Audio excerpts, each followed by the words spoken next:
Okay. All right, there we go. Now we live. Man, I've been trying to start this thing for about 8 minutes. It keeps saying it wasn't starting. But all right, let's run it. Let's run it. Let's run it. We got a lot to talk about. Let's get into it, baby. This is my passion. This is what I love to do. But some days, sometimes, I'm just like you, man. I hate this job. Damn, I hate this job. Damn, I hate this job. Damn, I hate my job. Damn, I hate this job. I'm just like you. Damn, I hate this job. Man, I hate this job. Man, I hate my job. From a good dream I awake, sun rays on my face, planning out my day, hoping this ain't the one that I catch a case. I feel so good, I feel so straight. My manager keep calling me saying, hurry up, you late. Hurry up, you lay off. Yo, man, I hate this job. Man, I hate this job. Been trying to play it cool, but it's hard to play it off. I've been hanging on to this bullshit, cause my car still ain't paid off. I know I'm on my way up. My boy just got laid off, so y'all, man, I hate this job. Man, I hate this job. These hoes here so ratchet. These niggas here so sneaky. Y'all don't even really pay enough for y'all to only pay bi-weekly. I'm trying to double up my cash. Take this job, shove it up your ass. Yo, man, I hate this job. Sometimes I wanna say, walk in and slap my boss. This shit is getting hard. Damn, I hate this job. Gotta make it out of this struggle, bruh. And I don't really mean to take it out on you. You just a customer, but damn, I hate this job. Damn, I hate my job. Damn, I hate this job. Damn, I hate my job. Damn, I hate this job. Damn, I hate this job. Damn, I hate my job. Damn, I hate this job. We're the reason why your stockholders always stay afloat. Yet I'm asking, are they hiring? Like everywhere I go, schedule will say 9, but I think it's fine if I clock in at 9:04. I work 40 hours a week plus overtime just to be bro. So y'all, man, I hate this job. Hate that I applied. So much has transpired since the day that I was high. Told me I could advance, but you were telling me lies. Gotta give your notice before I quit, but you don't say shit right before I'm fired. Damn, man, I hate this job. Sometimes I wanna say, walk in and slap my boss. This shit is getting hard. Damn, I hate this job. Gotta make it out of this struggle, bruh. And I don't really mean to take it out on you. You just a customer, but damn, I hate this job. Damn, I hate my job. Damn, I hate this job. Damn, I hate my job. Damn, I hate this job. Damn, I hate this job. Damn, I hate my job. Damn, I hate this job. You and your procedures, you and your protocol, you and your policies, none of that shit don't apply to me. You and your quotas, you and your standards, you and your 2 sick days a year. Y'all niggas bananas. Wonder why the postman's posted with hammers, going postal with Popo on camera. His wage got him enraged, stressed out, it's hard to maintain. He flips the middle, grabs his. He said, if you don't get the picture, I quit, you ain't shoot. Mother, man, I hate this job. Sometimes I wanna say, walk in and slap my boss. This shit is getting hard. Damn, I hate this job. Gotta make it out of this struggle, bruh. And I don't really mean to take it out on you. You just a customer, but damn, I hate this job. Damn, I hate my job. Damn, I hate this job. Damn, I hate my job. Damn, I hate this job. Damn, I hate this job. Damn, I hate my job. Damn, I hate this job. Look, man, I hate this job. I put my pants on one leg at a time, just like you. I'm out here trying to take care of my family. Damn, I hate this job. It's not always glamorous, for real, but I do what I gotta do for me and mine, you know? Damn, I hate this job. Damn, I hate my job. Damn, I hate this job. Damn, I hate my job. Damn, I hate this job. Damn, I hate this job. Damn, I hate my job. Damn, I hate this job. Damn, I hate this job. Damn, I hate this job. Damn, I hate my job. Damn, I hate this job. I'm just like you, nigga. Damn, I hate this job. Man, I hate this job. Man, I hate my job.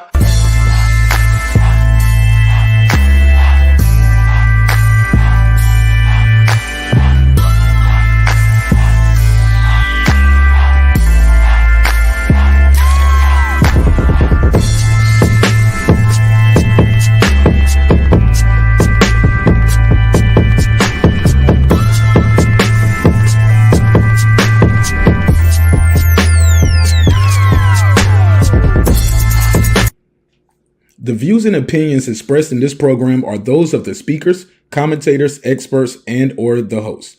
They do not explicitly nor necessarily reflect nor represent the channel's policy or the views held by the channel or broadcaster.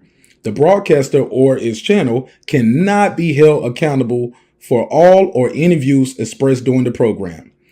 Basically, if I didn't say it, don't come for me. You come for the person who said it. And please don't sue me for somebody else's words. With that said, let's start the show, motherfucker.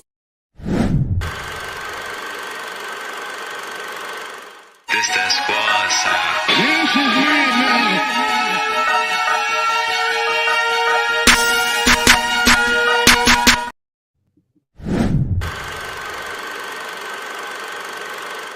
This that squad sound.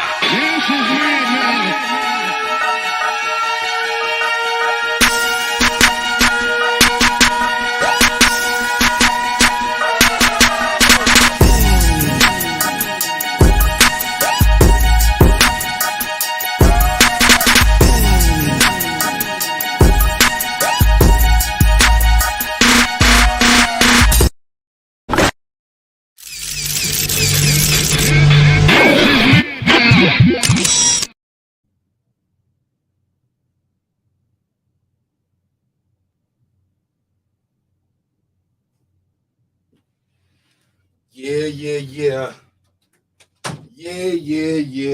Another one. Yeah, let me sit on down, man. This is gonna be a good one, man. Let me get my headphones on.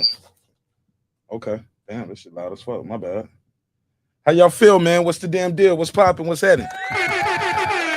What's going on? You back in the lab with your favorite neighbor, your man Mark Nash. He is I am he. Good night of boxing, man. A lot of good fights went down today. Man, there was some good ones too, man. There was some damn good fights. Pretty much no upsets, though. I think everybody who won their fights today were pretty much the favorite to win. I'm gonna drop the link out there for today since it's a Friday late night show. I'm gonna give everybody a chance to get their bars off, call in as well. Let's see. Let me do this quick neighbors only roll call, and we're gonna proceed to give you what you need. Matter of fact, let me go and drop the link now. I dropped the link early. Panel link. I'll let y'all chop it up with me. It's gonna be a good one. She said Boots look good. Yeah, Boots was looking good, man. Boots was looking good.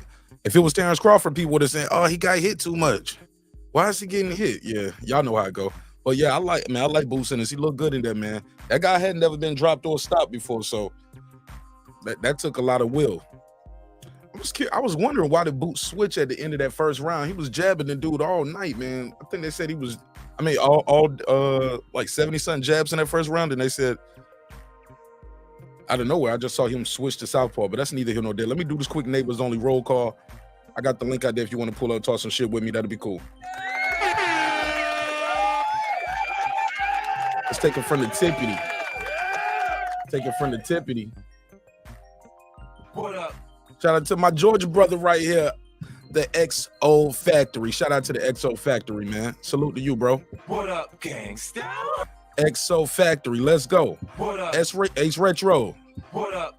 Big Hova 09. I thought I told you, Big Hova. What up? Dub right side, What up? Mr. Golden, What up? Raheem Soto, What up? like that. What up? Shout out to that guy, Clips 330 early. He got the red bucket, gotta love it. What up, gangsta? My sister Memo, aka Girl Behind the Mic. What up? Unbiased fan, Brim Reaper. What up? DJ, he don't play. What up? Rockman, What up? all is well with Tony Boswell. What up? Adam Kelly, all the way in Australia. What up, fam? What up? John Nori came to tell his story. What up? Major Key Boxing, what's popping? What up? Dent 5. What up? Lady Shan done them seeds of my UK girl all the way in London town. What up, gangsta? Shout out to Champion Heart, aka Cooking with the Champ. What up? On the Floor with Shelton Moore. What up? I told him that. I was like, man, that should be the name of your podcast. On the Floor with Shelton Moore. You feel what I'm saying? All right. SLG, my G, what up? What up? Sam F. What up? Pound for Pound Sports Entertainment. That's my guy, F. Merritt. What up? Shout out to my sister, Tel Toya. How you doing, sister? What up, gangsta? Kendall. What The up? kid is back just like that. What up? Johnny Goodman, what's up, man? What up? D-Lo 404 Boxing. What up? Shout out to my brother Shawn T with the strap. What up? Kansas City Mac, where you at? What up? Karma Serene with the Serene Saturdays. What up? Nick Rich in this bitch. Shout out to Nikki all the way in Central Florida. What up, gangsta? Aaron Parker, the Big Talker. What up? Taylor Bell with TabTech, unlocksim.com. Unlock your next device today. What up? Stephen Bateman all the way in Australia. Mama, we made it down under again. What up, gangsta? Wanda Villadorilla, aka Epoxy Magic. What up? Transcendent Sports Channel, my Filipino brother from another, all the way in Canada. What up? Shout out to Canada. What up? Fistiana Fights, she just might. What up? Jacob Sims, that's him. What up? Haplo, let's go. What up? MFB, What up? Patricia Shelton, What up? Miss Queen Sun Kids, What up? Beyond the Ring with Nonito and Rachel Donaire. That's 9-time champion Nonito Donaire going for his 10th world title July 15th, which is next Saturday. It's at the Cosmos in Las Vegas. We got to go out there and we're going to support this fight in a major way. Nonito, the Filipino Flash. Let's get it, baby. What up? True Media Today, USA Boxing. That's Coach Malachi Williams. What up, Coach? What up? Pudo, What up? Food Revolution, aka Foodie with the beauty. What up, gangsta? KP from KC5. What up? Matt Wade, that's Matt with 2 T's, MATTWADE. Got a dope single out called Papa Daddy. Y'all check him out. What up? Ill Status Boxing. What up, fam? What up? Tank the Sweet Science Examiner. What up? Beyond Above Media. What up? Pittsburgh T, aka Mark. That's not true. What up, gangsta? SF City Slicker. What up? I know boxing. What up? It's Mex. What up? Rider of the Storm. What up? Here to There. What up? Matty Yoel. What Cliff up? Bailey. What up? Con Shawnery. What up? Lisa Bell. She never fails. What up, gangsta? HLD. What up? Brandon Washington. What up? D Bevel the champ with the red bucket. Gotta love it. What up, gangsta? Shout out to Derek Lincoln, aka member number 1, the big fish himself, my good brother Derek Lincoln. With the red bucket. What up? Gotta love it. What up, gangsta? You see these people with those red buckets beside their name, that red bucket hat, man. That means they've been rocking with your boy Martin Nash as a member for 12 months or longer. Wow. 12 months of membership. And I ain't stole a dollar from y'all. I'm giving y'all everything y'all ask for. We always dropping dope content over here. And yeah, man. Yeah, Abigail, you know I saw it. You know I saw it. Absolutely. And I want to know what you all thought about it.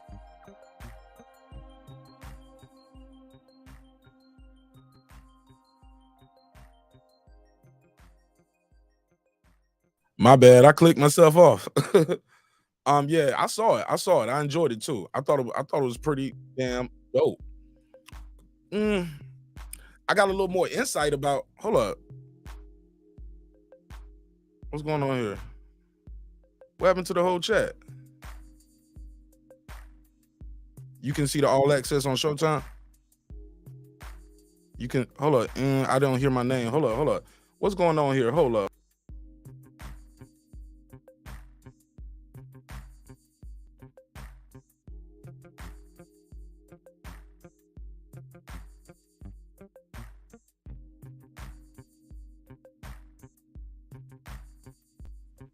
Okay, there we go. I don't know what happened right there.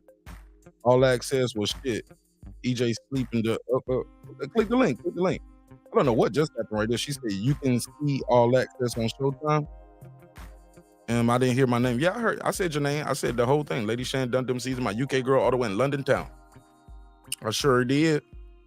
All right, so the link is out there. Pull up, talk some shit. I don't know what's going on with StreamYard. It's like the chat is like, I saw way more people than this, and now it's like half the chat is gone.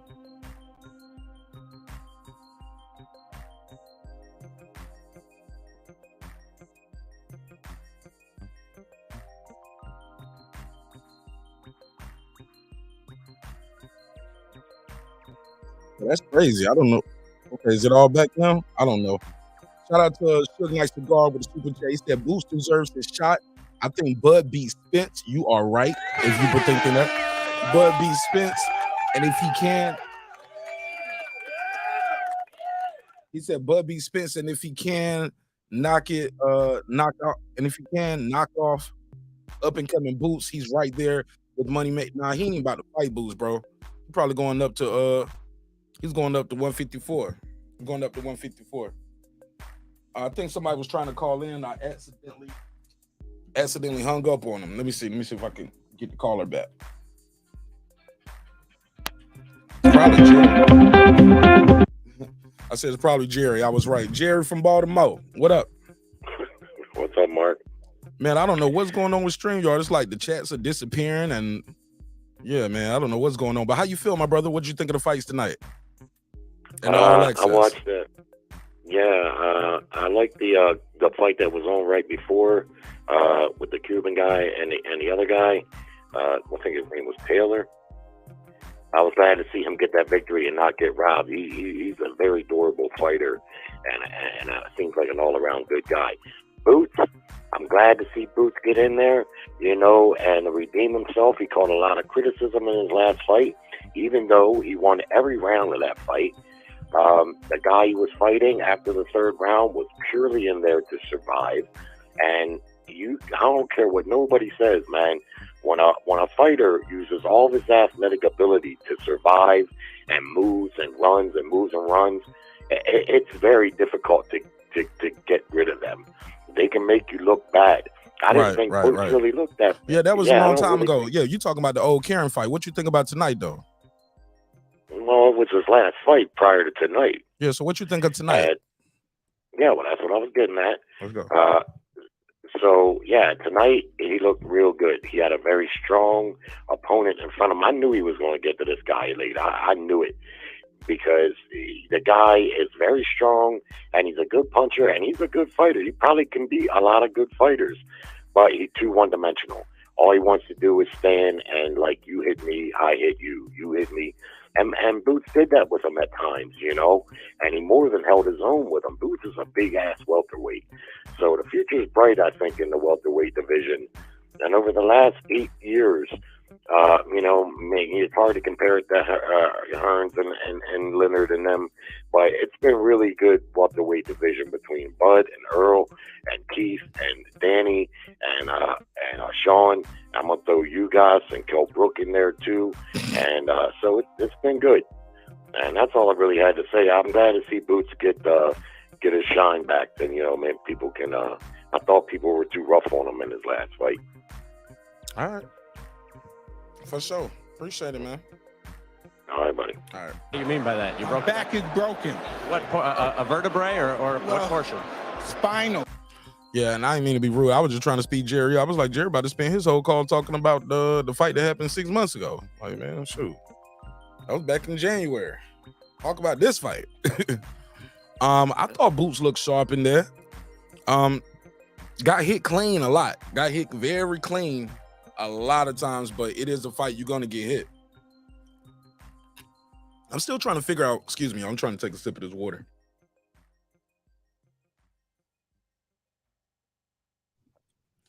Still trying to figure out why he switched to southpaw so early.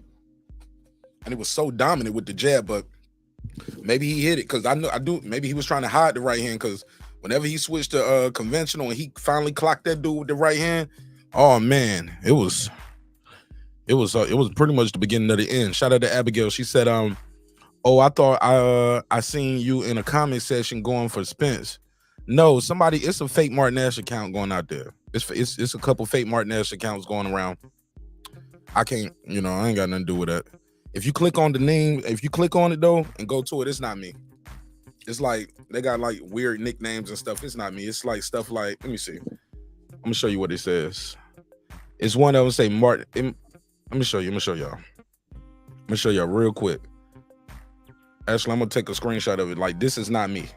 Like, if you click on them, they ain't got no videos and nothing. They just made all of these accounts like on July 29th, 2020, June 29th.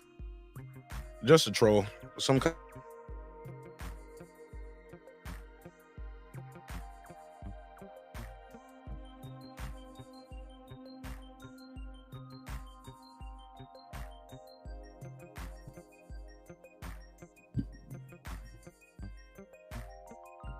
My stuff to go troll other places too. Hey, look, if I don't have a wrench on your channel, shit, it ain't me. You know what I'm saying? Somebody else probably doing that. But look, I'm gonna show y'all what they doing. Let me put it on screen. Watch this.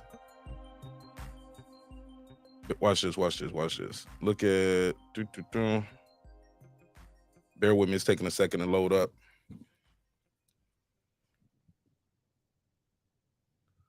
Bear with me. Take a couple seconds for it to load up.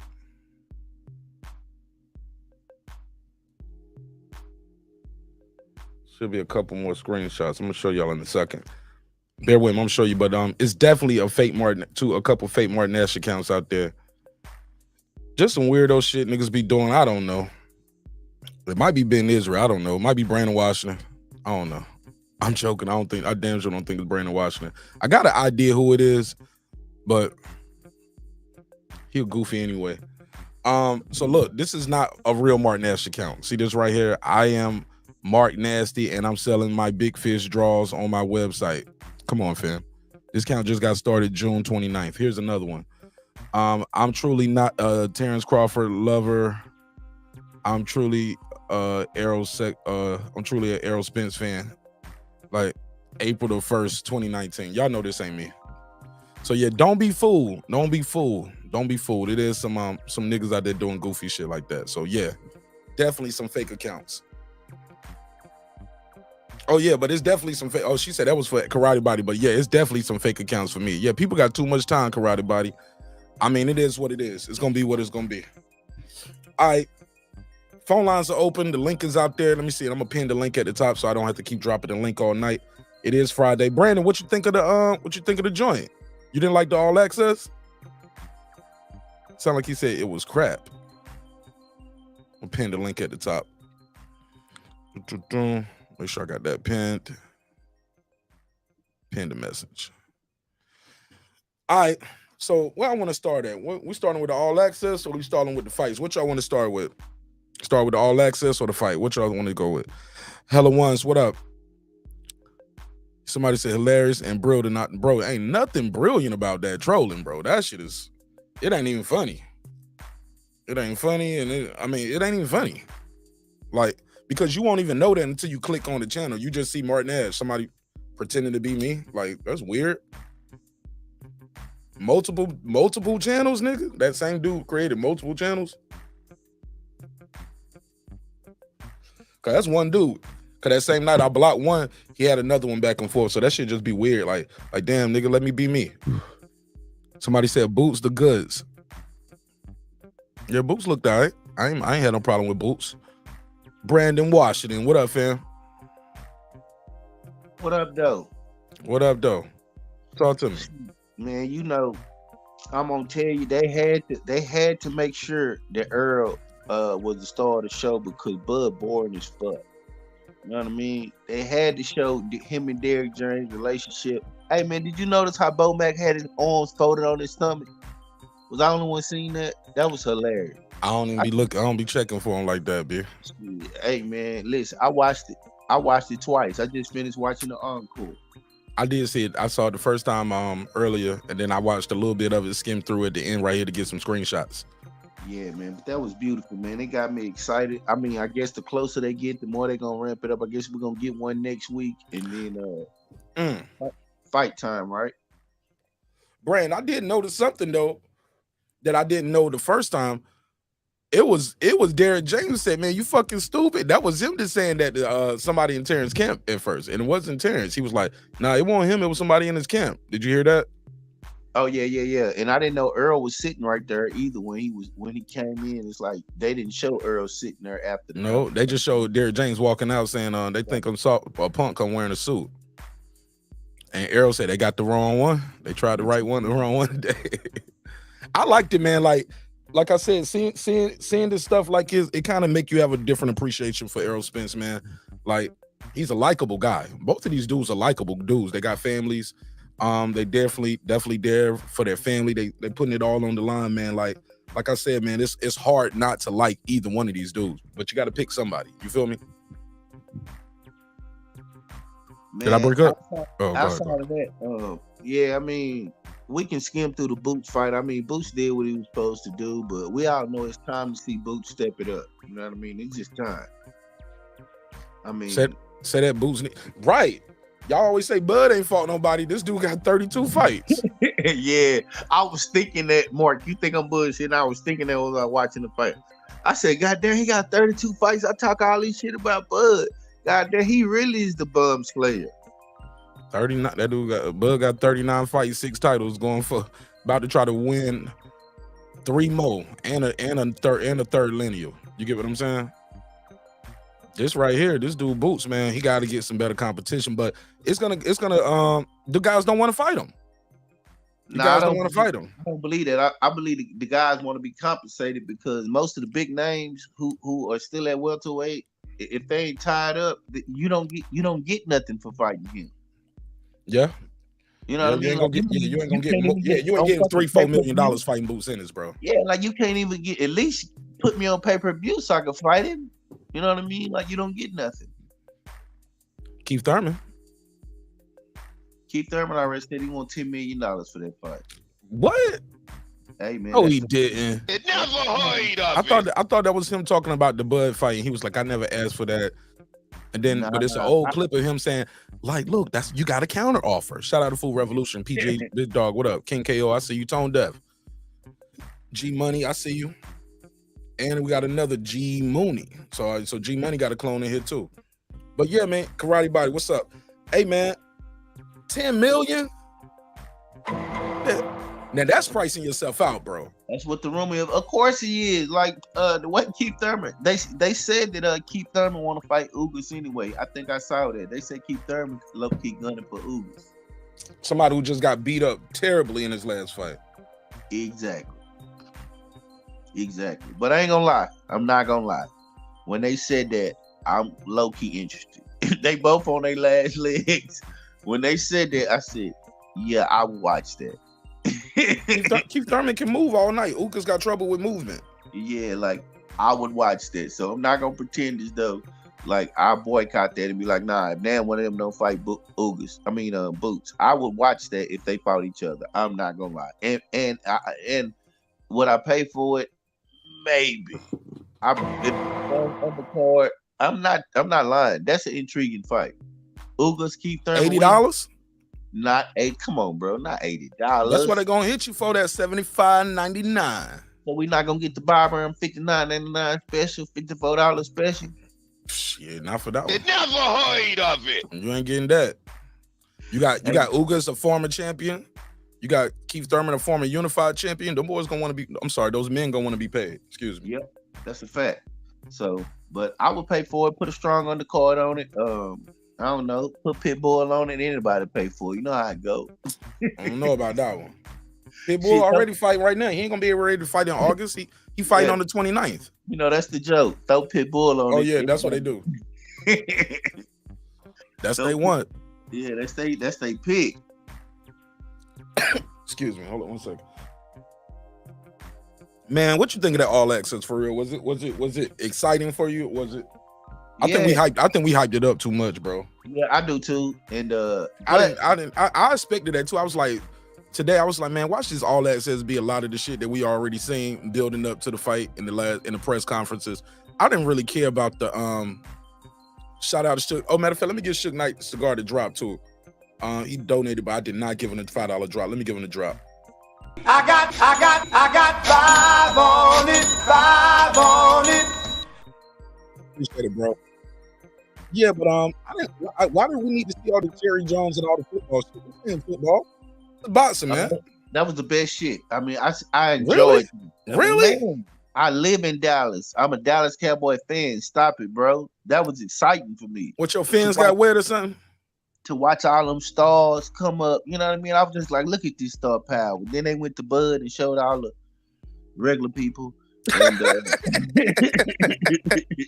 why you be hating, man? This this be crazy. Hey, man, you know I ain't lying. Shit, we went from stardom and billionaire shit to Omar the Breast. Regular people. But it's cool though. You know what I mean? Like, I'm glad Bud high school came out to support him. This nigga a hater, man. You know what I mean? I'm glad his high school came out, you know, his whole graduating class. So that was dope. I seen a few of his teachers out there, so that was dope. You know what I mean? I think I even seen a couple of the janitor's kids who cut the grass. They was out there taking pictures. All right, man. All right. Mr. Golden, how you doing, Mr. Golden? You get in. What's up, man? I'm here listening to Brandon that bullshit like always.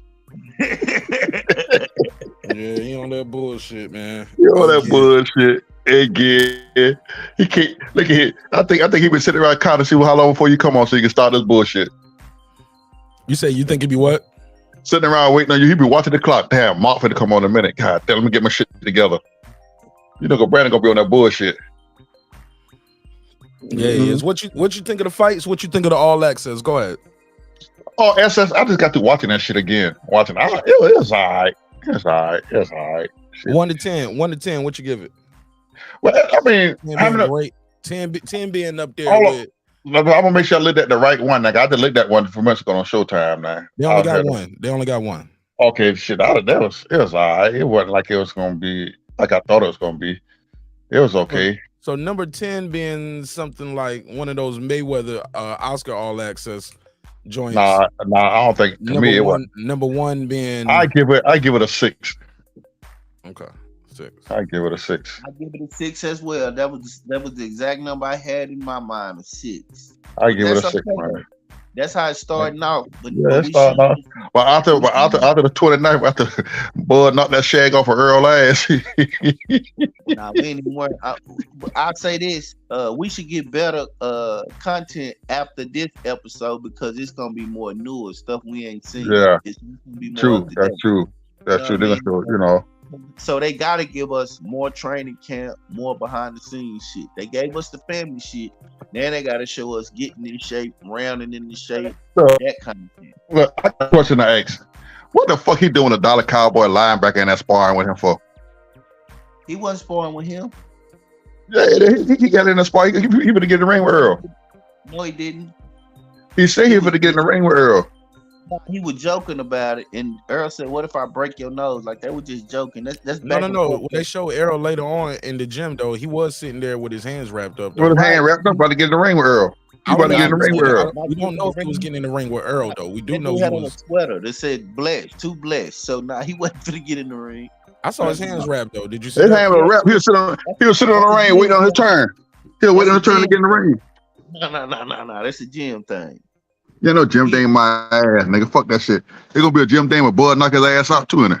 If you say so. I ain't seen nothing. I wasn't worried. When I seen Burner the Spit Bucket holding the mitts, I was like, hell yeah, thank you, Jesus. Shit, we know it ain't finna happen now. Mr. Inspiration. That's Bernie Bundini in this motherfucker. Come on, man. You better hope Earl make weight. Oh, he gonna make weight. Oh, he looked like he on weight damn near now. We can already. That nigga only got that weight. Man, that nigga still in fat camp. Nah, I didn't see. Nah, we didn't see that. You didn't even. I'm gonna tell you what you didn't see. You didn't see. I'm gonna tell you what you seen on Bud though. We seen that. We seen them what you call sweatsuits. He had on a Nike one. I saw it. Did y'all? A full body Nike suit, sweatsuit. I saw it. So man, this man Bud over there. Bud bulking up there in the mountains. You better gotta talk one at a time. Y'all you kind of overlapping them. Okay. Y'all overlapping each other a little bit. I gotta hear it. I need to hear both of y'all. Okay. Bud up there in Colorado, getting himself together so he can knock Earl ass out. That's all I want to worry about. And they said I don't even smoke. I'm gonna smoke a big ass blunt too that night. Hey, look, I saw Errol.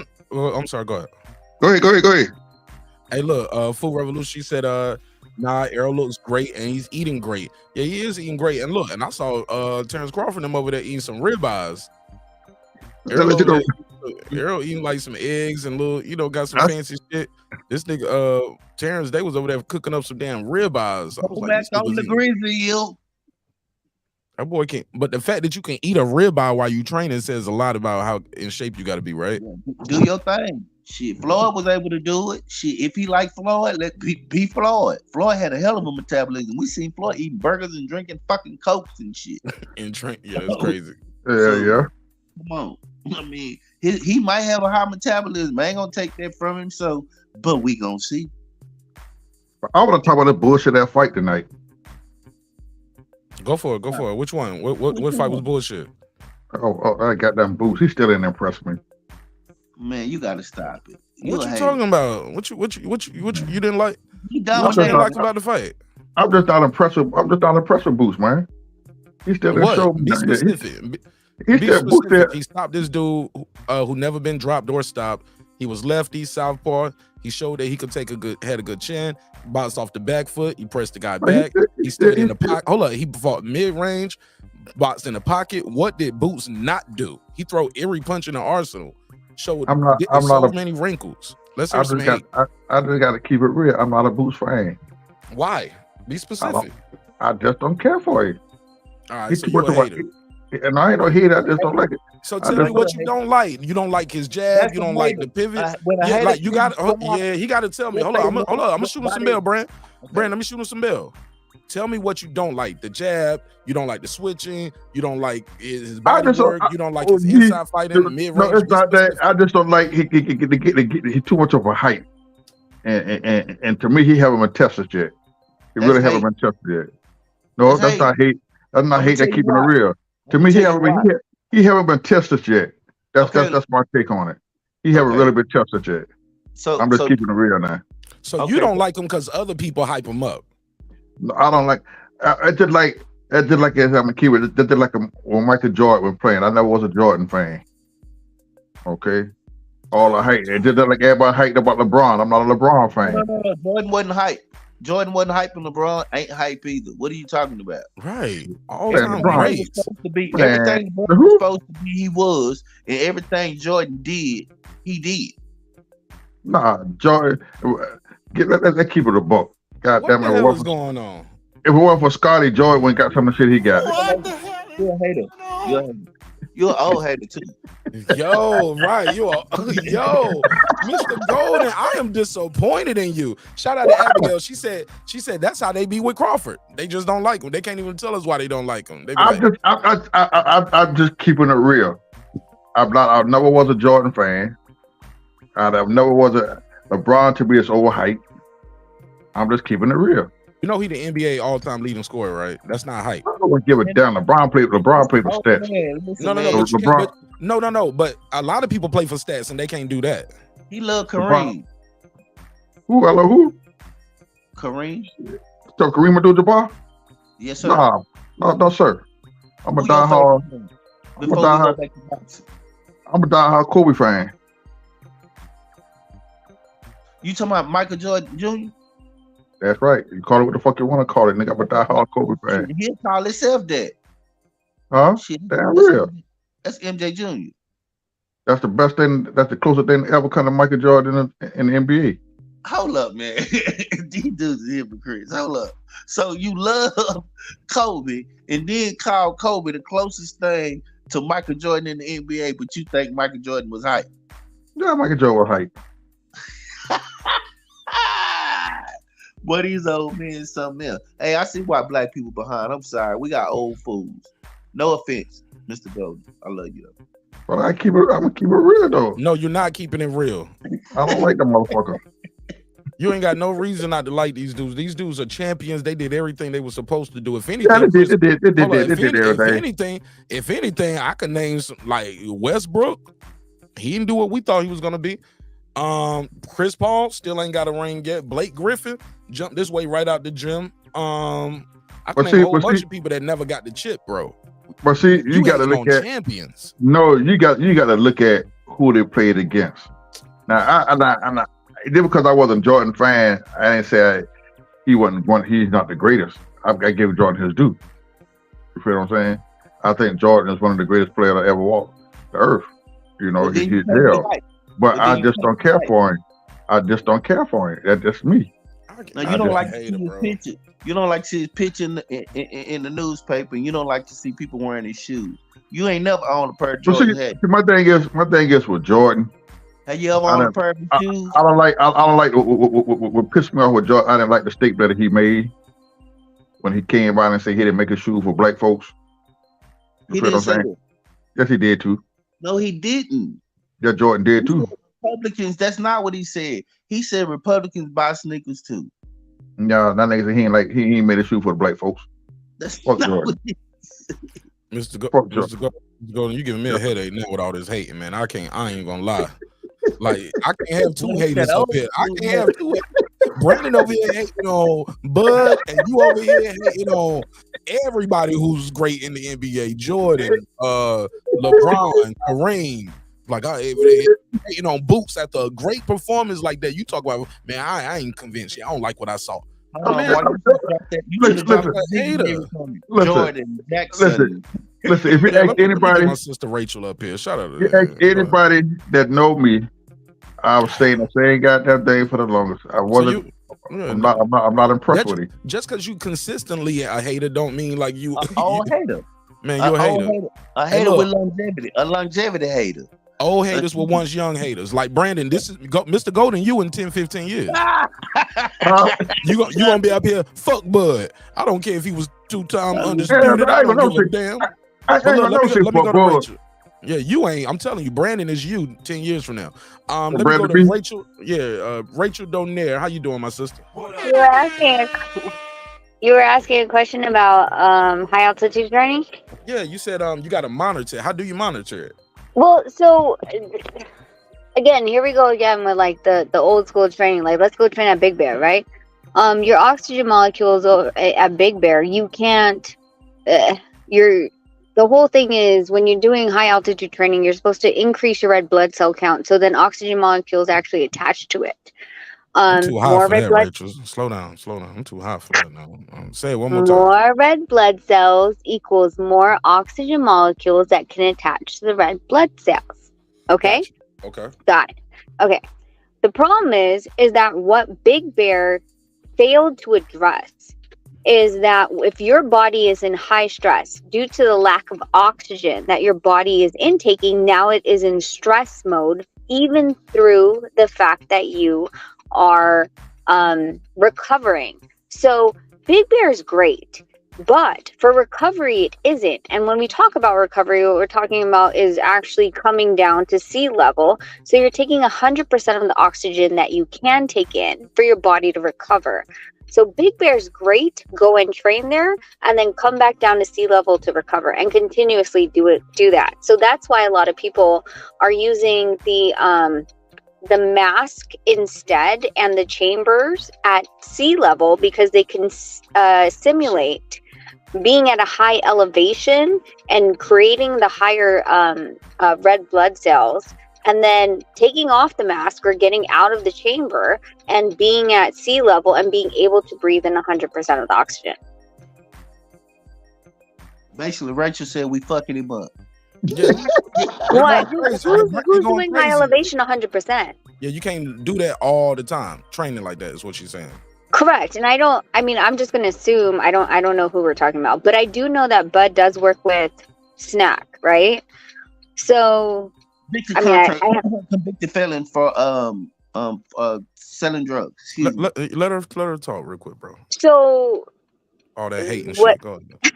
I'm not going to get into that type of thing, but what I do know is that Victor in San Mateo, he has a chamber. So before, when Nonito was training with Snack, there was a mask that Nonito would use, and it was connected to a machine that would simulate being him at a high altitude. And when and then eventually what they do is they monitor to you to the point that, it's not stressing you too much. And then they start having you walk. They have you start running with the mask on the treadmill. One of the things that Victor, as far as I've seen, because I haven't visited him ever since Nonito and him broke up in 2012 or 2013, he actually bought a chamber. So the chamber is like a dome, and basically these fighters can do their boxing workouts at a quote unquote high altitude within the dome. And when they're done with that, they step out right back into sea level. So they can recover 100% fully. Their body's not trying to still recover and pull and be stressed at a high level altitude. They're back at sea level and can take 100% of the oxygen back in. Foodie said, is that like interval training? It's almost like, let me just be honest. Like we talk about EPO, right? A lot of the times, but this is natural EPO. The way that you trick the body into understanding to create more red blood cells without any medicine or injections or etc. You're making it stress the body to create the more red blood cells to increase your oxygen molecules. Okay. So what they use like a O2 meter or something later? Like he just get out, like what they probably do, where he just blow into like the tube and it'll tell him where he at? Or do you do like so I know when I worked at the hospital, we used to put this thing on our finger. It was called a pulse. So oscillation meter and something like that. Exactly. So Nonito used to use that, and this was before the Sunto and more of the high level. Again, we're talking about back in 2012. So before that wasn't like a thing in our Apple Watches or Samsung Health or whatever like that. So he would have to use the pulse monitor and the oxygen monitor on his fingertip as he sat there waiting, just breathing in for 20 minutes and all this other stuff until he was able and strong enough to be walking with it, to be running with it, to be moving with it. But again, this is back in the day where you still had to have the mask that's connected to a hose, that's connected to a machine, and try to shadow box like with this huge elephant trunk on your face. Yeah, I seen Terrence using that. He has one of those in Colorado. I mean, not in Colorado. At the actual gym in Nebraska, he has one there too. Yeah. And then he goes up there. Pulse oximeter. Thanks, Foodie. All right. So, what you think of the fights tonight, Rachel? Did you see the fights? Nope. You guys still training? Yep. How we looking? We got a big one coming up, July 15th. No Nito. We just got back into Vegas, and we're of course going to be completely drenched in boxing for the next week. So we took the weekend off. I'm excited to see what Boots had to offer in the last fight. And I also know, who was it, Neri that fought too? Neri fought. My dad said that Neri won, but I still like to see the substance of the fight. So I'm sure, in the next couple of days with downtime and things like that, I'll be able to review it and see what was going on. 2 rounds. Not much up, but 2 rounds. Oh, my dad said it was 2 rounds, so there wasn't much substance. Tell Cabo said what's up. Cabo, say hi. How you doing? How you doing, sir? How you doing? Y'all ready for this big fight? Oh yeah. My pocket is. Your pocket is. Okay. All right. Mark, man. did you play it yet? Nope. Oh. I'm waiting. I'm gonna wait till Sunday. Okay. All right. Well, text me the time. I know you go on late, but we're on West Coast, so it's easier for us. Right. So, just let me know. All right. Hey, look. Without telling us too much, what do you guys expect to see from Alejandro Santiago July 15th when y'all face him in the Cosmo? I expect to see him come forward a lot. I expect to see him throw a lot of combinations. I don't expect a lot of power from him. I just expect volume. And he throws left and right, wide shots and volume. So. And when he hits, he's gonna run. Oh, my dad said when he gets hit, he's gonna run. Okay, we shall see. All right, so you did miss these fights. You didn't see the All Access tonight, neither. I hadn't seen. I was driving from Arizona over to Vegas, so we got back in at 3:30, then had dinner at 6:30. What was y'all doing in Arizona? That's where we were training with our sparring partners. Okay. What's the heat like and elevation? What do you guys benefit from training in Arizona? For your mommy asking. Arizona just had sparring partners that were shorter. That's really what it was about. It wasn't about anything else besides that. In Vegas, we get Angelo Leo, who's a 126 pounder for sure, but he's too tall. Can we get Tomoki Kameda? Yes, if he's here. Can we get Reis Alim? Yes, we can. Again, all these guys are way too tall. We're fighting someone who's 5'3", 5'4", so the sights have to be way lower than Nonito is used to. So it's kind of like the Ubali fight where he was fighting someone that was shorter, and we have to get used to that range and distance and shooting at a lower target. Can you keep in mind, my job is to ask the question. Your job is to tell me if you don't want to answer or you can or can't answer, okay? Without giving away too much. How many sparring partners did you guys fight in and how many rounds apiece? I can't even calculate the rounds because of the fact that I know that Nonito, what he does is, come at least 9, start 8 for sure. He starts at 4 rounds. The next week is 4, 6. Then next week is like 6, 6, and then 8, 8, 10, 12, 10. So how many minutes per round? 3. 3. 3. Oh, I ain't know if y'all were doing 4-minute rounds. I don't know. It doesn't make sense to do a 4-minute round. That's like the guys that keep like doing these marathon runs. Bud was doing the 4-minute. Bud was doing 4-minute rounds when he came to Atlanta. When he was training for Porter, he had 3 guys and they switched out. They was doing 3 rounds. He did 9 rounds, 3 rounds apiece, and they were doing 4-minute rounds. That doesn't make any sense. That's the dumbest fucking thing I've ever heard. That's what I heard. Brian Norman Jr. said that in the interview. He said we did 4-minute rounds, 3 rounds apiece, 3 guys. Tay Jones was there. He in the chat. He was actually there when they sparred. The dumbest fucking thing I've heard. Tell me why. Why? Because you're fighting 3 minutes. So why are you trying to pace for a 4 or 5 minute round? Like, again, like you guys, like it's such a stupid old school thing. Like, can we run like 10 miles in a or 26 miles in a marathon? Yes, we can do that. But what are we doing? Are we doing a sprint or are we doing a marathon? So within a 3-minute period, it's more fast paced than just pacing. And when you have more time, you have to have more time to also pace because there's more time in the round. So you're teaching your body to not actually trigger off in 3 minutes. So you're like, oh, well, at 2 minutes in a regular boxing round, you have 1 minute because we do know people that steal rounds, right? In the last minute to the last 30 seconds. So, but what you're teaching your body is I still have a half a round left. I need to be able to make it to the last minute. But if you're teaching your body to pace at 2 minutes instead of go at 2 minutes, what are you doing? Interesting. So you're not a fan of the Mayweather doghouse rules and stuff neither, where they go in there and they be sparring until somebody quit. We've never sparred at Mayweather. I don't know what the doghouse rules are. So what is it like? This just down till whoever goes down, or what? Whoever like quit. forever? We gonna fight till somebody quit. Yeah, which is really. I mean, and I think they might be doing like 5-minute rounds, something crazy like that. Technique.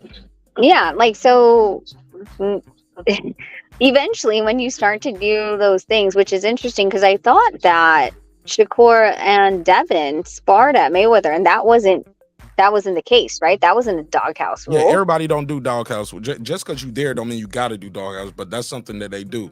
When it's up, it's up. Like they'll do a doghouse fight. Listen, I think a doghouse fight would be good for like if you and me have beef and we want to just dog it out and just get it over with, then for sure. Like, why am I going to let you breathe? Because that's a street fight, 100%. But that's it's not a boxing match. The thing is that what we talk about is that the sweet science is a fast-paced chess match, which means that after 3 rounds, you go back to your corner, I go back to my corner, and they're going to tell me things that I'm supposed to adjust to, and you're supposed to adjust to, and then we come back and we move our chess pieces. That's what boxing is. Now, if you just want to go, they ain't training for no fight, too, Rachel. When they do that, that's that's a fight. That's not them training. Exactly. Yeah. So if you just want to go over and wail out on someone and see until your body gives up, and whoever gives up first, I mean, sure.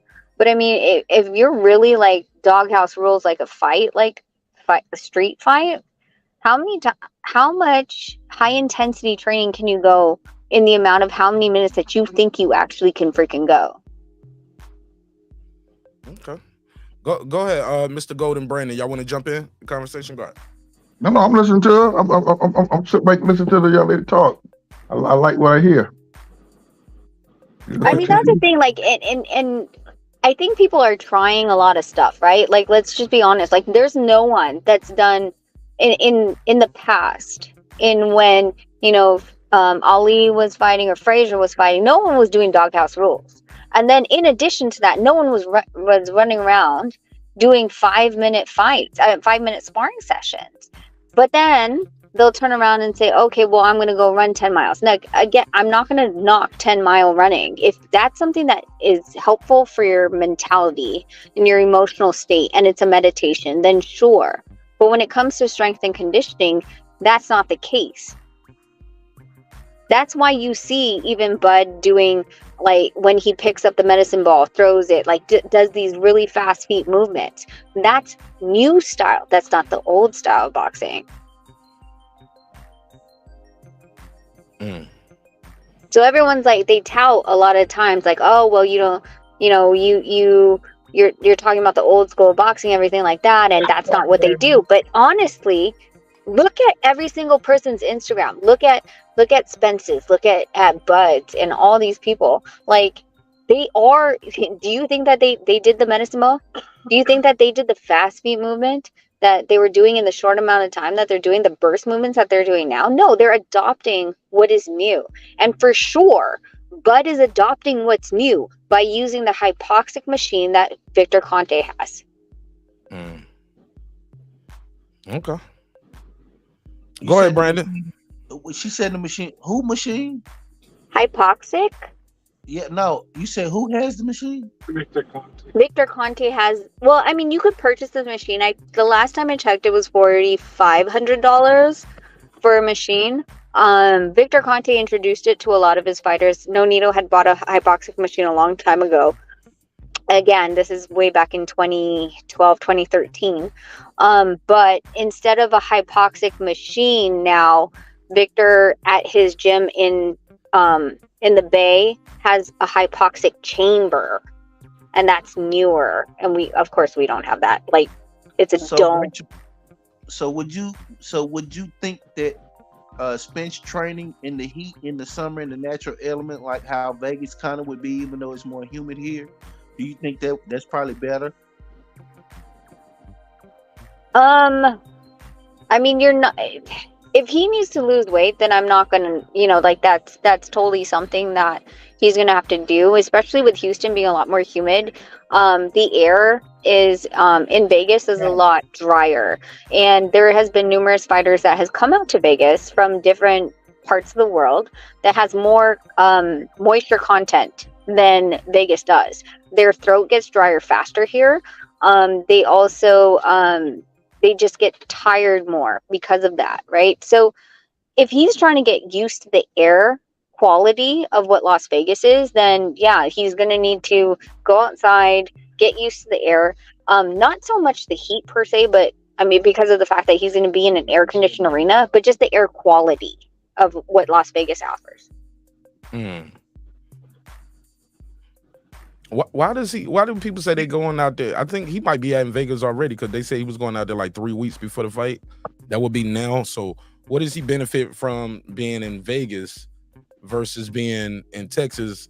And I hear people always talk about the heat and the weather, but he's going to be fighting in an air-conditioned arena, not fighting outside in the desert. Like, yeah, but the air-conditioned arena still is pulling from the air that's within the desert. So even though it's filtrated, it still doesn't have a humidity factor, and he's based in Houston. So there's not that, it's dry out here. People that come from different, like from Houston, from California, you'll immediately see them get very dehydrated quickly. Their lips are chapped because their body is not used to this type of heat. A Miami type of heat is different from a Las Vegas type of heat.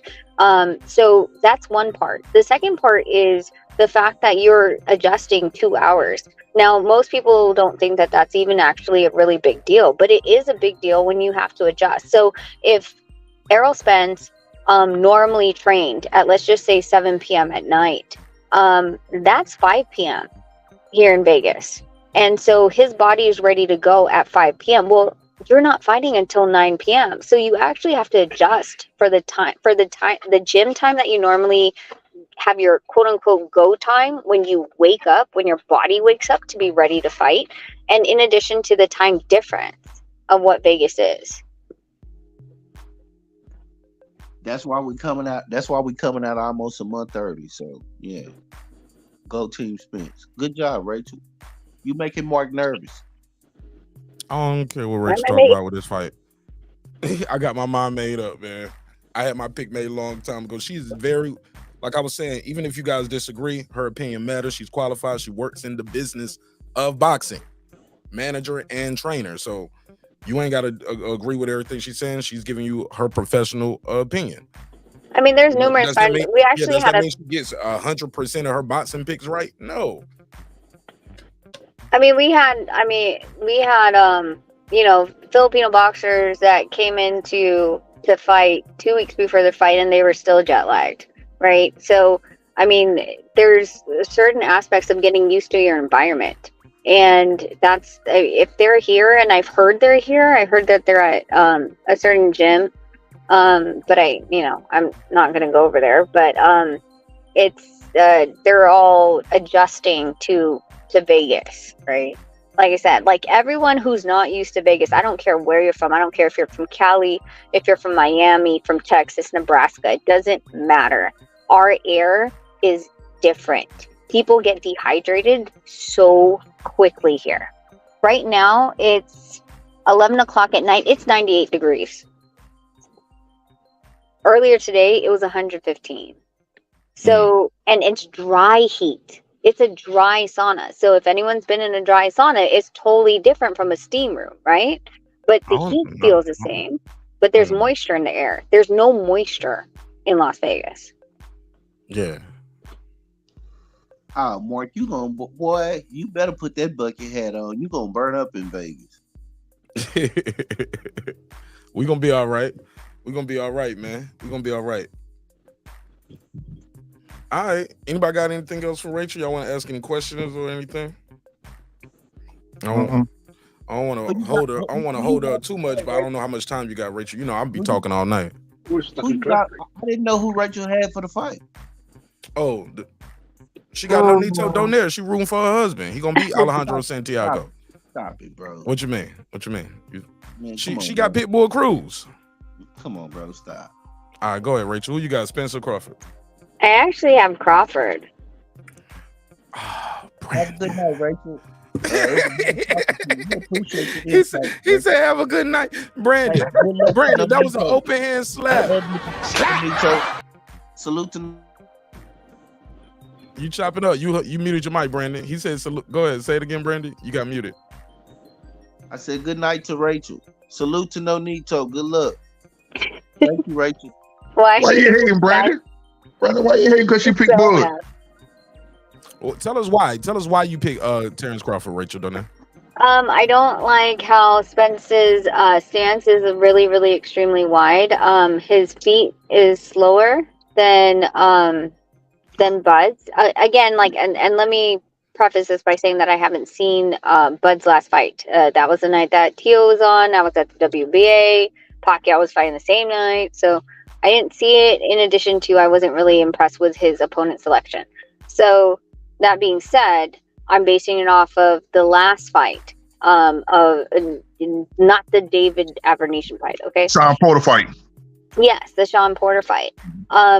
His ability to switch, I would pick him to switch more just to create a lot of more openings to square Spence up, and to have him throw when he doesn't necessarily want to throw. Again, with that long stance of Spence, I'm not really keen on him being able to be more reactive and set up the punches that he wants. I think he's gonna sit a lot more than Bud, and I think that he's gonna move around. Bud's gonna move around him and try to control the outside of the ring, and just pick his shots and then wait for the appropriate moment. Nigga, you burping all in the mic. I apologize. Well, that's Sprite soda. I just drank a Sprite soda. I apologize. You better put that damn soda down anyway. That soda is poison. Don't drink no damn soda. What's wrong with you? Stop drinking soda. Hey, man. Don't drink no soda. And he promoting brands up here. And he promoting the brand. I'm drinking that Sprite soda over here.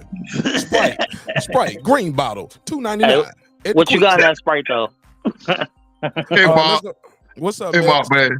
That's my liquor, man. I don't drink nothing, but that's my liquor right there. I don't believe you. Long time no talk to you, bruh. Hold on. Let me tell you something. Whoa. Let me take this call real quick, y'all. 312, what it do? What's your name? Where you from, family? Yeah, this can you hear me? Yes, sir. 312. What's your name and where you from? This is Mark. I'm from Chicago. Mark from Chicago. You got the floor, man. 2 minutes on the clock. Go. Yeah, after looking at Spence versus, I watched it last night. That Spence cannot beat Terence Crawford in no shape, form, or fashion. And I mean, after looking at that fight, it was confirmed, and I knew for sure that I know Terence gonna beat him. I'm not really sure what happened to you guys, but I really feel like if he was more on his game, I kind of feel like maybe he could have beat Spence because there was Spence was extremely slow. And I question his power. Everybody say he's supposed to be super powerful, but I seen him hit Shawn Porter flush, and it barely dropped Shawn Porter. You know what I'm saying? That was a really, really flush shot that Porter didn't see coming, and it didn't really drop him. It like he barely, his hand barely, touched the canvas. But yeah, after seeing the fight with you guys, that Spence can't beat Terence Crawford. I couldn't agree more at all. Like Brandon Washington said, at all. Bud was sharp as a tack. Yeah.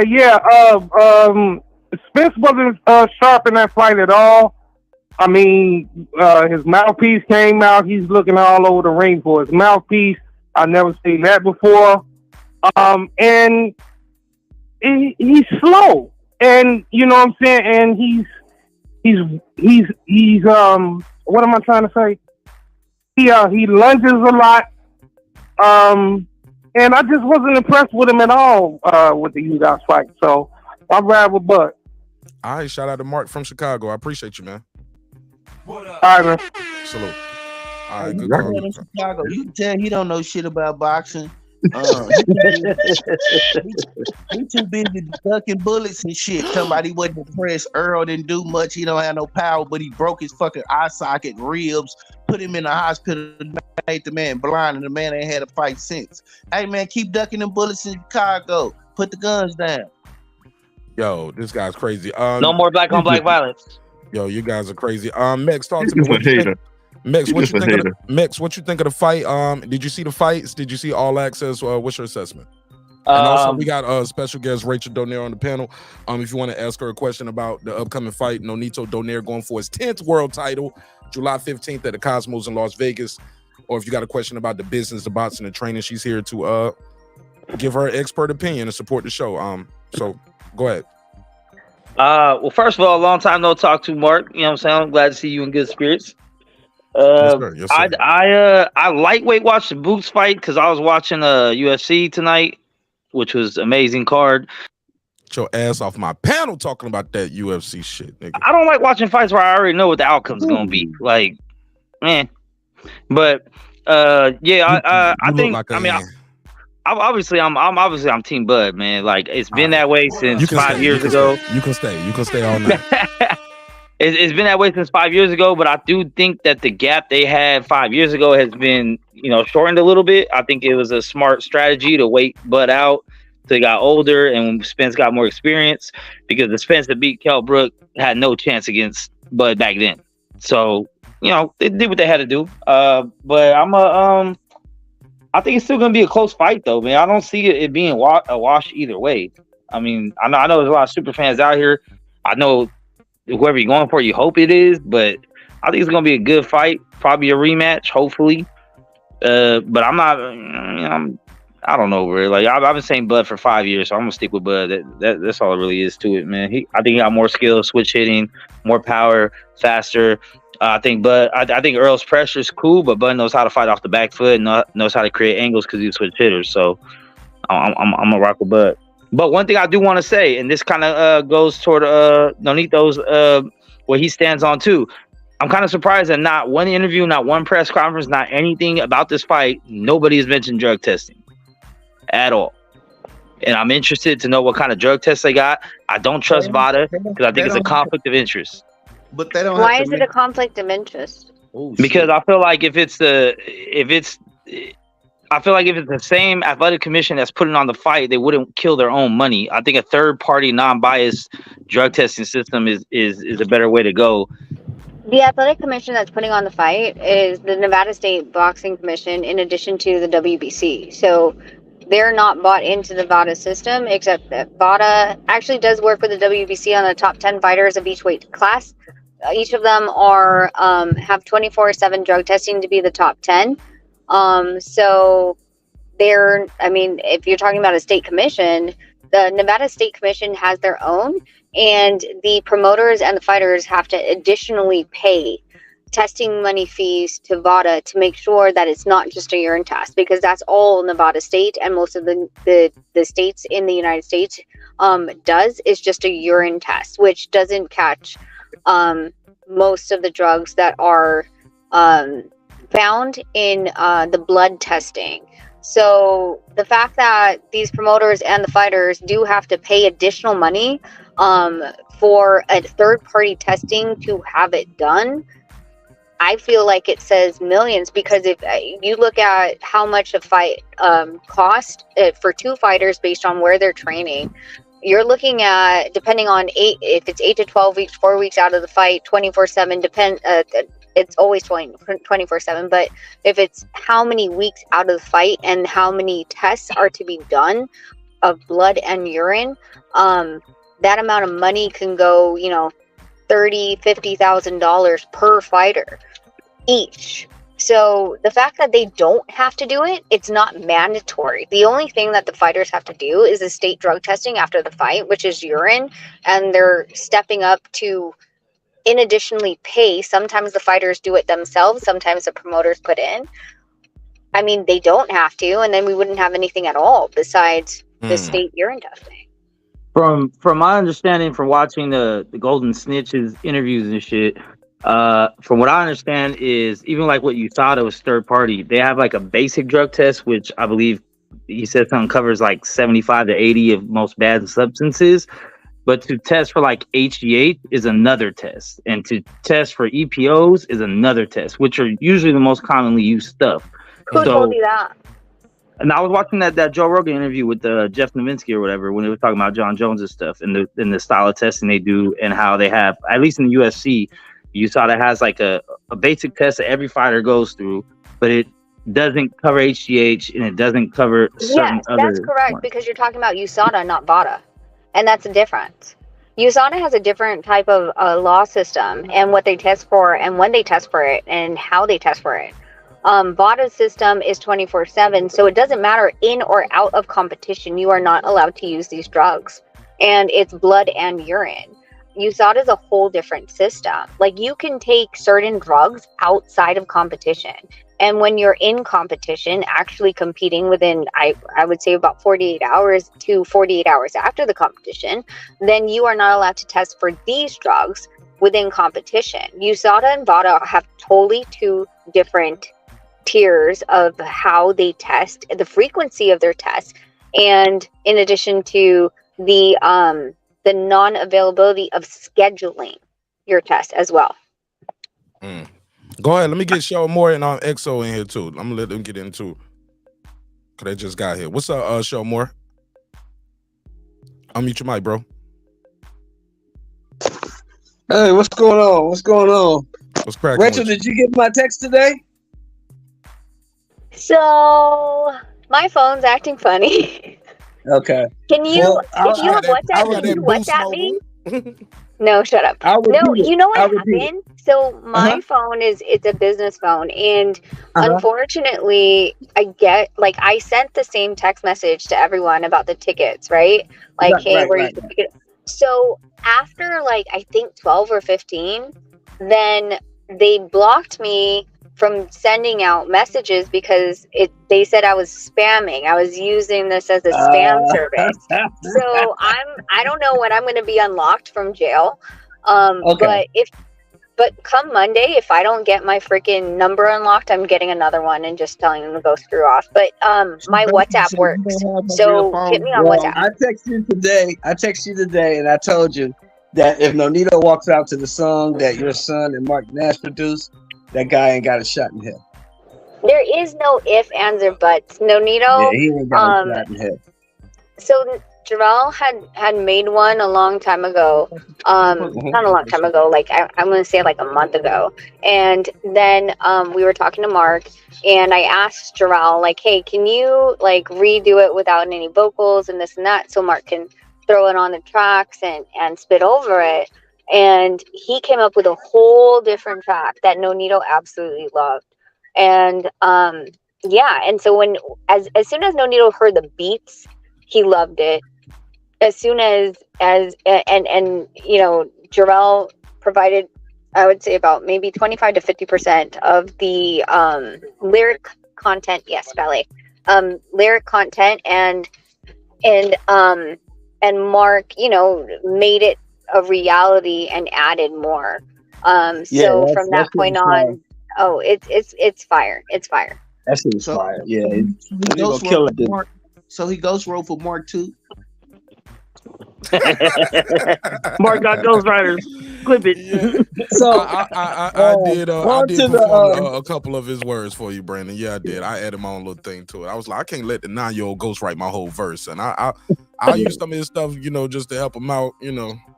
Because sometimes but it was fire. It turned out great. You want to hear your stuff. Sometimes as an artist, you want to hear how your stuff's like. I can't sing R&B, but I write R&B records, so I know how it feels to have somebody bring your music to life. So yeah, I used a couple of his words at the beginning.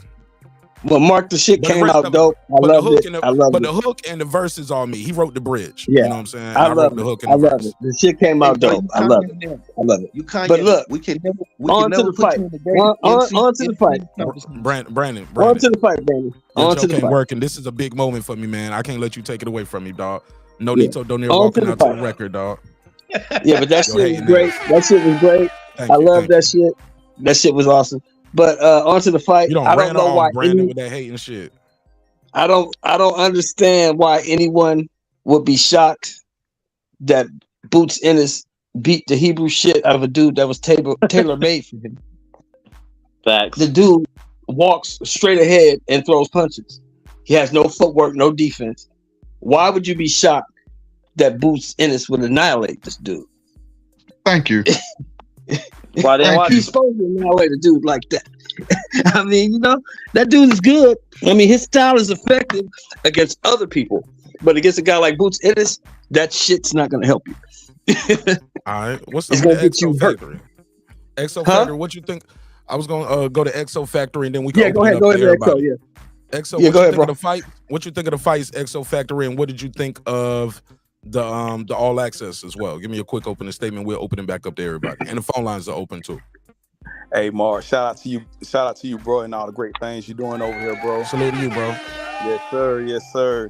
Hey, man, I share Shelton's sentiments, man. I mean, the guy was tailor made for Boots, man. I mean, I guess what Boots showed that he have a great chin because he was getting his ass rocked too. So, you know, so he showed he had a great chin, but against a guy like Bud or somebody like that, man, Boots, man. I mean, I don't see it, bro. You know what I'm saying? So. That guy was tailor made. He walked straight into Boots with the high guard. Just he wasn't even throwing at first. He's backing Boots to the corner, but he wasn't throwing shit. So he was basically tailor made for Boots. You know? So with that being said, that's all I got to say about that. But as far as Spence Crawford, man, you know, if Spence is smart, man, he would approach this fight. When he go into this fight, it would be with calculated pressure. I don't understand his fans. Sometimes, you know, they say, "Oh, he gonna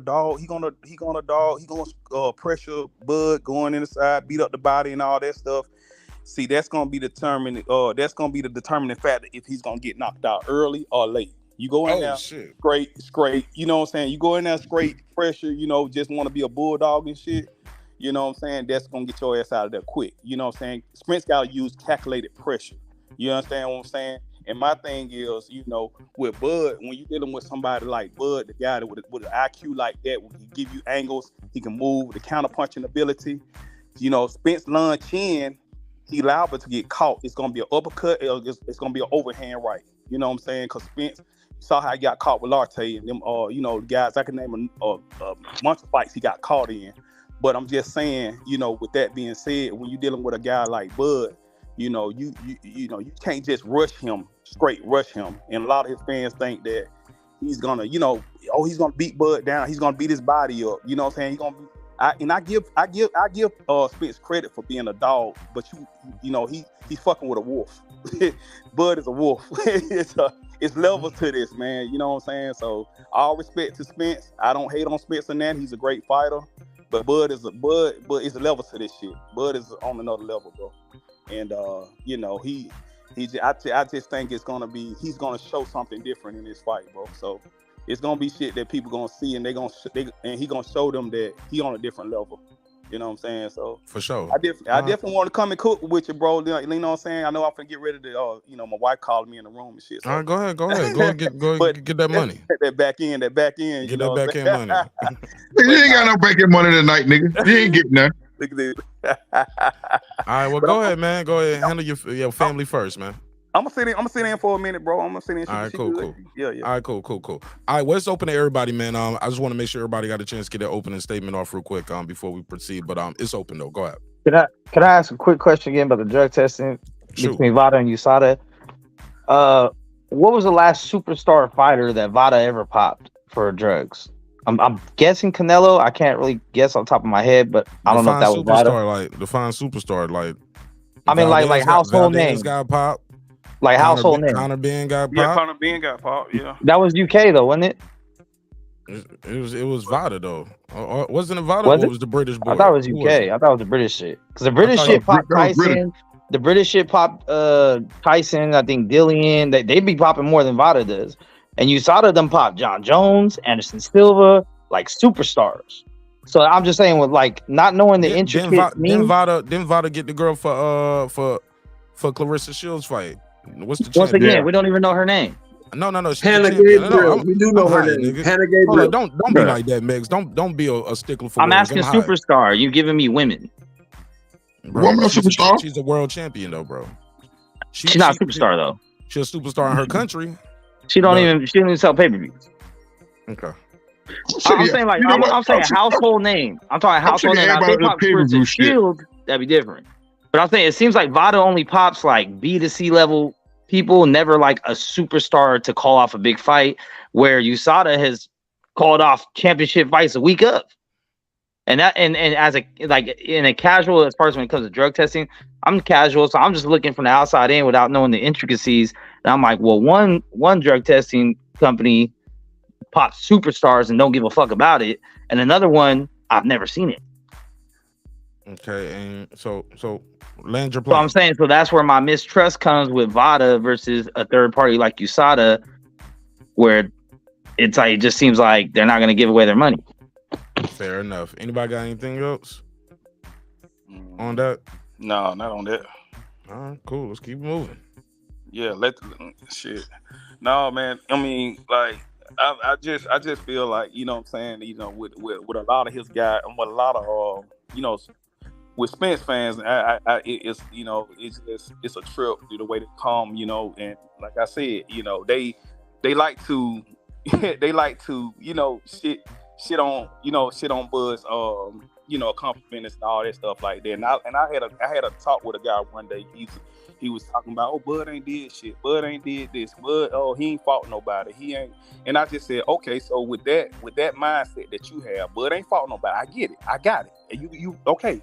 Let's go there. He hasn't fought anybody. With that being said, on this fight on the 29th, Bud not fighting anybody. Bud ain't did shit. Errol did everything. Errol fought everybody. Go ahead, man. You dragging the shit out. I want to get to it. Yeah, he did everything. So with that fight on the 29th, shit, Spence, with that being said, Spence should dog walk Bud, right? Right. He should dog walk him. Yeah, one side of that whooping. That's what they said he gonna do too. It should be. That's what it should be. I mean, just saying. It ain't though. That ain't gonna be what it is, but that's what they say. It's gonna be a one-sided ass whoop. Yeah. It's gonna be a one-sided ass whoop, but Bud gonna beat the shit out of Earl ass. Well, I think that Bud summed it up best at the press conference because Errol used that same talking point. He said, "Man, you ain't fought nobody." Bud came back with, "That's fine. You'll just be another nobody that I fought." Nobody. Absolutely. You know what I'm saying? Y'all believe that? Yeah. That's what he said. I'm just telling you what the man said. The man said, "Bud, man, you ain't fought nobody. You ain't fought nobody." That's what Errol told him. He said, "You ain't fought nobody." And Bud said, "Fine. If I ain't fought nobody, you will just be another nobody." Nobody on my record. And y'all sound like some damn fools repeating that dumb shit that Bud said. No, Earl came out of that and said this shit, so fuck it. But what I'm saying, if they were smart, they would, you know what I'm saying, they wouldn't shit on his accomplishment because they would make, what does that do for this fight? You know what I'm saying? It only, you know, when you tell a guy, when you say, "Hey man, he's a warrior, you know, he's been in the battles and all that shit," it just makes that fight that much bigger. And when you beat that guy, it looks better for you. But when you shit on him, man, nobody give a fuck about that. He getting a belt. The belt. But let me ask you this, Brandon. Let me ask you this. Since you talking all this dumb shit, let me ask you this question. 147 to ever do it. Let me ask you this question, Brandon. Since you talking all this dumb shit, what's the point of even fighting Crawford if he ain't fought no fucking body? Why you want to fight? Belt. Thank you. It's the fucking belt. We don't give a fuck about him. You Don't y'all don't give understand? a fuck about the belt. You said Errol got all three of the belts and the WBO don't matter. We won't. I got a question. Okay? Why does Earl get so much credit for beating Keith Thurman's leftovers? Thanks. Damn. Crickets. Keith Thurman leftover and Triple G leftovers. Shawn Porter leftovers, Kell Brook leftovers. Yeah. Thank you. Like, when was the last time you beat like an undefeated prime fighter that has never lost before, and people were saying like, "Hey, it's the next guy up." Like, the only undefeated fighter he ever beat was Mikey Garcia, and that's a lightweight. That moved up to fighter. Come on, I mean, that's the only undefeated fighter he's ever beaten, and that was the first time he was on pay-per-view. So my thing is this: who is on Errol Spence? Who is on his record that's so much more better, that makes his resume so much more better than Bud? You know what I'm saying? So don't give me Ugas for the 4-loss ass Ugas who lost to goddamn old ass Manny Pacquiao who got beat by Jeff Horn. Don't give me him, and don't give me Danny Garcia who hasn't beat anybody that matters at welterweight. You know what I'm saying? I mean, other than that, who has Earl beat that makes his resume so much more better than Bud? That's what I don't get. Carlos Ocampo, he was undefeated. No, hold on. Now, Danny Garcia did beat Adrian Granados. And Broner. He beat Adrian Broner. He did beat Brandon Rios. He beat Broner. He beat Broner too. Hey, he beat Lamont Peterson. He did beat an old ass Lamont Peterson. Yeah. I'm talking about Spence now. So Spence beat. Oh, okay. I was talking about Mikey. Lamont Peterson had 3 losses in a draw when he beat Lamont Peterson. He was an old man. Yeah. But once again, it's a recognizable name though, right? Because even though you gotta get that mic still. Keep your mic still, yo. Whoever moving that mic around, or either you gotta mute your phone while you're not talking. But I can't have the mic doing all of that. All right. Appreciate it. Even though Bud has beat more undefeated fighters, they're just not household names. You know, like we all know who Danny Garcia is, no matter how many L's he's taking. We all know who Shawn Porter is. So it's like that's the part where it's like he's about, and they do have championship experience. So I'm not gonna take that from him. But my thing is it his fault? Because when he fought Gamboa was undefeated. You know what I'm saying? Yeah. And now it ain't his fault what Gamboa do after he fight Bud. It ain't his fault what goddamn Postal do after he fight Bud. It ain't his fault what Delorme go on and do after he fight Bud. It ain't his fight what Ndongo did after he fought Bud. But when Bud fought their ass, you know what I'm saying, they was somebody. And you know what I'm saying? All undefeated, by the way. All undefeated, by the way. Thank you. So that's what I'm saying. Like, yes, just cause them guys over there PBC got names and shit like that. You know what I'm saying? It just makes it like you know, oh, who is this guy that Bud fought? He was somebody, you know what I'm saying? He was a champion. He was undefeated. So that's now what I'm talking about. we can go with the petty. Nobody's ever the same after the fight, Bud. You know what I'm saying? Like you could just go with that. Like those guys could have been something, but he beat their ass so bad they just weren't the same no more. Right. But I'm not even gonna go with that. I mean, I do think they're all right. But styles make fights, man. This is something that really irked me. Now this irked me. You trying to tell me all of a sudden that Yordanis Ugas is a world beater when he beat a 43-year-old man coming off of a 2-year layoff? Wasn't he supposed to do that? Who just beat an undefeated champion? 2 years prior, Brandon. 2 years prior, he beat an undefeated champion. He beat Keith Thurman when he was 40. He fought Yordanis Ugas when he was 43, coming off of a 2-year layoff. Why? And that's because a big win? Because of the pandemic. Why? But I will say this though, I'm glad it's 2 fucking years later. I'm glad Ugas got that. I'm glad Ugas beat him because if Spence would have got it and beat Manny Pacquiao, it'd be the biggest shit. Oh, he beat a legend. He beat Manny Pacquiao, the prime. It would have been. But when Ugas beat him, oh, Pacquiao's old. Pacquiao's past prime. Last fight he ever had. But if it was Spence, oh, he retired Pacquiao. He beat his back. You know what I mean? Like it just depends, man. You know how they go. 43-year-old man coming off a 2-year layoff. Check this out, right? When Bud Sweater got that fight before Earl, right? The Pacquiao fight, right? Remember Bud Sweater that fight Pacquiao first? Yeah, go ahead. Well, no. They never had a fight. Never heard of it. No. There was negotiation. He wanted to fight. They wanted, but listen to what I'm saying. Hear me out. They kept saying, "Oh, Pacquiao, old man." My Bud want to fight the old man, huh? He was an old man, but everybody still wanted to fight him because he was. But everybody still wanted to fight him because he was a big name in the welterweight division. I'm just saying. I'm saying that's the excuse he was using. That's what he was saying. Well, Bud for to fight the old man. Well, Bud want to fight the old man. But if I'm correct, remember correctly, when Earl got a fight, he fighting Manny Pacquiao. Yeah, you feel what I'm saying? They didn't want to give Bud that credit. Hey, they didn't want to give Bud that credit because they kept saying that, Pac-Man old. Now since Earl for the fighting, he good. Yeah, that's a good promotion though. That's what promotion companies are supposed to do. Yeah, that's good. Yeah, that's good. But what I'm saying is, let's keep it up. But that's not nobody in the business that say that. That's YouTube daddy shit that you talking about. Yeah, bro. That's these niggas on YouTube. But it's that's what I'm saying. The niggas on YouTube. Yeah, fuck them niggas. Yeah. They don't move the needle on shit. They was all wrong about this fight not happening, and Bud's a duck. The fight ain't gonna happen. Man, they was working on the fight since January. The man fought December the 10th. According to him and Errol, they started talking January the 2nd. That means you go, because he went overseas after the fight, went overseas, came back, had Christmas with my family, New Year's over. What's up, Errol? What's up, Bud? You want to do shit? Hell yeah, let's make the shit happen. And from there to the announcement, they was making the shit happen, bro. So everybody from January to May when the shit got announced was wrong. The fight happened. The PBC was broke narrative. That was wrong. They got Canelo over there. They got money to pay him. They got the Bud fight. They got the Ron and Tank fight happening this shit. Just saying, that motherfuckers are doing big things over there. So people were wrong. You got to ignore the YouTube daddy shit because they don't know what the fuck they talking about. Yeah, they be on that bullshit. Yeah, but go ahead, pass it around, man. Fuck them YouTube niggas. They be wrong. I just want to state that Bud has beat 9 undefeated fighters and 3 one-loss fighters. Earl's beat 3 undefeated fighters and 4 one-loss fighters. So when you talk about competition, I think it's a twisted narrative. Fans do this all the time. Let me ask y'all this: who y'all think got a better resume, Devin Haney or Tank Davis? Devin Haney. Yeah,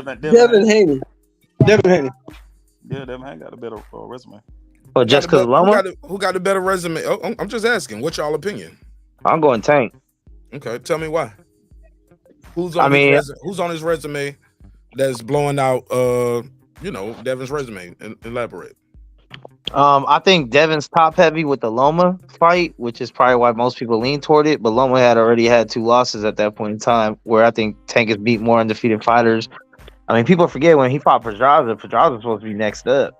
I mean, he ain't shit now, but I mean, Tank's beat a lot of dudes that are supposed to be next up. Pitbull Cruz, all these dudes, and Rolly, I mean, we all know Rolly's Who trash. the fuck ever said Pitbull Cruz and Rolly was next up? Who said Never that? heard of it. PBC. Never Nobody heard said of that. it. Yes. Nobody This ever nigga said said that. Rolly was next up. Pitbull Cruz. Rolling. But Pitbull Cruz was the Nobody ever last said minute anything about replacement. Pitbull Cruz or Rolly being next up, Hey, Max. Come Max, on, I'm man. gonna shoot you some bell. Rolly's the 140-pound WBA champion. Fuck what y'all talking about. What's he next up? And he lost the fight where he got the belt. The referee saved him. He was getting his ass kicked by a 40-year-old man.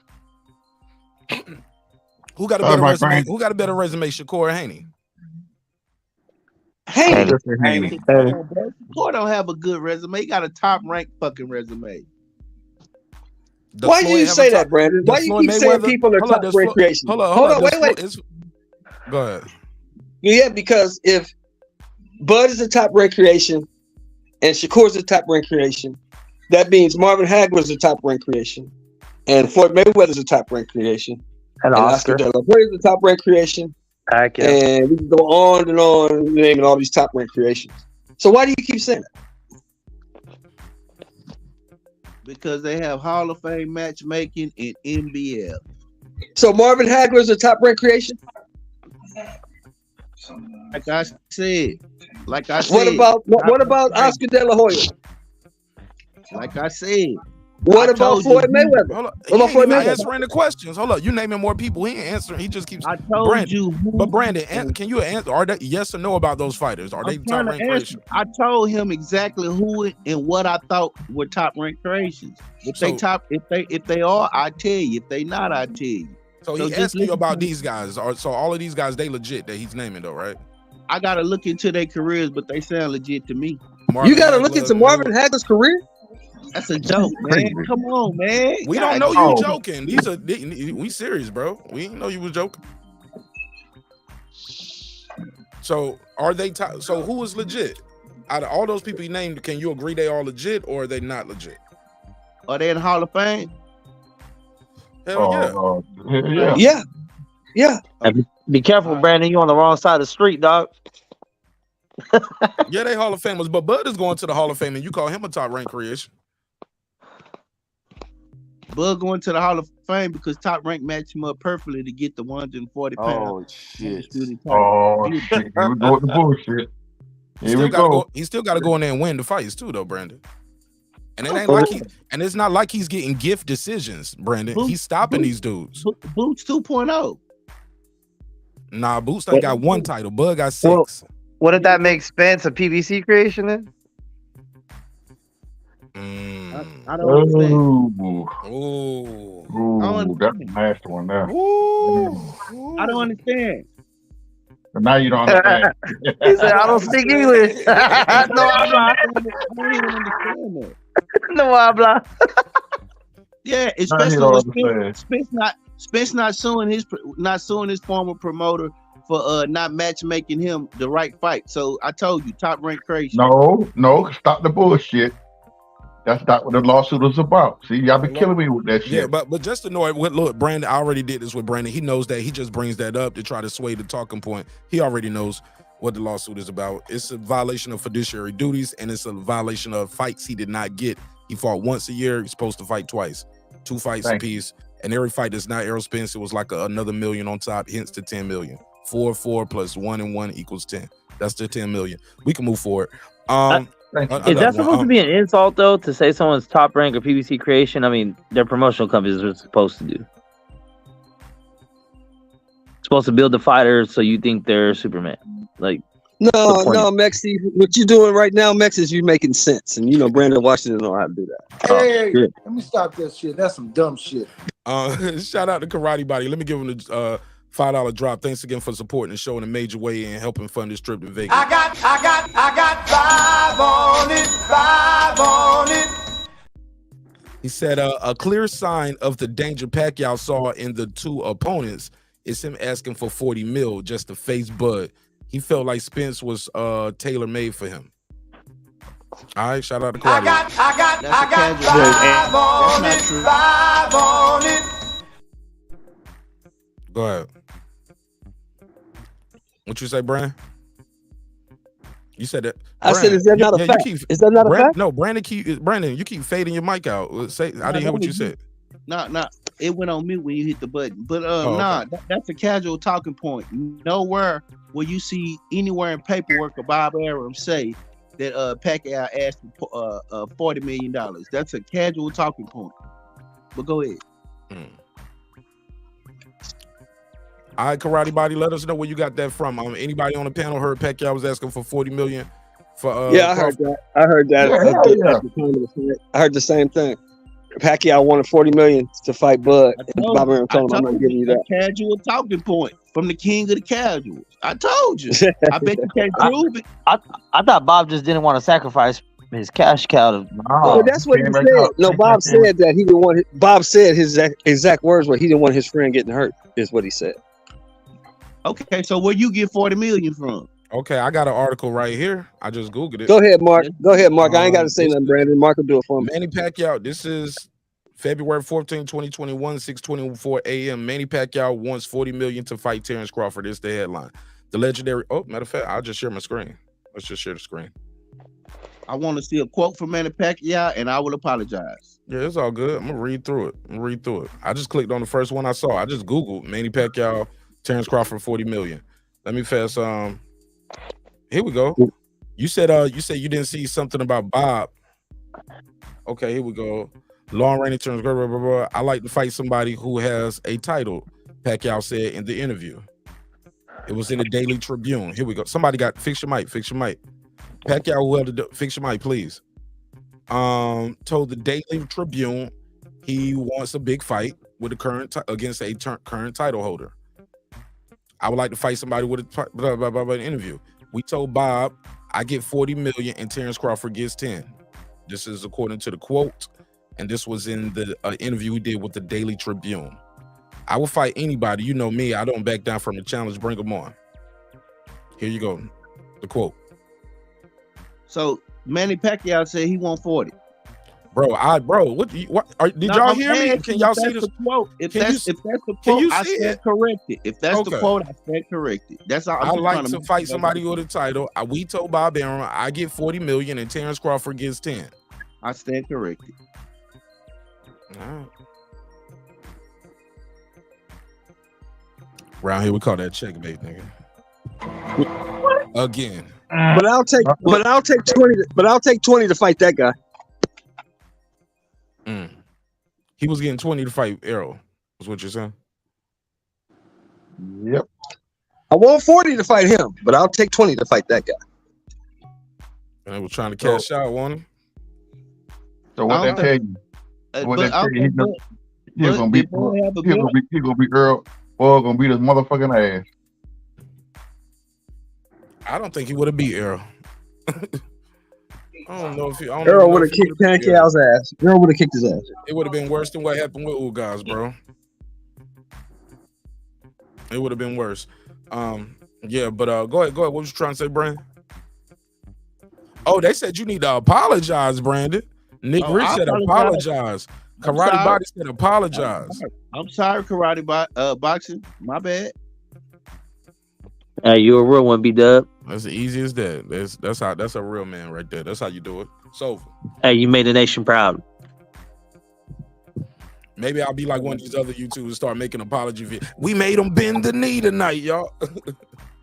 Nah. But shit. What's something else I want to say to y'all? Oh yeah, y'all told me Shakur. We was talking about Shakur, right? And you said that's how we got here. Brandon said Shakur is a top ranked creation. He's still standing on that part, though, right? Facts. That's exactly what he is. He ain't nothing more than a top ranked creation. Y'all gonna see. Brandon hard, boy. Bro. Winning fights. Who do you think is the biggest threat to Shakur? Right now, in his weight class. No, I'm talking about 20 years from now, bro. When he retired. The champion, right now, the champion of his weight class. And who was that? Devin. If you don't know, shit. Nah. I'm asking you a question. The Dream. I don't know, man. I'm taking Shakur against the field, bro. I'm sorry, bro. I think, you know what I'm saying, I think with only one I would say is Tank. Tank got an ultimate neutralizer. But I take Shakur against the field, bro. I'm sorry. You got him beating everybody. I got him beating Devin. I got him beating Tank. Loma. Got him beat Loma. Haney. Yep. Okay, that's everybody. Mm-hmm. I take him against the field.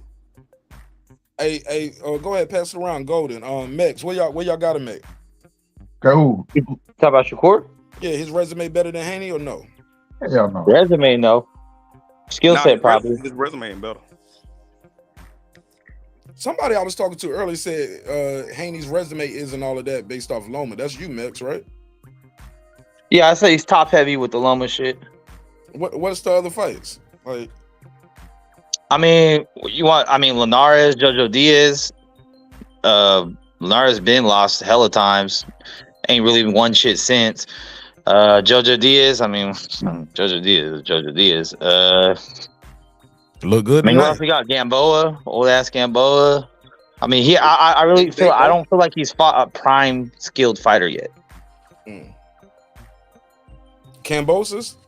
Okay, well, let me ask this question. Kambosos coming off he beat the fuck out of Teofimo. Yeah. You don't get no credit for the Kambosos win from you? I give him more credit for beating his ass twice in his home country, but Kambosos is gonna be a blip on the radar in 10 years. No one's gonna remember who the fuck that is. Oh yeah, we always gonna remember who gave Tio that first loss. We ain't gonna forget that fight. That was a good fight. And so let me ask this question. Dropped him in everything in the first round. I guess I would have to go how high you rank Tio. Let me ask this question. Fair enough. So my question is this. Here's my question. Name me a 3-division world champion that Shakur to beat. I don't know one. Max, you know one? Nah. But I don't know a lot of multi-division world champions. Because I do know that Jorge Linares is a 3-division world champion. I do know that. And so is Linares. So is what's his name? Loma. Linares and Loma were 3-division champions. Gamboa was one champion, one title. A couple guys, man. I don't know why y'all think people don't like Devin Haney, man. Y'all think it's because his pops? Yep. I'm probably someone that feels like the multi-division championship shit is a little overrated. Not all champions are made the same. Well, so let me ask you this. Is there anybody on Shakur's resume that is more accomplished than Jorge Linares? No, that's why I said Devin has a better resume. I just think that that Shakur has a better skill set. Well, I can't really say that. He got to get in the ring with somebody so we can really see what he got. Exactly. He's only had one fight at 135, so I can't really say who has the better skill set. What you did at 130 doesn't count. That's the same thing I say about Boots. He got to get in the ring with somebody. Yeah, Boots ain't fought no goddamn body. He looked good tonight, but he got to look good against a guy that was tailor-made for him. Fight somebody who will actually fight you back. Let's see what you look like then. Oh, that dude was fighting bad. That dude was fighting bad. I can't let you have that. That dude was not fighting back. Yes, he was. That dude was fighting back effectively. That dude was hitting Boots, and Boots was walking shit like that. Hold on, just because Boots was taking the guy's pop don't mean shit. He was taking Boots punches until he wasn't. That dude had no shot at winning that fight. So what? No but shot. That guy, you can't say he wasn't fighting back though. Let's not do that. That guy was throwing punches. He caught Boots with uppercuts. No. Listen, Mark. Hold on. No, you listen. I heard you. Let me speak. Let me get this off. No, he was snapping Boots' head back with jabs and everything. Boots was popping him good. The dude just kept coming. He finally got hit with that damn right hand, and he couldn't take it. And then that was it. From there, the story. We have two different perspectives. We have two different perspectives. Fighting back to me is fight. Listen. Let me finish. Fighting back to me is giving as good as you getting. That guy was getting, but he wasn't giving as good as he was getting. Just because wasn't able to hurt Boots visibly. Boots got hit with some good shots. His head was snapping, bro. He tagged Boots tonight. Now, he truth be tagged told, good, man. Boots always gets hit with good shots from everyone he fights. But them boy really don't have no good power like that, though. Hey, Boots got suspect defense. Hey, look, nobody had ever dropped this guy before. Nobody else had knocked him out before. He had one loss on his record, and it was a questionable loss. We had like the guy just go in there and get his ass kicked all the time or something. Oh, but here we go. Hey, the same shit we've been talking about the past 15 minutes. Who the fuck has Villa ever fought? He beat Speedy Rashidi's ass. Speedy Rashidi ain't shit. Ain't been shit. Bro, they was trying to get him to. They was trying to say he was one of them ones. They was trying to say he should fight Boots. That dude tried that same shit he did with Speedy Rashidi, and Boots had some shit for him that Speedy didn't have. But it was times in that Boots was going to initiate the clinch. I was like, why he initiating the clinch? Came off the ropes. Taking the shit out of Boots. Yeah, Boots is he's not invincible, man. I don't think he's invincible, man. He did a hell of a job.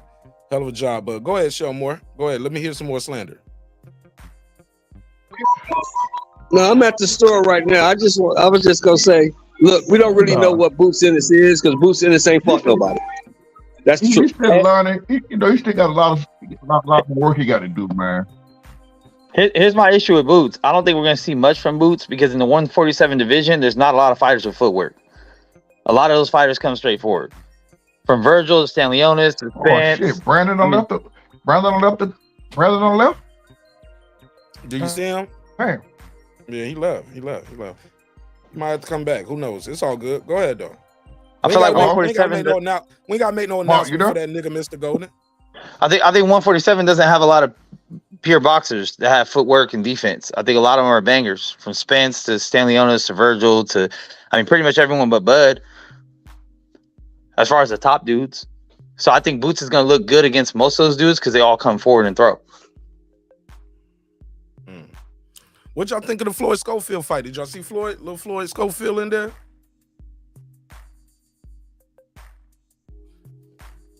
Anybody see Floyd Schofield tonight? Can y'all hear me? That's phone like somebody going off. Can y'all hear me? Okay. So Mets dropped off too. Shell Moore is in the store. Mr. Golden, can you hear me? You breaking up? Can you hear me? Yeah, right? Yeah, I can hear you. Okay. Yeah, did you see Floyd Schofield at all?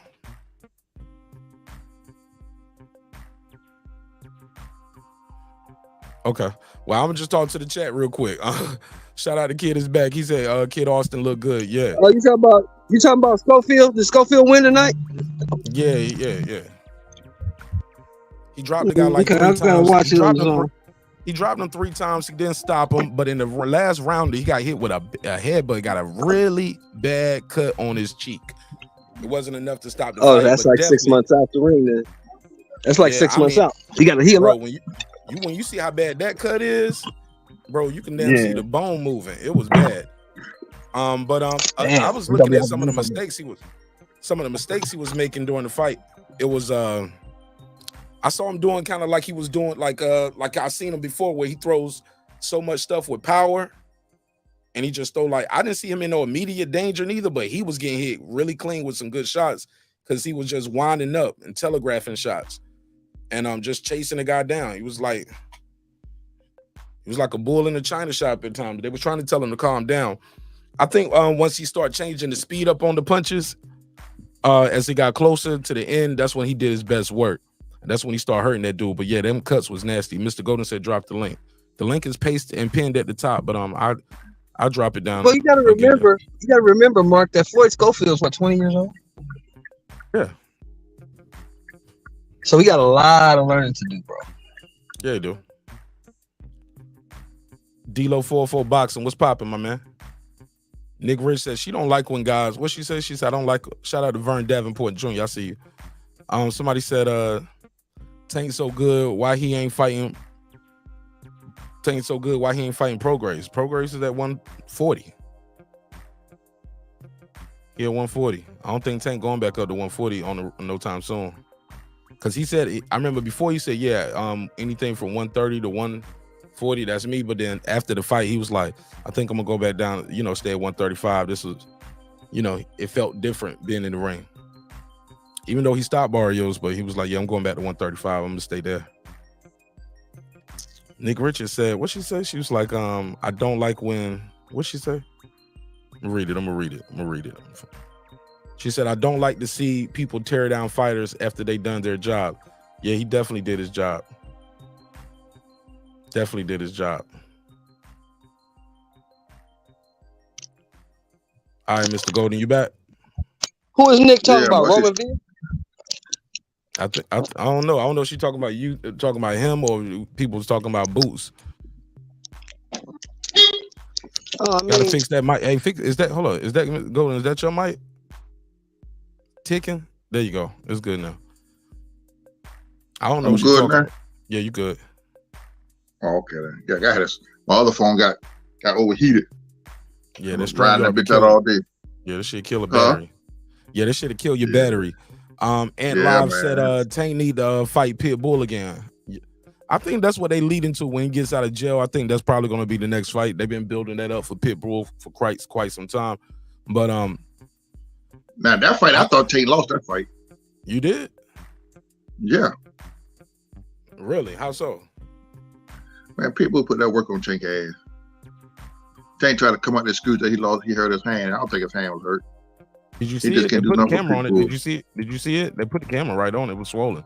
It looked bad. No, I didn't see that part there. I missed that part there. Yeah, it was right there. They did it right there in the ring. He had his glove off. You can see it right there in the ring. How bad it looked. Okay, I missed that right there. But Pitbull put that working on his ass though. I think that's why Tank and gave him a man, Tank outboxed that man with one hand. Pitbull didn't win that fight. I don't know what fight you was watching. Man, Pitbull put that working on Tank ass. I don't like Tank. So hold on, just because you don't like him, don't mean you got to say he lost the fight. No. But seriously, Tank out threw him and outlanded him the whole fight. Yes, but I still say, he put that working on Tank ass. I be talking shit, but it was a good fight. I think Pitbull took it to the limit. He made Tank work for it. Be honest, he made Tank work like a motherfucker for that fight. With one hand. Well, he didn't hurt the front hand too much to late in the round, didn't it? So what? He didn't hurt Tank hand. He didn't take the hurt his hand till late in the fight though. Right, and prior to that, Tank was dogging it. I think it's good. No, I didn't. I'm a kid. I think people would take it to his ass. I think that's why Tank waited so long to give him a rematch. Well, he wasn't original. He wasn't there to get the fight anyway. He was a last minute replacement. Right. I thought Tank hurt his hand in like round 3 or 4 or some shit like that. No, he hurt early. No, he hurt it late. It was late in the fight to hurt his hand. But a lot of people don't realize it be the fighters who you really supposed to beat the hell out of, be the one give you your hardest fight at times. Damn, I'm looking at these damn Pitbull. See, what happened was Pitbull threw a lot of punches early on. He was throwing a lot. He won like 7 of 45, 7 of 52, 8 of 43, 8 of 41. So Tank might have threw, like, I'm saying, it's shit like that happening. But damn. I'm looking right here, shit.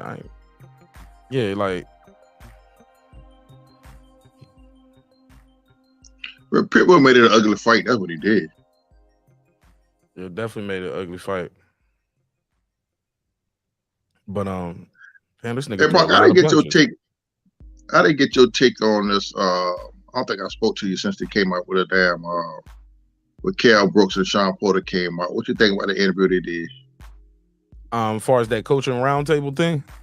Yes. Oh, I did a whole breakdown on that shit the other day. What you mean? What part? What part you want to know about?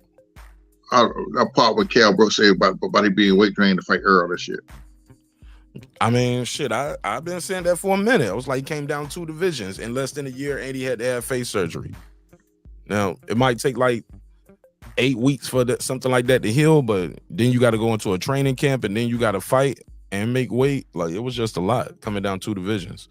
But that's what he signed up for. He knew when he came back down, he had to fight Errol, so it is what it is. He took the paycheck for Triple G. Right, you take 8 weeks. which is 4 months, right? Let's see, 4 months, and then you had another 4 months to really to train for the fight within 8 month time. You know, I think they should have get that man that medical extension. Nah, he don't get no extension because you knew you had to go up there. You knew you had to fight this dude. You chose to go over there and fight Triple G for the money going up in weight. Nah, Errol needed his title shot, bro. I still say he should get a man a medical extension. Yeah. Fuck that. Drop the belt. You shouldn't have went up there. He didn't have an injury that took a year. If he had an injury that took a year to get ready, yeah, his injury didn't take a year. Injury took a couple weeks, and shit, the fight is next year. He fought him a year later. Now less than a year. Let me see. I can look it up. About a year. He fought him in 8 months time, Mark. 8 months. Oh no, I don't think it was 8 months. 8 months. Look it up. I'm looking it up now. Let's see. September, October, November, December, January, February, March, April, May. Yeah.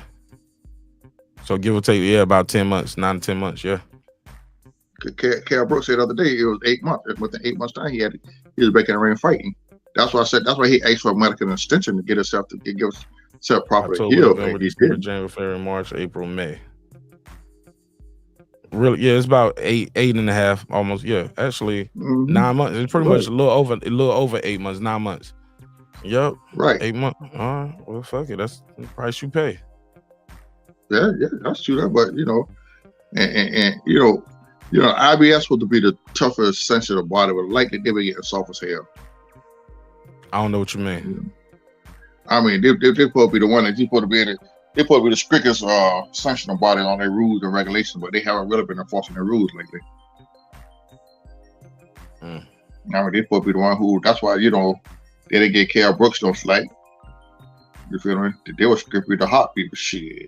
Now, I mean, Errol haven't had a tight defense in God nowhere with IBF. Because he been unifying. Man, come on, man. He had to fight. He had a mandatory. He had to fight his other mandatory. Then he unified. Then he fought Then he get a voluntary. What mandatory? He only fought one mandatory. Last mandatory here was Danny Garcia, was it? I said, I didn't say. I said, yeah. And then he unified after that. Mm-hmm. So yeah. So you get a unification. Yeah. So that a trumpet. So that's what he did. He unified, mandatory, unified, and then he got another unification right here for undisputed. So what you gonna do? So what's up with the Staniosa's contract that they got though? When he took that you know what I'm talking about? When he took that a step aside month for him to fight Ugas, and he had in his contract this would have been the next fight Errol had, but Errol never fought him yet. So because unifying Trump in that. Right. What kind of boxing fan wants to care more about somebody fighting a mandatory than unifying the division, bro? That don't even make sense. No, I'm asking a question. Yeah, I know, but you trying to make it seem like he doing something wrong because he wasn't fighting. No, I ain't saying he doing nothing wrong. Because at one point, Staniosa was like, "Okay, I want my title shot." You feel what I'm saying? I don't want to wait. You know, cause that was him and Bud before they even start making this fight here. They was going back and forth, and they're trying to figure Earl gonna fight Keith. He was gonna do this, and he gonna do that. But that man had to sign a contract. I'm confused though. What's your end game here, Mr. Golden? Like the unification trumps mandatories. No. I know unification trump everything. I know unification trump everything. I was just asking the question: what is going to do about his contract? He got to sign a contract that he's going to fight. He trying to fight Virgil. They don't reschedule that shit like 2 or 3 times. COVID and 2 injuries. Yeah, but shit, that's how I just read today. They said Virgil going up to 54. They're not going to let him fight no more. Okay, well, I mean, he was fighting Virgil because he couldn't never get no other fight.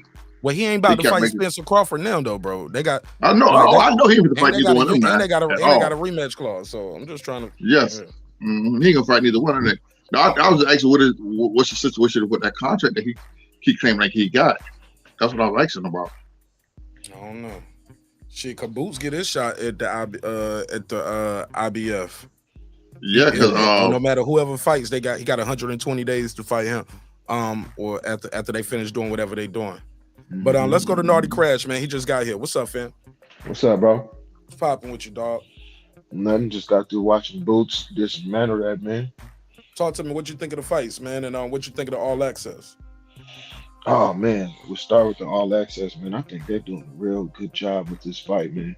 From the press conferences, them not being dry and kind of going at each other to this. This is one of the best All Accesses I've seen for a first episode. I ain't gonna lie to you. Just diving into, how they family, man, how they, what I'm saying, getting ready for the fight. I see both of them doing stuff that I never really seen them doing before. It just, I ain't gonna lie, it's juicing it up, man. I can't wait till the second All Access. But as far as the fight, man, how about that one kid, man? Hey, somebody got to fix that noise, man. Somebody going through the house with squeaky doors. Oh yeah, no, that's my daughter walking through my. Oh, okay. House, okay, go ahead. How about that one kid? Did y'all see the middleweight fight before? You talking about Taylor? Oh Taylor man, what a! Oh man, That's the fourth undefeated prospect he done whooped. Man, if you couldn't feel him, like just where he coming from and where he at and what he doing to go through what he going through, man, that dude, man, I can't wait to see more of him. He has a unorthodox style. Like his style is kind of weird, but it's effective, man. He to fight on the inside with arms that long and be that effective, man. That dude didn't adjust to the belly punch all night. Some of these undefeated dudes, they be hyping him up, they be overrated, man. Because that dude, he didn't. Well, make no adjustment. He told you that the dude Gomez had crazy power from the outside, so he figured out that I got to get inside his power. I got to smother it. Okay, that's where I'm safe with that. Where was Gomez's adjustment? Gomez only got 6 fights. What adjustments can he make? Man, if you're a professional, bro, you fighting, bro. Man, if you're a grown man, all that stuff you talking about, all that stuff you talk about comes with experience. At 6 fights, that man don't have no experience. So he must have been knocking everybody out. So he must have never. He been knocking everybody out. Amateurs don't count. Hold on, y'all got to talk one at a time. Doesn't count in the pro. Amateurs do count for making. It doesn't count in the pro. No, it doesn't. No, the amateur style has nothing to do with professional experience. You get the Damn, experience. Shelton, you ain't gonna let him talk, Shelton. You just gonna bash him like that? I'm trying to talk. He just kept talking. He ain't bashing shit, bro. No, I told him let you talk. I'm trying to hear what you're saying, but he keep cutting you off. And your headset static and Shelton. I don't know what you did different, but it was clear earlier. But it's static. Well, it's not clear now, bro. Like I was saying, man, I wouldn't give a damn how many fights nobody had. You jumping in the ring and you ain't gonna make no adjustments, bro. You should have picked another profession, man. Period, bro. Had 6 fights? Hell yeah, 6 fights. What you mean, bro? What are you talking about? The man only got 6 fights. This dude got almost 20 fights. He got way more experience than that dude. That don't matter. That don't mean don't adjust to what the man is doing well, bro. Like, how can you adjust if you don't know how to? How can you adjust if you don't know how to? And if you wouldn't have been cutting me off, and you would have let me get through what I was saying, you know what I'm saying? Before you got all excited like the nigga was your cousin or something, you know what I mean? You would have heard me get to the point where I was gonna say that Goosen and him didn't make no adjustment. Because if he can't make it, who supposed to tell him to make it? The coach. So what you gonna say? He don't got no experience either? How's the coach gonna make you make an adjustment that you can't physically make? What are you talking about? Are you drunk? Bro, you gotta be drunk or something, bro. You mean to tell me the coach can't tell you to move laterally or back up, use your feet because the man steady hitting you in your belly? He can tell you to do all of that shit. If you can't do it, what the fuck does it matter? And that's what he was supposed to do. That you're speaking in hypothetical, like somebody can't do something. You don't know what that man could have did with the right instructions. I saw what he could do tonight, and it wasn't much. Well, that's on him, bro. You're not finna tell me like a motherfucker not supposed to make no adjustment because they only had 6 fights. You're not even making no fucking sense. That motherfucker wasn't ready for that dude. Is what I'm trying to say, stupid ass nigga. Man, bro, you know who you talking to? I don't give a fuck who I'm talking to. Nah, you drunk, nigga. Cause you nigga, this Nardy, nigga. This Nardy, nigga. Nardy?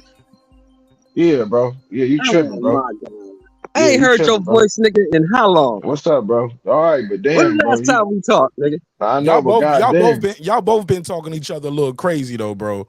When the last time we talked, I man? ain't called that man out his name. I wouldn't even call Sheldon out his name. That's my nigga, bro. I wouldn't even do that. But you was saying like, When the last time I talked to you, Bro, Naughty? I'm gonna match aggression. That's what I'm gonna do. But at the same time, I ain't even used to that. Ain't even talking to me like that, bro. Like we just gonna talk about When the last time we talked, Naughty? Stop doing that. You making it do it, Chris. I'm on the show. When the last time we talked, Naughty? I don't know. It's been a minute, but you already know we locked in, bro. So we over that. We good. We good, Mark. Yeah, That's my guy right here. Yeah, you that dude wasn't ready though, Nardi. He just wasn't ready. They pumped that dude up like he was this and that and the other. That dude wasn't shit. But you don't think Goosen, with his experience, could have told him like something to do about all of them shots he was taking to the belly? I'm gonna tell you exactly what I think. I think Goosen knew what he had when he started training this dude and he got him to the ring. Once he saw what the other dude was doing, Goosen probably figured out, I could tell him, but it ain't gonna work because this motherfucker can't do it. I mean, the trainer knows what his fighter can do and what he can't do. Right. So Goosen was telling him exactly what he was telling him. Go out there and get him. That's all hear the trainer say? Go get him. That's all we got. That's what the That's Hall all of he Fame got. trainer. That's all you can. That's all you can tell. What did Tommy Brooks tell us, Mark Nash? You got What two did Tommy game Brooks tell plans. us? You got a plan A and a plan B. Plan A don't work, go to plan B. Plan B don't work, go back to plan A. That's it. This motherfucker can't do too much. I can't confuse him. Okay, look, go knock him out. That's all I can tell you. I remember when he told that to Chico Corrales, Diego, after he got dropped, after he kept spitting the mouthpiece out, then he got dropped twice, then he spit the mouthpiece out, got another point taken. So it's already a 10-7 round, then you got a point deducted. It's a 10-6 round. He was like, you better go get his ass now. You better let me ask y'all this though. And he went out there and stopped him. What did y'all think about Boots' performance? Boots, that dude was tailor-made for Boots, so I wasn't surprised. I knew once I saw him beat Rashidi the way he beat Rashidi, fighting Boots, he was gonna get knocked out because the dude is flat-footed. He comes straight forward, no head movement, no defense. Tailor-made for Boots. Boots gonna style on this dude and knock him out. I wasn't surprised at all. You know what I seen though about Boots, like, and I'm not taking nothing away from him, man. It was a fantastic performance. But when I look at him and I think about Spence and Crawford and the shots that he was getting hit with, I'm trying to figure out if, you know, his reflexes is so cold that I think he be in there with dudes that he know he could just get out of trouble with quick, and so he kind of leave himself open for certain stuff that this is what I'm telling myself. Like maybe he wouldn't do this against Spencer Crawford, but I really don't think he beat neither one of them, bro. I don't. But let me ask you this, Marty. What's up? But let me ask you this. Let me ask you one question. For what you just said, right? The statement you just made. Why do you think Boots didn't sign that contract that Crawford and them sent over there? Well, I mean, from what they said, they was trying to get his father to negotiate the fight instead of Steven Espinosa. That's the information that I got. That's what they said. I'm gonna tell you what all that legal jargon meant in real terms, in real life terms. You ain't ready for that dude, so we not gonna put you in I believe, bro, because I'm telling you, I'm watching the fight. And I'm thinking about Bud and Spence because I studied them, man. Bud throw punches from different angles. He got a lot of torque on his punches. Spence could have took him inside tonight and wore him out. And I think the shots that Bud would have been catching him with tonight, you know what I'm saying? As long as Bud could take that power, man, he had knocked that boy out, bro. Facts. He's not ready. But Spence will be right in front of him, though, right? But Spence ain't gonna be moving from all night. Spence will be right in front of him. No, Spence would close the distance. If you watch the what's the dude we were just talking about? How he closed the distance on that dude. It'll look similar. Yeah, it'll look kind of similar to that, bro. To whereas he just closing the distance and because Boots was throwing some good uppercuts in there, but it seemed like that was the only thing that he was throwing that was of significance. You know what I'm saying? And then when he was getting touched when he was on the inside, and this dude. Athletic ability wasn't nowhere near, you know what I'm saying, a Spence or a Crawford, bro. That's all I'm saying. Facts. All that's facts. I think he needs some more. I think, you know, it looked good because he will beat 98% of the whole division. I actually would like to see him fight Keith Thurman, but when it comes to the top tier, them boys too seasoned, man. I don't think we giving them enough credit for how much experience is, like, even with their life and death experience, how much experience they got in that ring, man. Them dudes is craftsmen. And Think I just about was this, watching the Nardi. fight tonight. What's up? Think about this, Nardi, and the panel. Y'all think about this. Name me the B-level fighter that Boots has fought. I ain't talking about A-level guy. I'm talking about B-level guy. Name me one. Anybody? Yeah, because you got to put Castillo, Clayton, and Villa, and Lipinets at 147. You know, they are pretty much all around that C+, B-. You know, they all hovering around there. I don't Right. So you even gonna know if take I'm gonna him? do that. So you gonna take Boots Ennis from fighting C-level competition and throw him in there with some A-level sharks? It's not gonna end well. But I can say this for him: if you do fight him for 12 rounds, he's gonna do damage with his punches. Yes. Boots got power. Boots got speed. But Boots don't have the experience. What is it, ring Boots general? don't know when to turn it on and turn it off. If you were listening to Virgil Hunter and Breadman yesterday or the day before, they both said the same thing. They said Crawford has the ability to turn it up whenever he needs to. Whenever he decides it's time, he can turn it up, and people can't match that intensity once he turns it up. That's true. I actually have a theory that that's really the adjustment that he makes. Like, people talk about him being this master adjuster, and I do think he takes away what you do best. Like with Avenation, he took away his right hand. With Cavalasis, he'll take away your main vein, but for the most part, it's turning to southpaw and just picking it up to a pace that these dudes just not ready for. And there's very few people that's ready for the fist. I call him the fist of fury when he does that. When he turn up and he start throwing all of them hooks and uppercuts, and they coming from everywhere. And he jumping. You know, he got that jump. He got that jump uppercut hook game. You know what I'm saying? Crawford got some dynamic stuff to him, bro. Even though I got spins, I will never, lie like that man don't got some dynamic ability.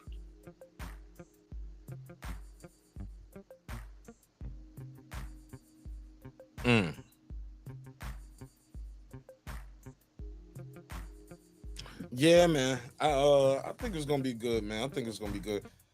Somebody said Spence didn't look like he was on weight. They thought he was gonna miss weight. How do you look in all access to y'all? I thought he looked fine. He looked fine to me because they still got a few weeks to the fight. But I never understand the Crawford fans when they say, "Oh, December 10th, he looked like this, like that." We talking about somebody who have never had to get on the scale twice at a weigh-in.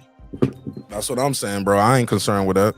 Yeah, I don't really. I'm more concerned with them getting injured in sparring because that has happened. You get what I'm saying? So, man, you know what I was looking at?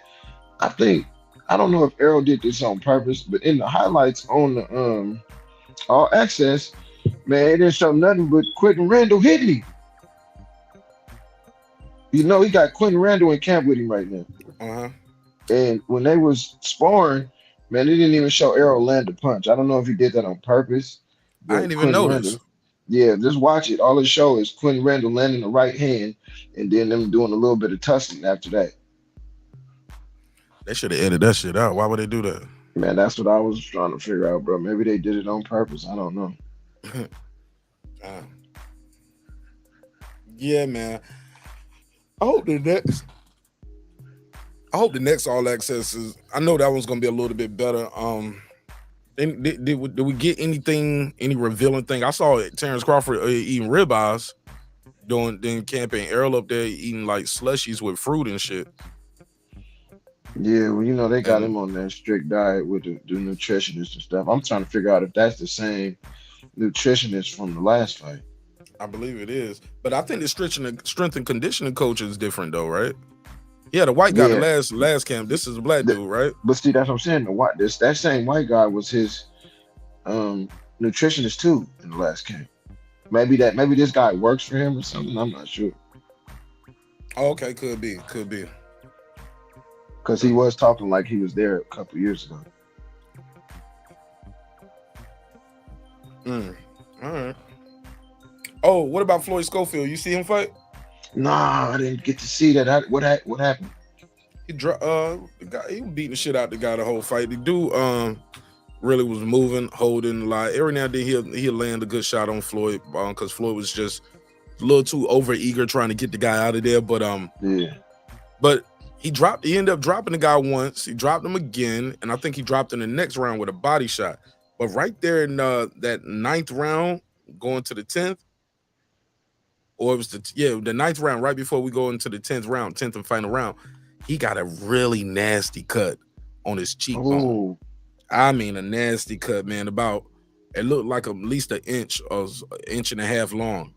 Damn, and it was and it was wide. It wasn't just it was a gash from a head, but it was a gash. It was wide open. And Did they stop it? Nah. He went to. They was trying. They did something in between the rounds to let the doc look at it. He was like he ready to go, and he was telling the crowd, "Let's go, let's go." And the crowd cheered it on, but he definitely he said, man, I had a headache after that. He said, I got a headache right now. He said, yeah, this shit is it's bothered him that last round because he definitely was moving. The guy he was fighting. Yeah, the guy. What's his name? Haskell. What's his name? Haskell, something like that. Yeah, something Haskell something. Bro, he tackled him to keep from getting knocked out at one point. Like he was about to get stopped after that second knockdown, and he did some shit where he kind of just basically put Floyd in a DDT type shit. And wow. Yeah, man. And Floyd laid there for a quick second, then he hopped out. I was like, man, I hope he okay, but he was just like, bruh, you know what I'm saying, taking a deep breath, and he got on up. But yeah, he was beating the shit out of that dude, man. That tackle really saved him. So let me ask you this, because that dude was fighting dirty. Man. Floyd, he liked to bark up the tree of Keyshawn Davis a lot. He called him out at the end of the fight again. Oh, he did. So he said, Keyshawn Davis, let's go, send the contract, let's go. He said, and everybody else after that. From what you seen, what do you think about that fight? I would love to see it. What I like about Keyshawn is Keyshawn changes the rhythm and the timing of his punches. He don't throw everything with the same power. And he's learning that from being in that Team Crawford. That's something that they pride themselves on. That's one thing I don't like about Floyd Schofield. It seems like he throws everything with power. Yeah. So he don't really shock the guy with the punches. These guys feel that shit early and they get the hell out the way. I think he'll get more knockouts if he was sneaky with the power more. Well, not even sneaky with the power, like, because he do get knockouts now. I'm saying as he move up in the rankings, he gonna have to hide that shit with some of these dudes. Yeah, gotta hide the power with that. Was he setting up his shots and shit like that? I ain't see him, bro. He was just going after him, bro. He was just going after, bro. Just going after him. They get so eager when they young and they coming up. They be full of that adrenaline, man. They get so eager to fight people at the top level. I think a lot of boxers don't put enough emphasis on experience, man, because you learn so much. Because I actually think that fight was good for Boots tonight because he got a lot of rounds in. You know what I'm saying? Against a pressure fighter, even though dude couldn't mess with him. But it's always good when they get them rounds in just in case they got to go 12. Because I always had the mindset of, somebody like Schofield or Boots, like Keyshawn Davis or Crawford or Spence would take them in the deep waters and drown them out. Yes, just because they don't have that experience in the late rounds, and whereas somebody like Spencer Crawford, they got so much experience in the late rounds that they get stronger as the fight closes. You know what I'm saying? And if you see it's a common thing. That's just like Lomachenko. He closes out every fight excellently, even though he lost the 12th round against Dev. But when he fought Jermaine Ortiz, Teofimo, Devin Haney, man, when he get to about round 9, 10, 11, bro, he should start pecking on you, bro, for sure. Crawford spent the same way, bro. He got another gear. Another gear. Yep. He fight the fight in segments. Right. And when they get around that time, he ready to close the show. And if you don't got that type of experience, you need to withstand that. Then you're gonna be in trouble, man. That's why this Terence Crawford Errol Spence fight is so good, because they both get stronger as the fight goes. Yeah. And they both got certain weaknesses and certain holes in their game that only the other one can exploit. So it's like, man, I know we all rooting for who we rooting for, but in reality, man, we just all got to sit back on fight night and just witness history because this is a matchup unlike any other, if you ask me. Yeah, this shit is a mega fight, man. This shit is important, bro. It's for all the marbles, bro. How you feel about the fight? Are you going out there or are you buying the pay-per-view? No, I'm buying the pay-per-view. Man, so I got my son in the boxing early, and I actually train him and stuff. He don't compete, but we got mitts and heavy bags and stuff in the house.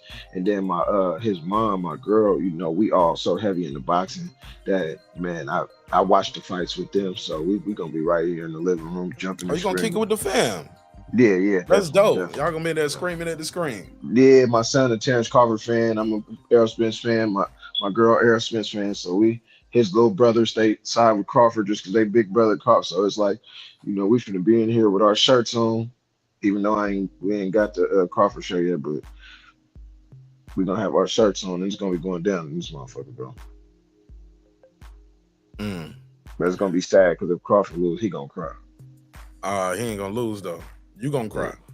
You gonna cry on Spence. Man, let me tell you something. Let me tell you why I'm not, because for two reasons. One of the reasons is I seen all of my favorite fighters lose except for Floyd Mayweather. I seen all of them lose, so there's not that wouldn't be like as catastrophic as when I seen Buster Douglas knock Mike Tyson out or Tarver knock out Roy Jones. You know what I'm saying? And then another thing is Errol Spence as a fighter, bro. To be a fan of Errol Spence, it's like to know him is to love him, man. You know what I mean? Because for what he gives you as a fan of him is somebody that's willing to take on all comers, any of the top line. He don't want no tune-ups. Every fight we get this feeling, even though he's favored in the fights. You got Ugas, you got Porter, you got Danny Garcia, you got Brooke. All of them fights, when the fight started, man, I get this little feeling like, oh shit, like it's on, like this nervous feeling. And that's what I need as a fan of somebody. I don't like to be calm when the fight about to happen and like, oh yeah, he's gonna beat this nigga ass, bro. I don't like that, bro. You know what I mean? So just the simple fact that he give me that, bro, win, lose, or draw, I'm still gonna be a big time Spence fan, bro, because he did it the right way, in my opinion. Yeah, man. You think they're gonna have the rematch at 154? It depends on who wins. To be honest, yeah, I'm gonna be honest, bro. I don't even think it's gonna be no rematch. Really? Nah, I don't think so, because if Errol lose, in my opinion, he gonna get knocked out if he lose.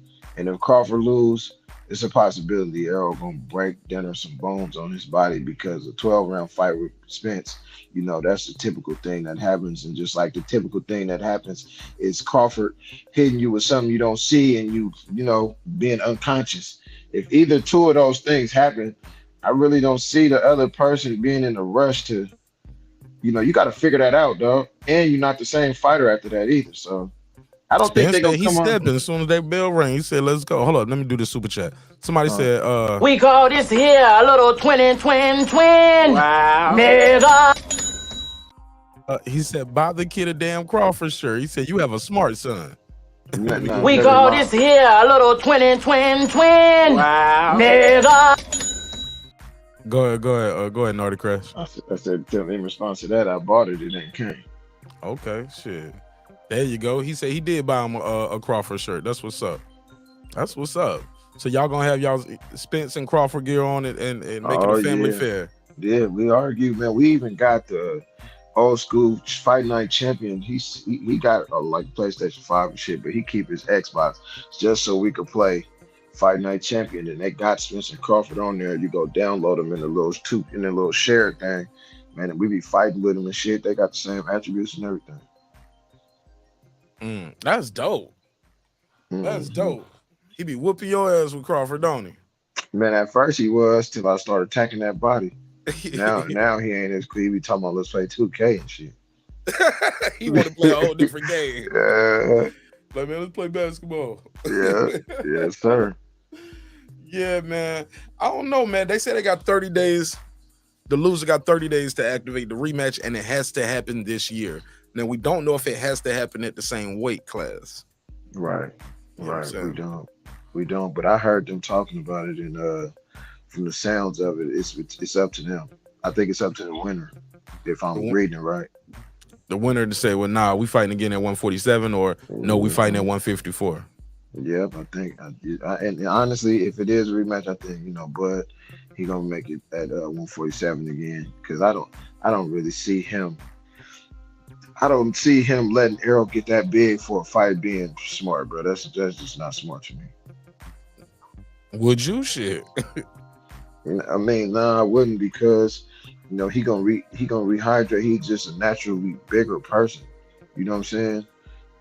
But he was kind of, he didn't rehydrate to what he used to in the Ugas fight. I'll tell you that though. He was a little smaller, so I'm actually interested in seeing how big he get for this fight. It's a possibility they could come in the ring within 5 to 10 pounds of each other. That would be a good thing, right? Or that'd be bad for Spence though, right? Nah, I think that'd be good for the fight. Yeah, good for the fight, but wouldn't that be bad for a guy like Spence who's naturally bigger? But I always heard when you don't blow up in a lot of weight the next day, that means you cut weight the right way. Right. Guys that come in there 20 pounds the next day, like damn, like they used to always praise Floyd for like the next day after the weigh-in, he might be like 153, something like that. Right. 154. I remember when he was fighting at 154, he was coming in 152, 153 on fight night and stuff like that. Drink Coca-Cola and eating McDonald's. Right. So shit crazy, right? Yes, it is. But I think stylistically that the weight is really not gonna matter. Like as far as if it's this dude's gonna win. Nah, I don't think it's gonna matter like that. I honestly think Errol is gonna win because of not only his strategy but his team, man. I pay close attention to his father. His father is a man of few words, but he's very intelligent. I've seen some interviews with him and stuff like that. He's a very intelligent man. And I know, like, my son, he play basketball on a high level, and I'm always looking at his next opponent, who gonna be guarding him. We doing all kind of stuff just to make sure, you know what I'm saying, he's successful. And Errol's dad does the same thing, bro. So, like, a lot of the things that I see from Crawford, I'm already knowing. And not only do he see, but he giving him the game with it. You know what I'm saying? And that ain't the only reason. I feel like, with the combination of that and Derrick James, man, I just feel like the game plan is going to be so on point. And I'll be looking at stuff so closely. I was watching Crawford and Errol on the mitts, and I see them both preparing with the things that they do wrong. I seen Bud fighting the Mexican, I forgot his name, but the one of his trainers that do the mitts for him, he fighting him on the inside. The trainer, he in southpaw, he throwing hooks and stuff, and Bud stepping over him and throwing combinations to get in and out. I'm like, oh, see, he getting ready for the inside fight. Then I'm watching Errol. Every time he let his left hand go, he bringing it right back, like hecka fast. You remember when Ugas caught him, you know what I'm saying, with the slow reaction with the left hand, you know what I'm saying? He working on that too. So, man, this gonna be outstanding, man. But may the best man win. Definitely not gonna be crying. Definitely gonna be back on the on the podcasts and stuff afterward. His name is Dieguez though. That was his name. Oh yeah, okay, yeah. The one I mess with over there is Red Spikes. I like him a lot, man. He said according to him, they might stop Crawford in round 9, maybe 10. I mean, might stop Spence. I think both teams looking at about round 10, 9, 10, where their fighter is going to stop the other one. From what I'm hearing and what I'm gathering and what I'm seeing, both fighters feel like their will around the 6th to 7th will start to be imposed. And by the 10th, 11th, either Errol gonna be then grinding him down or Bud gonna be then boxed Errol ears off, and it's gonna come to a stop. I can see both things happening, to be honest with you. It's a real fight. Both things can't happen though. Both things can't happen, dog. You gotta pick one. Oh, so you said, oh no, I definitely got Errol stopping him. And I'm gonna tell you You why. don't sound that confident, dog. No, I'm confident. I'm just keeping it down the middle. I know y'all, Crawford dudes, so I try to keep it down the middle. But in reality, I just feel like the combination of Errol's punch output, the jab, Bud countering, and Bud having to have a game plan to move around, which would cause him to get a little more, fatigue. And when you combine that with the punch output and the body work, you know what I'm saying? I think by around that time, Errol's will is going to start to get imposed. But I do pretty much know that Bud is going to hit him with the shit he don't see. All that stuff is going to happen. I'm not oblivious to, Crawford's advantages. I just think that Errol's chin is one of the reasons why that he is where he is. Yeah, but it's the punch you don't see. Yeah, I understand that. He'd been hit with punches he didn't see before. What about so what's the biggest adjustment or what's going to be the biggest key to victory for Errol? Is it the jab, or is it him getting to Terrence's body? Which one is more important in your opinion? I know they both are important, but if you had to put one over the other, which one would be? I think what would be the most important for Errol to win the fight out of those two? Or you can add another thing. Is it cutting the ring off, stopping Terrence move, like whatever you want to do? I think with Errol, for him to take home victory, I think it's gonna be a combination of things. I think it's no wasted punches. If he wastes punches, he's gonna pay. So if he's in there just lunging and trying to do all trying to put on this great performance that he keep talking about, man, he gonna fuck around and get knocked out, man. You know what I'm saying? So I just you think he needs to be patient, like Tim Bradley said? So if you watch, okay, let's look at Bud last 4-5 fights, right? The only people who were successful to me was Kell Brook early, Kaviaskis early, and Benavidez early. And why? Because they was patient. Damn, that's a bad example, because all three of them niggas got knocked out. Yeah, no, they end up getting knocked. Well, that's what he do. He knocked people out because but early on, they was being patient. Kell was landing the jab. Benavidez was putting in some good work, keeping the fight even. I wouldn't say that he was winning, but Kaviaskis was definitely winning. He knocked him down, whatever you want to call that. But the reason, I watch everything, so I'm watching the Kell Brook and Crawford aftermath, and they talking in the locker room, and Crawford's like, man, I was waiting for you, man, and you wasn't coming. And I'm like, damn. And and that told me something right there, man. That's what he want. He wants you to just bull rush your way in there like Sean Porter, like Kell Brook did when he got knocked out. You know what I'm saying? Like, you know what I'm saying? He wants you to do that because he's a bull slayer, right? But if you pay attention to the patience that people like Benavidez and it was having, you want Crawford on the front foot early because he don't got his timing down. If you come forward early, he just gonna get his timing down quicker.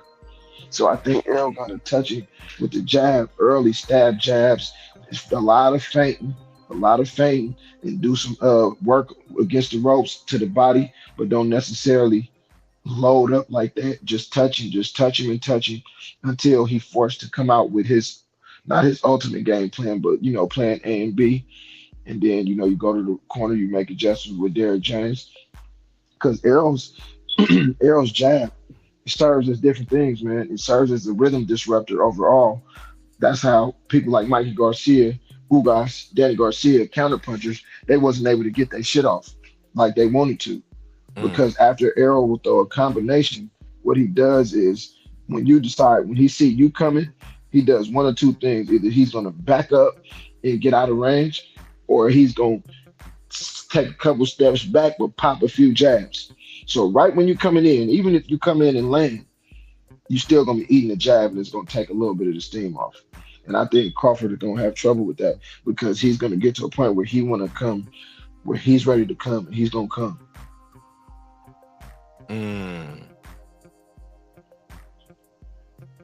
But for Crawford, I think he has to be, he has to take his feelings out of this fight, and he has to be a master boxer that we all know that he is.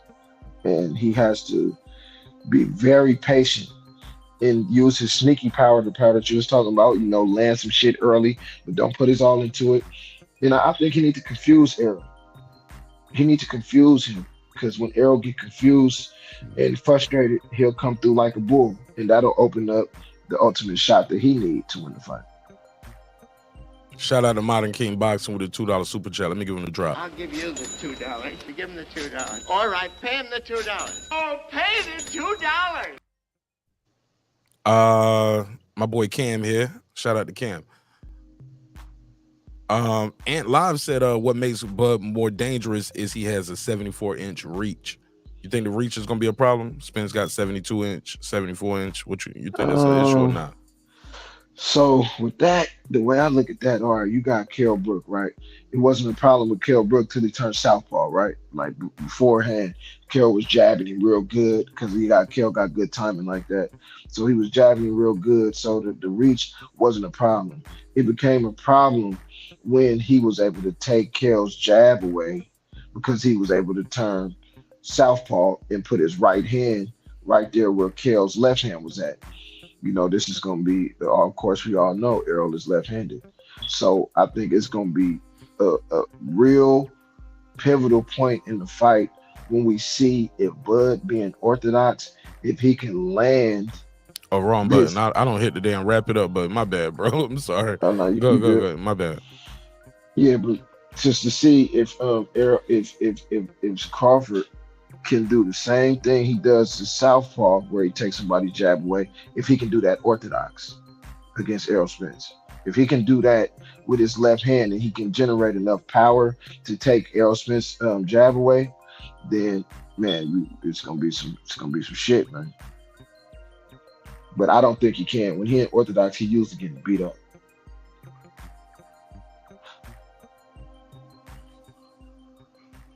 My bad, I got kicked off. Go ahead. Oh yeah, nah. Oh, you didn't hear me? I can hear you now. I got kicked off. Go ahead. Oh yeah, I was saying that it all depends on if Crawford with his lead left hand in front can take away Errol's right hand jab, from the orthodox standpoint. Because usually when he take away the orthodox fighter's jab, he's in the southpaw and he's reaching over with his right hand. That's where his reach kick in. He reach around and under and all that with his right hand and he take your jab away. So to me, when he's in orthodox, he's gonna have to try to take away Errol's jab with the left hand. And in my opinion, I don't think he generates that much power with the left hand in the front, rather than in the back. In the back, he's like Virgil Hunter said, he's strong from the feet up. So when he got his left hand behind him, he could generate the power, just like he knocked Shawn Porter down. But can he do it in the front where you don't have it, able to wind it up from the back to take away Errol's jab is the question. And I don't think he can, to be honest with you. But also doing that though, Errol's gonna be lined up for the straight right though. Yes, sir. With a longer reach. Yes, sir. And that's what he struggled with. Or Errol getting caught lunging. That right hand, the power hand is gonna be right there. Trying to lunge with that straight left to the body. Errol like to lunge with that straight left to the body. If you watch the Ugas fight, you seen that was a problem, bro. I don't think nothing that they do, this is how special they are.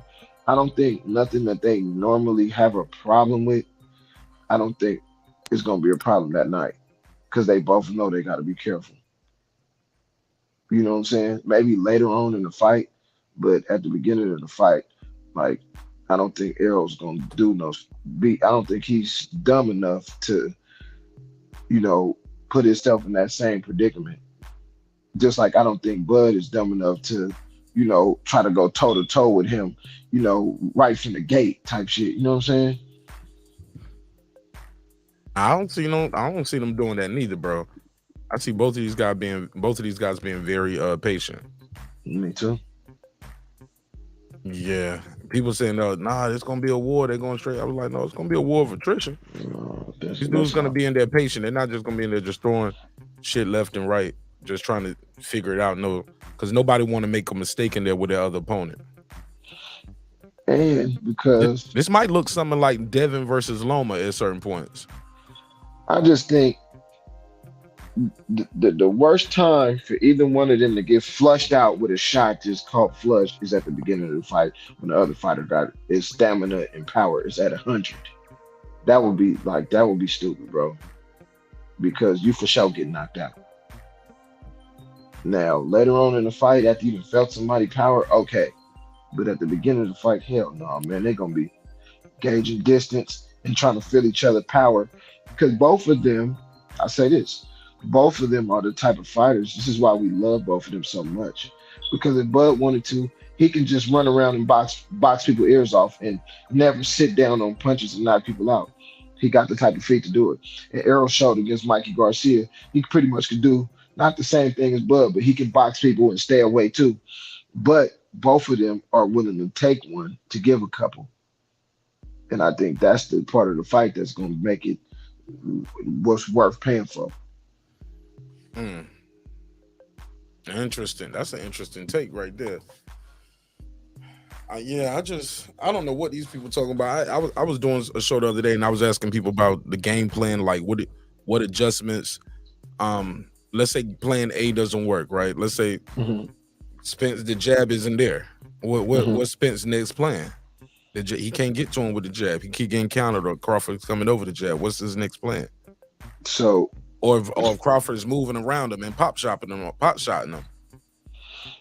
Well, he don't want to chase him too hard because then you're gonna run into some shit trying to chase him. He's not gonna chase him at all. That's not the game plan, bro.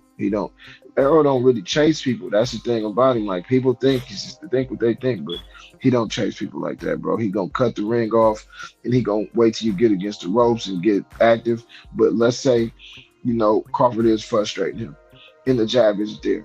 He has other options. That's what people don't understand. Like, Crawford has been fighting people who don't have other options. I promise you. That's why he always been able to turn up on them and just get them out of there, because they don't really, after he take what they do best away, they don't have no other options. With Errol, he gotta first of all, his jab changes levels. Okay, it goes to the head and to the body. Second of all, if you watch the 𝗔𝗟𝗄𝗧 fight, he threw some lead left hands, he threw some lead uppercuts, he threw some lead right hooks. You know what I'm saying? These dudes are not one-trick ponies, bro. But look, he was allowed to do all of that because 𝗔𝗟𝗄𝗧 was literally standing right there. 𝗔𝗟𝗄𝗧 was trying to control center of the ring. But in the process, he was getting fucked up the whole time. He was trying to control center ring. But this is what I'm trying to get y'all to understand. Crawford is gonna move around for only so long, bro. That's not his game no more. I promise you, it's not. And he's not dumb for doing it, because if you decide to move around against Errol Spence and him hitting you in your body and jabbing you all night, what's gonna happen is you're gonna lose stamina trying to move around, bro. You have to fight him. You have to fight him. And what you do when you fight him, you have to turn him all night long. You can't get to a point where it's like, okay, we in the phone booth and you're on the left side. No, you can't do that. You have to turn him and turn him and turn him and keep turning him. And you got to have your feet and hands in unison.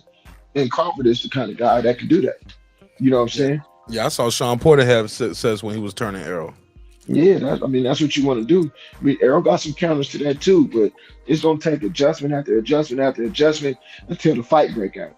Now, after a while, the fight is going to break out. And I don't think, this is my opinion, I just think Errol's the more durable fighter.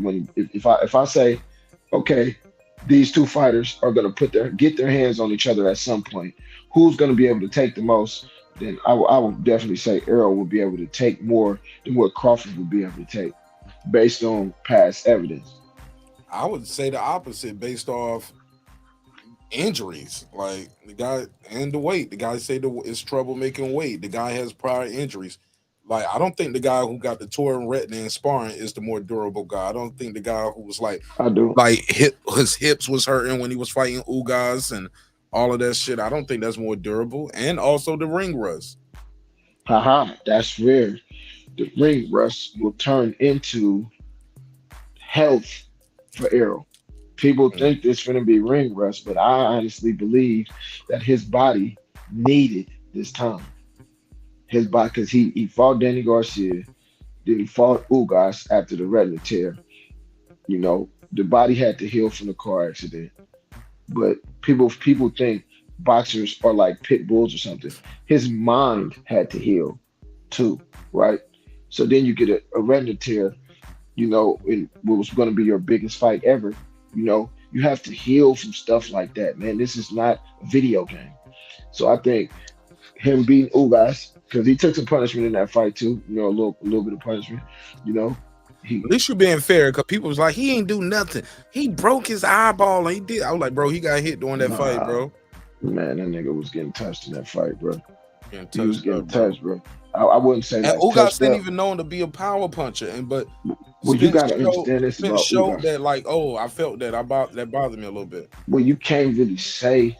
It's like, okay, Ugas only got a certain amount of knockouts, right? But if you look at Ugas' body and you look at his weight, he has filled out into a rather big welterweight. Now, yeah, he looked big as hell in there. Now they missed the knockdown on Shawn Porter, right? Yep. They when he fought Ray Robinson, they missed the one with Errol because the ropes held him up. Yeah, facts. That's a fact. Clearly. That's a fact. So if you seen the Ray Robinson fight, man, he floored that boy. Mm-hmm. He hit him with a right hand. He hit a backflip, bro.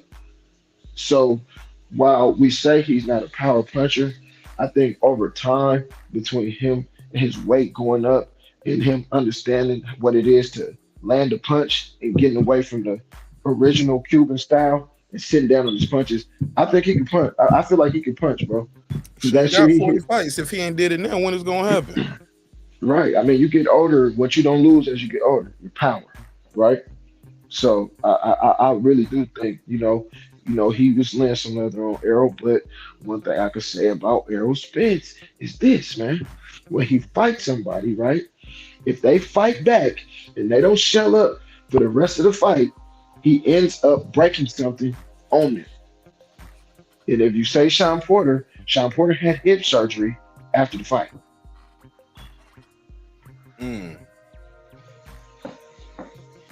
This is when people fight back. Like, no, Mikey Garcia shelled up.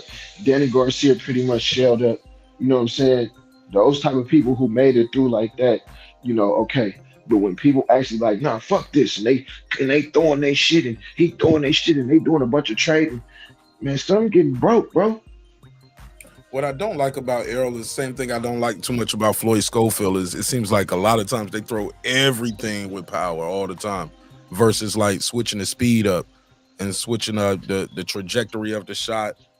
And torquing the power different. Like I think Bradman said it best. He said, man, you fighting Errol throwing everything 100% all night. Crawford, he'll throw some shit at 70% then throw the same shot at 100%. No, that's a fact, bro. Which is the shock of the punch that gets people out of there. But Errol said he like to feel the people power early on, right? I like to see what he got so I know what I can do. He's not gonna feel all of Terence Crawford power early on because Terence Crawford don't fight like that on purpose. But see, I don't know, bro. See, this is the thing. Once Errol lays some leather on him, he gonna hit him back, bro. Now we know Terence Crawford. Like, okay, he might not be like, all right, I want my lick back right now. But if Errol hit him hard, he gonna hit Errol hard, bro. I don't think he gonna be like, oh, okay, he just landed a fucking haymaker. Let me throw 75% this time. Hell no, bro. That nigga gonna try to hit that nigga with some shit, boy. Cause you gotta remember this. He gotta get his respect early, bro. They both do. Yeah, and ain't nothing 70% finna get you no respect. I think they're gonna respect each other early because he gonna make them respect him by his speed, his movement, and his jab. Somebody in the chat said he's going to move like he did with Porter, controlling the distance and forcing him to reach. What you think of that? I think while it's truth to what they're saying, I think it's a part of it that's different, right? Because you got Porter, right? His special ability is his feet and being able to come forward and leaping, but being so quick that you can't really time him when he's leaping in and he's leaping right, he's juking left, and he's doing all this shit. You know what I'm saying? And you can't time him, right? With Errol, he's not leaping in, bro. Jeff Horn leaped in, got his ass stopped. Kell Brook didn't even leap in until the fourth round, but the first time he did, guess what? Stopped, right? So if we on Errol Spence camp, It's a few golden rules that we going into the fight with, bro. And one of them is no darting in there, bro. And if you watch Errol fight, he scoots. He just uses his jab. He slides. He does different things to where he's not doing this leap in where he can just back up and counter it like that. You know what I'm saying?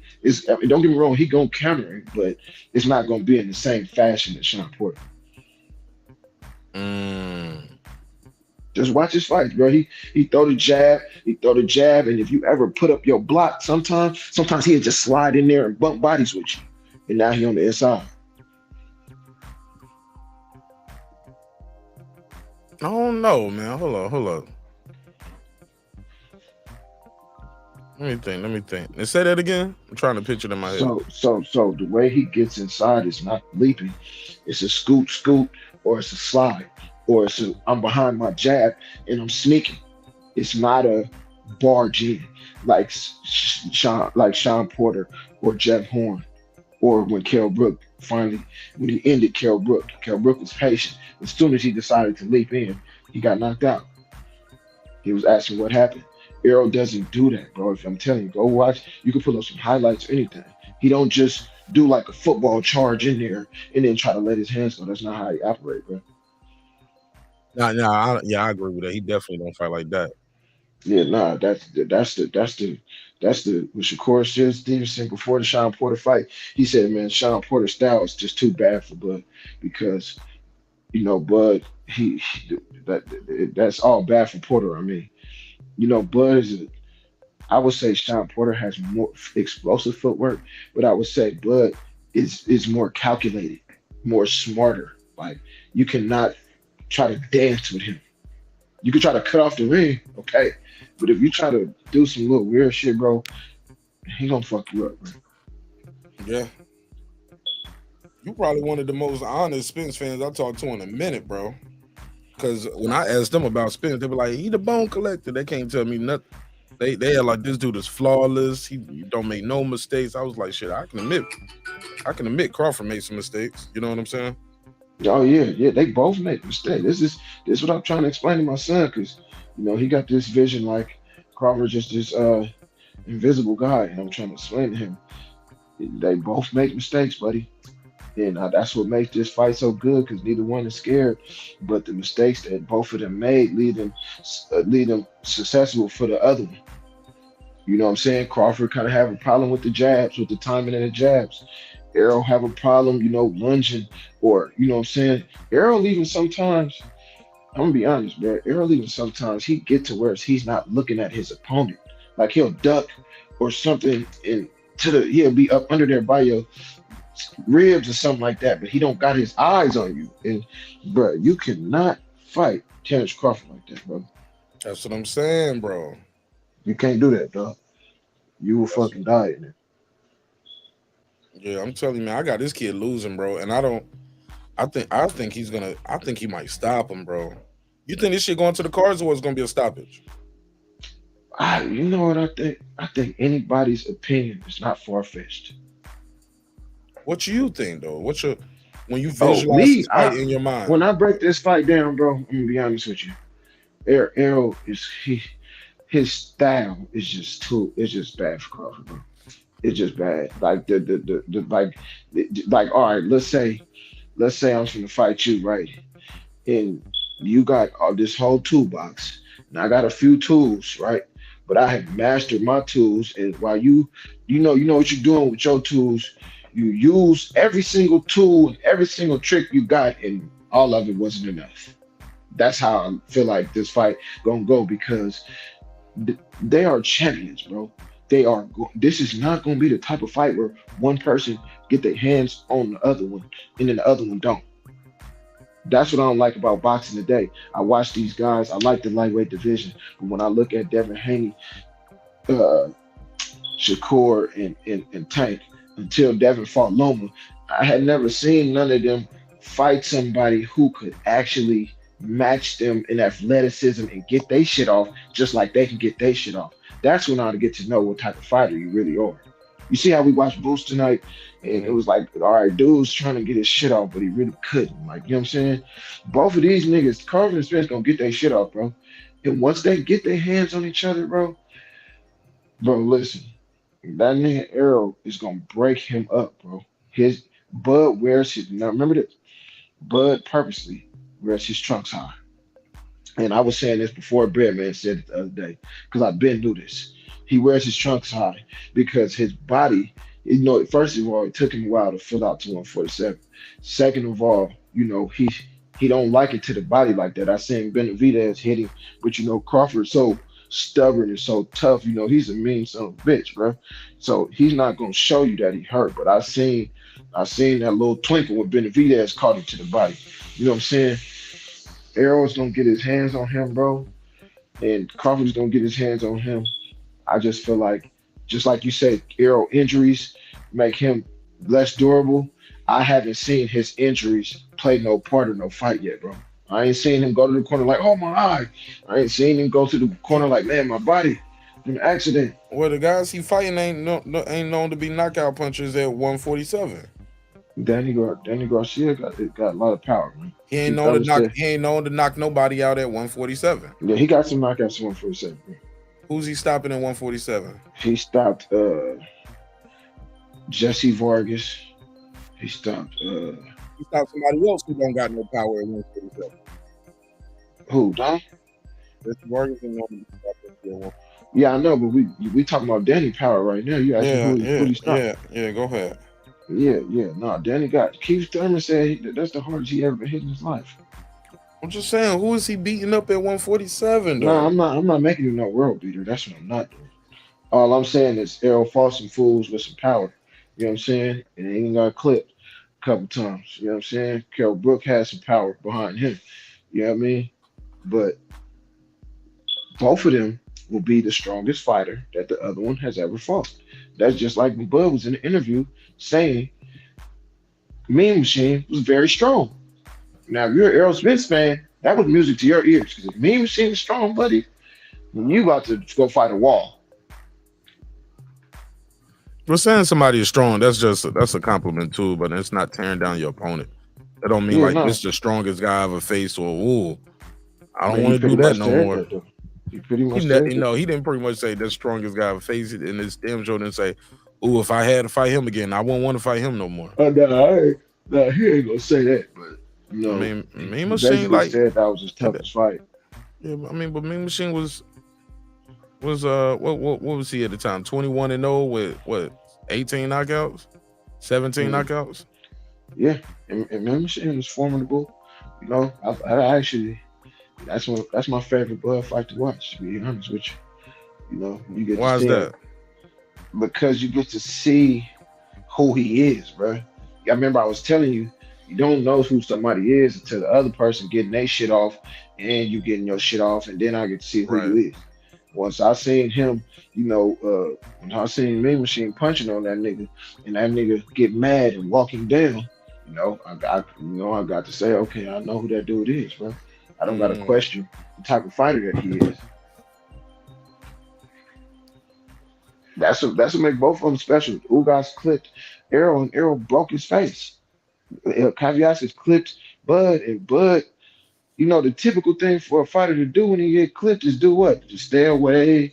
Oh, I don't want to get hit with that again. Let me get on my bicycle. And nah, nigga, that nigga walked his ass down, nigga, and caught some more on the way in and still stopped it. Yeah. You gotta respect certain shit, bro. Well, some would say if Mean Machine did that to him, what's gonna happen with Spence? Or if Kell Brook hurt his eye in the first. Sorry, I'm leaning back in the chair. Let me get close to the mic. If Kell Brook hurt his eye in the first couple of rounds, if Errol was hitting his eye like that, the eye would have been broken, is what they're saying. Well, I mean, it's some truth, but it's kind of like the other thing. It's some truth and it's some not. Because it's some truth because Errol Spence broke Kell Brook's eye with the jab. He broke Ugas' eye with the other hand. You know what I'm saying? So I'm not saying Bud. See, the thing about it is this. Bud not finna let you use your strongest attribute and win the fight, bro. That's like going to guarding Michael Jordan and giving him his right hand the whole game. Nobody's gonna do that, bro. He's gonna, if you watch the Shawn Porter fight, Shawn slipped down there every jab and threw like 3-4 punches. And I know they seen that, bro. and that's what was able to gave him the ability to stay in that fight for as long as he did.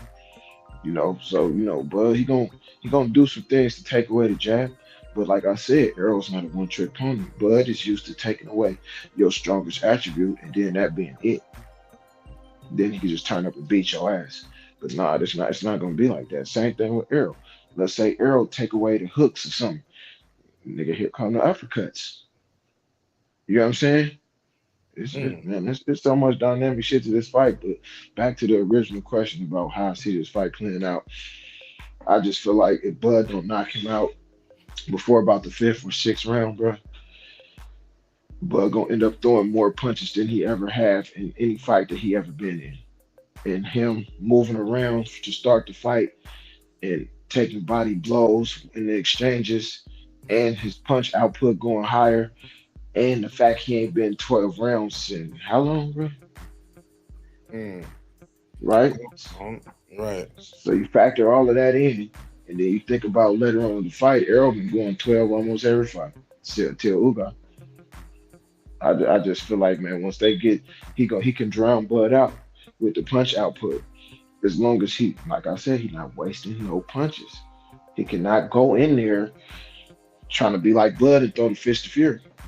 Nah, it's kind of like how he throw the mitts with Derrick James. You know how you watch other fighters, they do the mitts, and it's like, it's this big speed gallery, and then you watch Errol do the mitts, it's like, pow, pow, pow, pow, pow, pow. Now answer me this. These fools that's doing all of this speeding on the backs, how is it that Errol throws more punches than them? A lot more punches than them. Say that last part again. So when you think about people on the mitts throwing these flurries, and it's like it looks beautiful and there's so much speed, and then you watch Errol on the mitts and it's like pow, pow, pow, pow, pow, pow, move, pow, pow. You know what I'm saying? And his mitt work isn't as fast as them, but in a real fight, he almost doubles or triples them in punches. Yeah. You get what I'm saying? Because his punches, hard that's how he too.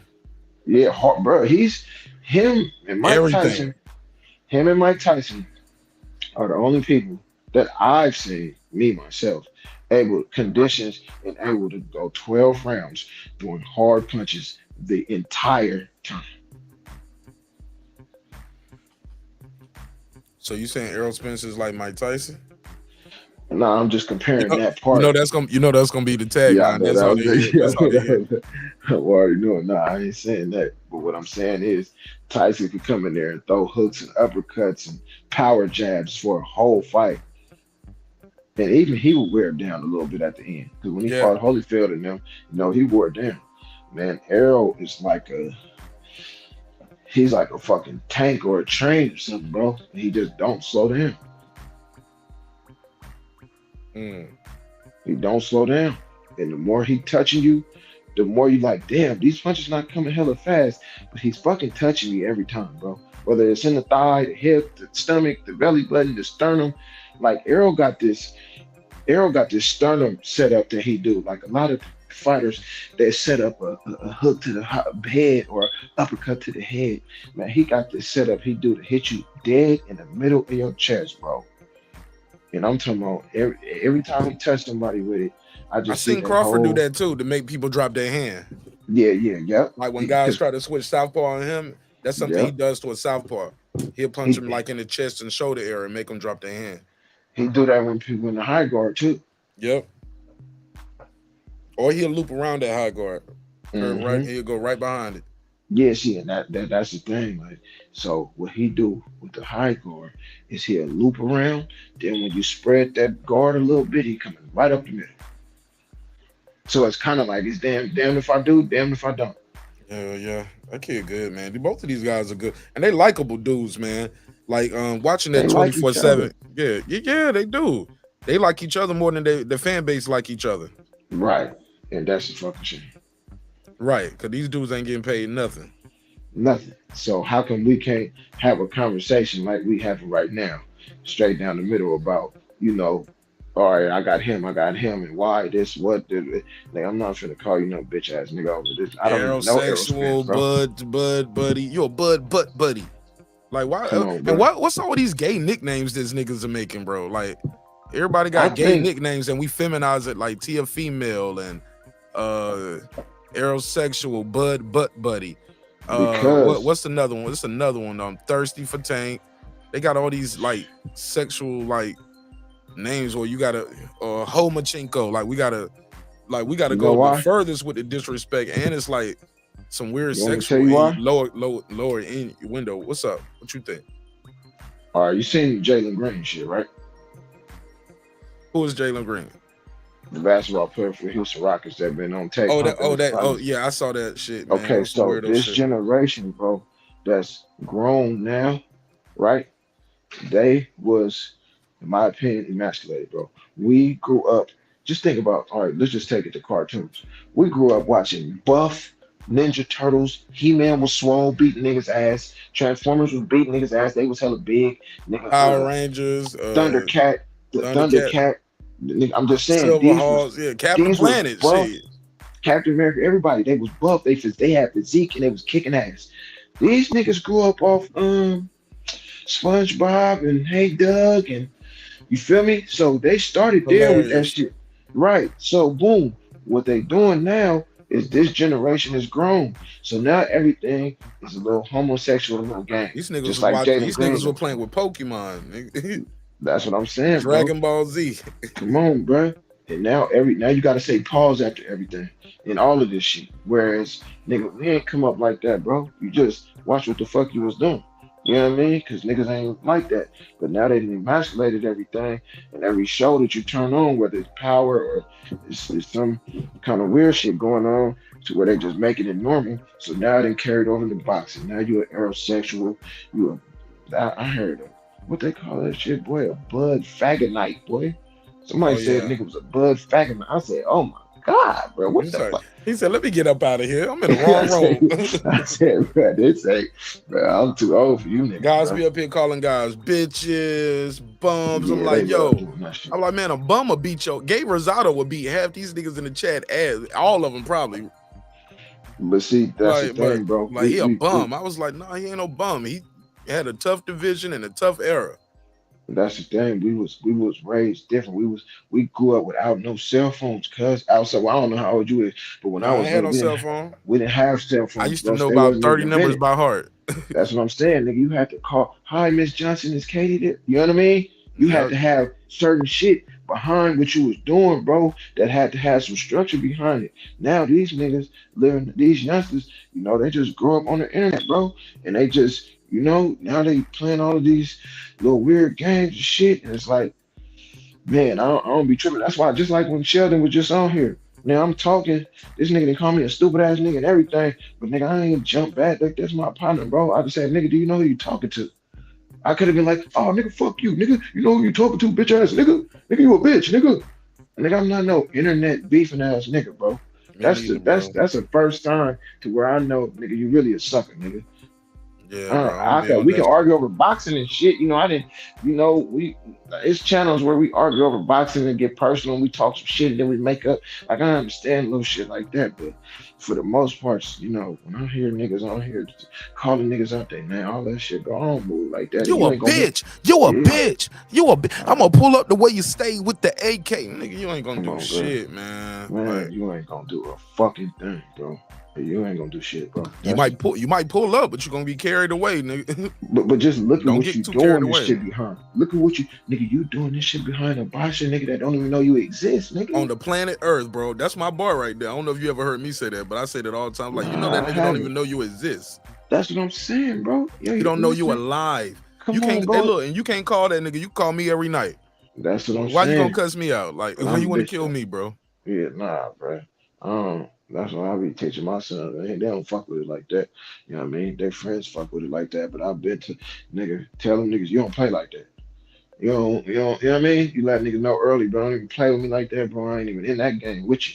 Yeah, bro. I got some channels I don't even watch, bro. Like, because it's like, it's so much of that kind of shit, like weirdo type energy. And I'm like none of these niggas go to gyms. They don't go to fights. They ain't gonna cam up.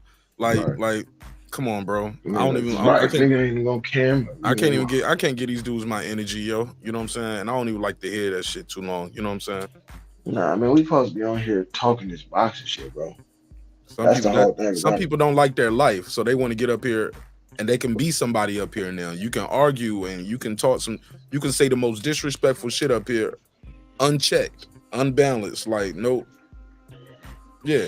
And you gonna hide behind the avatar, so you gonna be able to go to the fights and walk amongst the rest of us like you a good person. Like when you a piece of shit. You a piece of shit.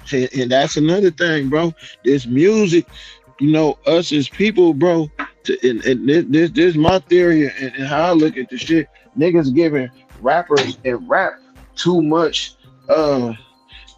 credit and shit. And I was explaining to my son, you listen to these niggas talk about all this shit, but if they was really doing that shit, they'd be indicted, bro.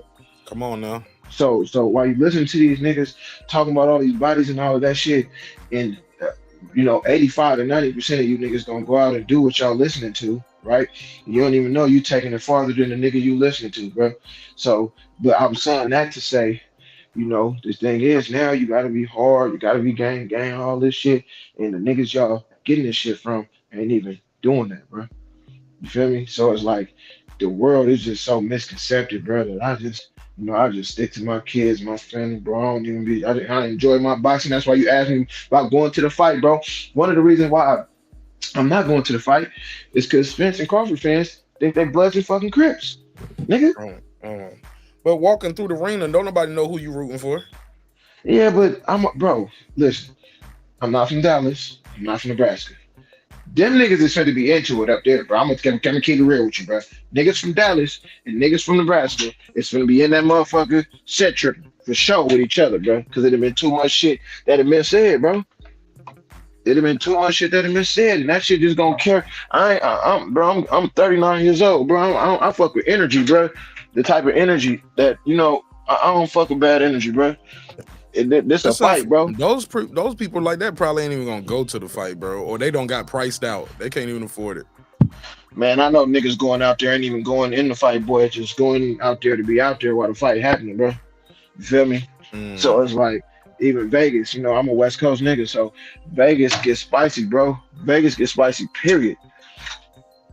Fight or no fight, let alone a big ass fight like this. Motherfuckers gonna be out there acting up, and I don't hope they do. Don't get me wrong, but nigga like me, bro. I didn't survive gunshots, all that shit, bro. I didn't serve my term outside, bro. I'm at the house, bro. I'm at the house with it. It's sad that it's like that where people won't even people can't even go enjoy it. What's up, Cam? Shout out, I am Cam Edwards. It's sad that Kobe Bartlett, what up? It's sad that people can't even go and enjoy this fight because it's gonna be that kind of negative energy around it. It shouldn't be that kind of energy around this fight. It should be like, yo, we asked for this fight, we begged for this fight. You said he was ducking, you said he was ducking. Neither one of these dudes were ducking. They're going in there, get it on for all the marbles. One of the biggest fights in recent memory. And this ain't gonna be Manny Pacquiao versus Floyd. These guys about to put some leather on each other. So I just think it's disappointing that it got that kind of negative energy around it, and it's our people. You know what I'm saying?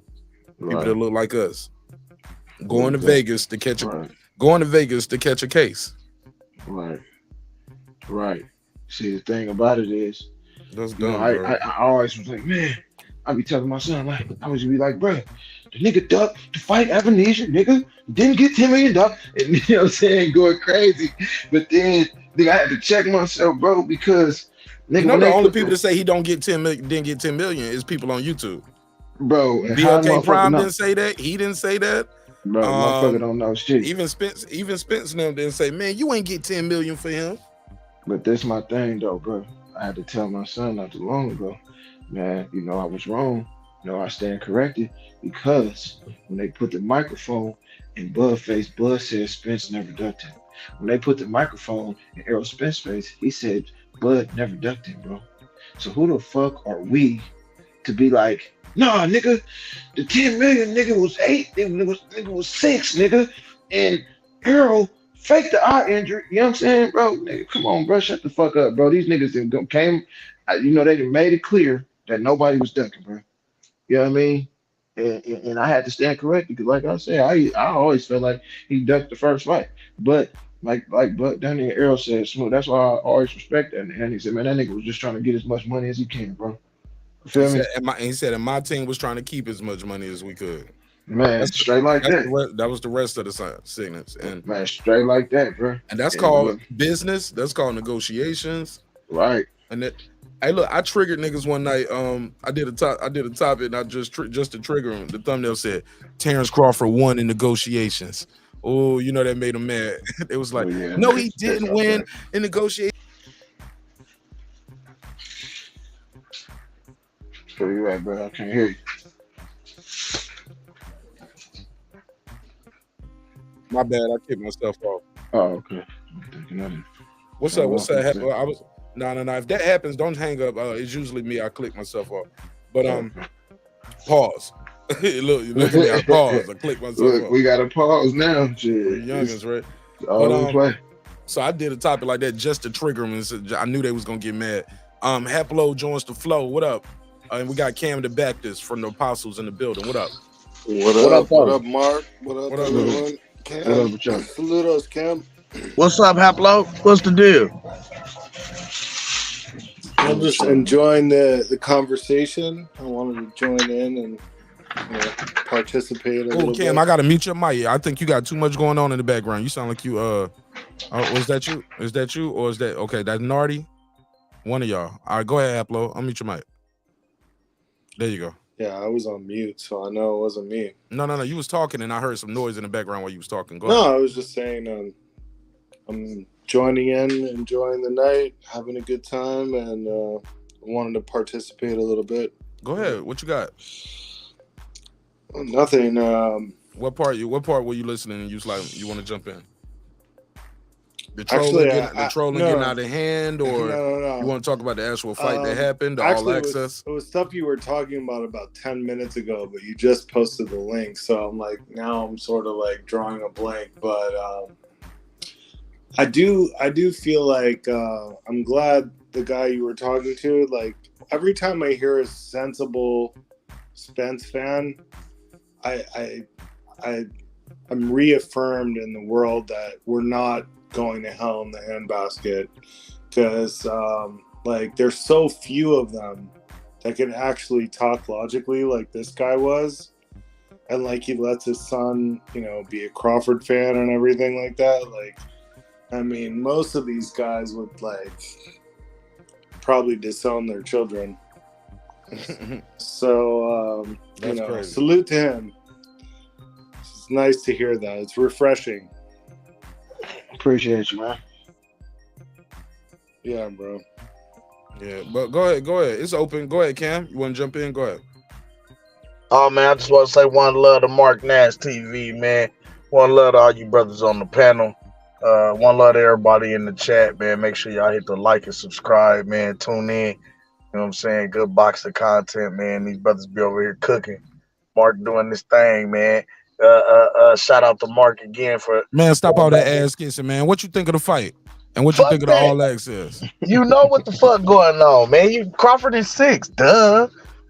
Oh, you got him in 6? Crawford in 6, bro. The bigger the fight, the bigger he steps up to perform. I got him 10 or less. Crawford by KO, 10 or less. No championship rounds for Spence.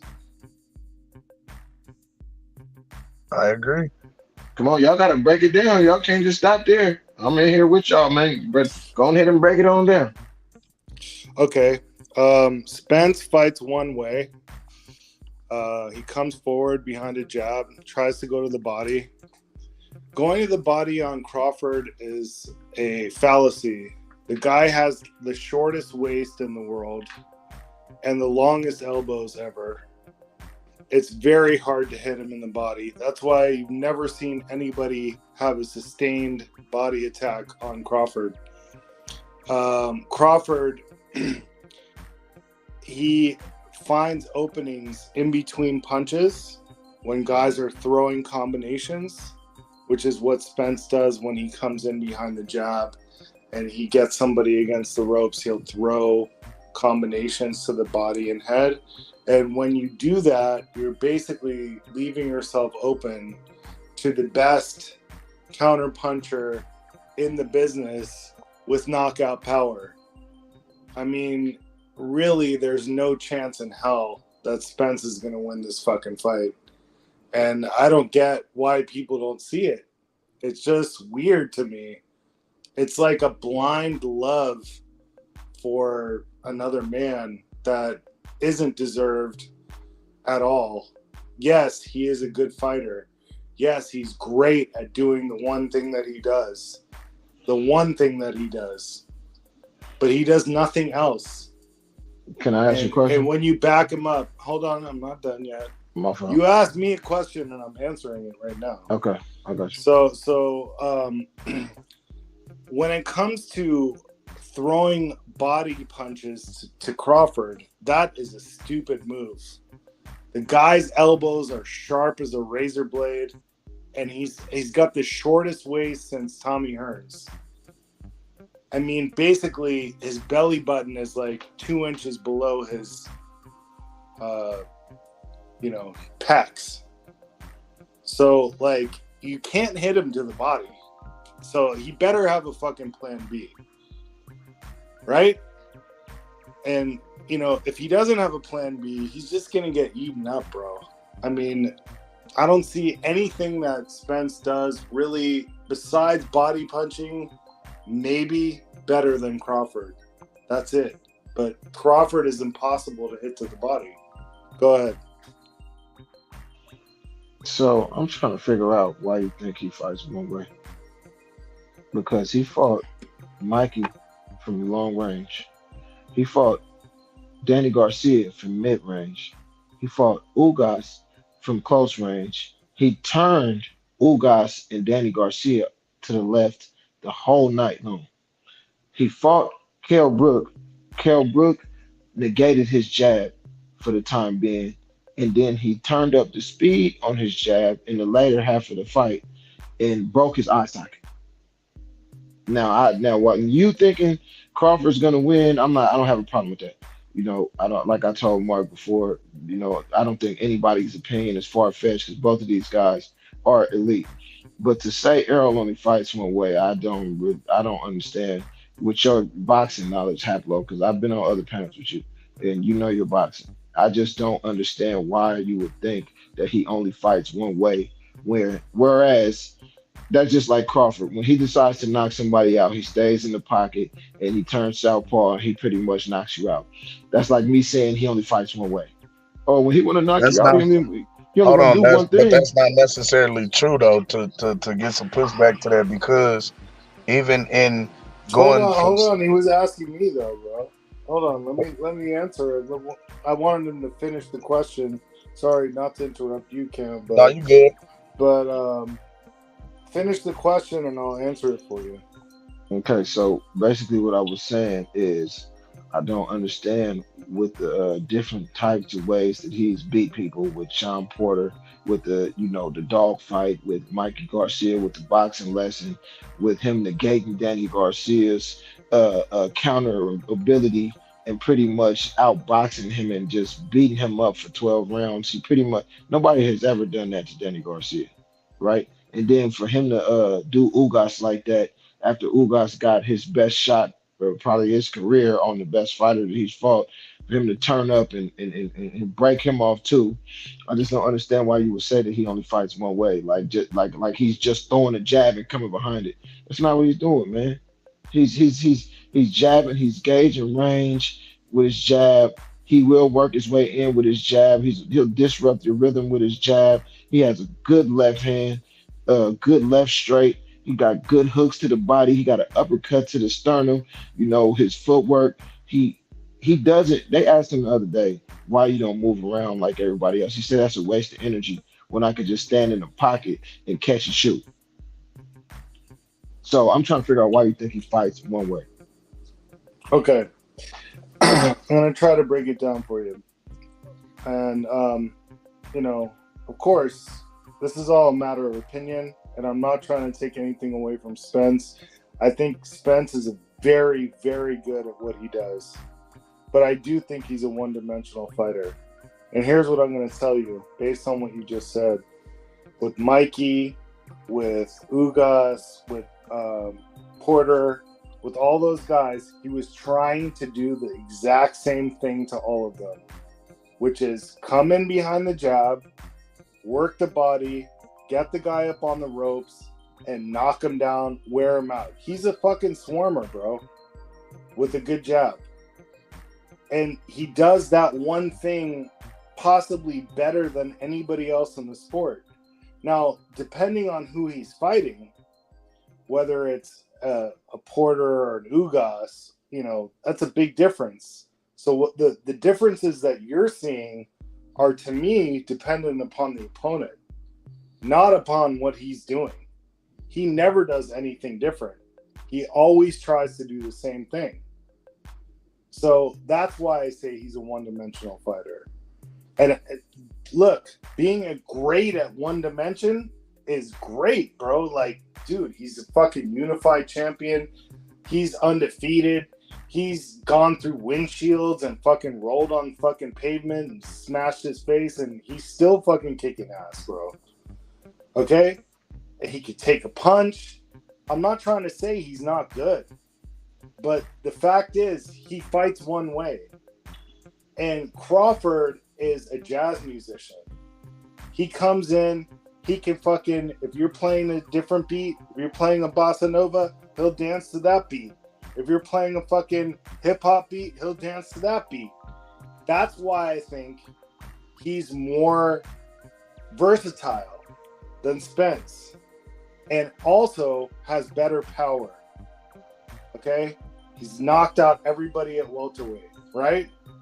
Regardless of whether you think they were good or not, he knocked them all out. So what are you supposed to do against a guy who's not that good at welterweight? Knock him out. That's what he does. He also knocked out more undefeated fighters in his championship reign than Spence did in a shorter period of time of being champion. So you're dealing with a guy that's just a little bit better. Spence is very, very good, but Crawford is great. And he has the ability to adjust and switch angles and do different things. He can box on the back foot. Now, they call Spence the big fish, right? But you know what the thing is with fish? They can't swim backwards, bro. He can't fight off the back foot. Spence is a fish. He can't fight off the back foot. He has to go forward. So what's going to happen when he gets backed up, bro? What's going to happen when he gets hurt, man? He's not used to that. You got to remember, this is a young kid. He's not a smart, older, intelligent fighter. He's a young kid. Crawford is the more intelligent guy. So all I'm saying is Spence fights one way. Yes, it looks different against different opponents, like you're saying, but that doesn't matter. He's still going to try to do the same thing. And he's even said it, and I don't understand why the Spence fans don't listen to what the guy says. I'm stepping. I'm coming in. I'm going to try to beat him up to the body. Well, it's very hard to hit Crawford to the body. Very, very hard, because he's short-waisted with long elbows. And that's all I'm going to say. Okay, Cam, you want to chime in for? No, go ahead.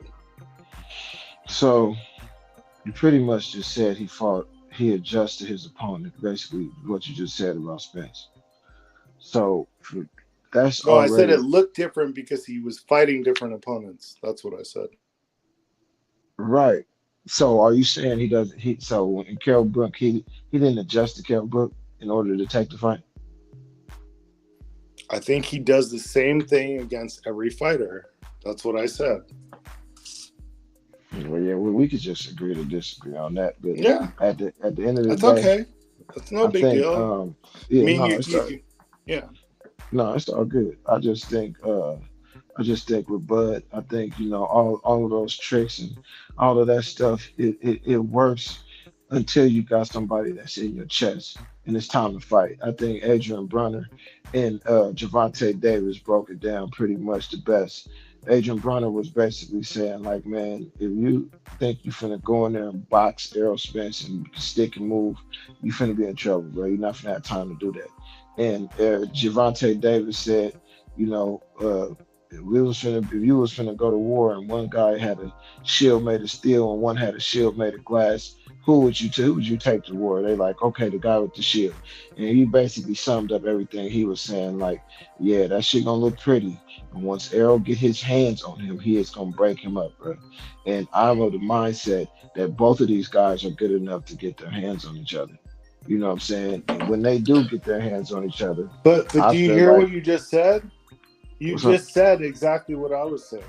You're like, if he gets his hands on Bud, meaning You don't think he's gonna get his hands on him? if he's able to execute the game plan of jabbing him up to the ropes and getting him on the ropes, hitting him to the body, and throwing combos, yeah, he'll win. But do you think Bud doesn't know that's what he's gonna do? But let me ask you this: but Bud had been getting touched up at the beginning of almost each fight. No. So you don't think Errol's gonna get his hands on him too? Seeing as how Errol is better than anyone he's fought. I think it's possible. What you're saying is possible, but that would mean that Bud would just have to like lose 1,000 points of fucking boxing IQ overnight. He knows what the guy's gonna do, bro. I think he's known what the past few opponents from Shawn Porter to even Avanesian was hitting him. See, this is the thing. The problem is that Spence doesn't know what Bud is gonna do. But this is the thing. You can't predict it. Bud is you can't get sparring for it. But this is the thing. Bud, when he's calculating his distance, he's downloading his range and all of this information that he needs to execute his cobra snake, like, you know, because he's like a snake to me, you know, he get all this information, then as soon as the window opened, he just busts it through and you're just out of there. But before he busts through, if you notice, Kell Brook was touching him, Avanesian was touching him, Kaliaskis was touching him, Shawn Porter was touching him with significant shots. And then when he got his downloaded his info, then he came out and he struck like a cobra and got them out of here. But this is what I'm saying. You don't think Errol's gonna get his hands on him while he's downloading all of this information? Well, I don't like the snake analogy because I don't know why you guys like to always put Crawford in some negative light. I'll put him more. No, I don't mean like that. I mean like, you know how a snake, they just wait till it's time and then they come get you. For a long time, waiting to see what the fucking prey is gonna do, and that's what I think Crawford is doing. He's acting like a lion. He sits in the brush. Okay. I mean, however you want to put it. Waiting and looking. However you want to put watching, it. But while he's waiting in the grass, he's getting punched up, bro. No, not really. Yeah, Kell Brook had his eye flipped. No, that I didn't say that. I didn't even get to the point where he's gonna beat him. I'm just getting to the beginning of the fight where Bud is downloading his data. He's always getting punched on during that time. From Benavidez to Kaliaskis to Shawn Porter to Avanesian. And how did that work out for those guys? Yeah, I understand that, and I'm not going to argue with you on that point. But my point is, I just want to know if you agree that he takes a lot of punches when he's downloading. No, I wouldn't say from a lot. From lesser opponents. Some punches. He takes some punches. Yes. Mm-hmm. Just like Errol Spence takes some punches. Like he took some punches from Mikey Garcia. Like he took some punches from Danny Garcia. Like he took some punches from Ugas. Like he takes some punches from everybody. It's boxing, bro. Everybody gets punched. But that's what goes back into what I was saying about both of them being able to get their hands on each other. It's gonna happen. Okay, yes. Spence will have an opportunity to hit Crawford.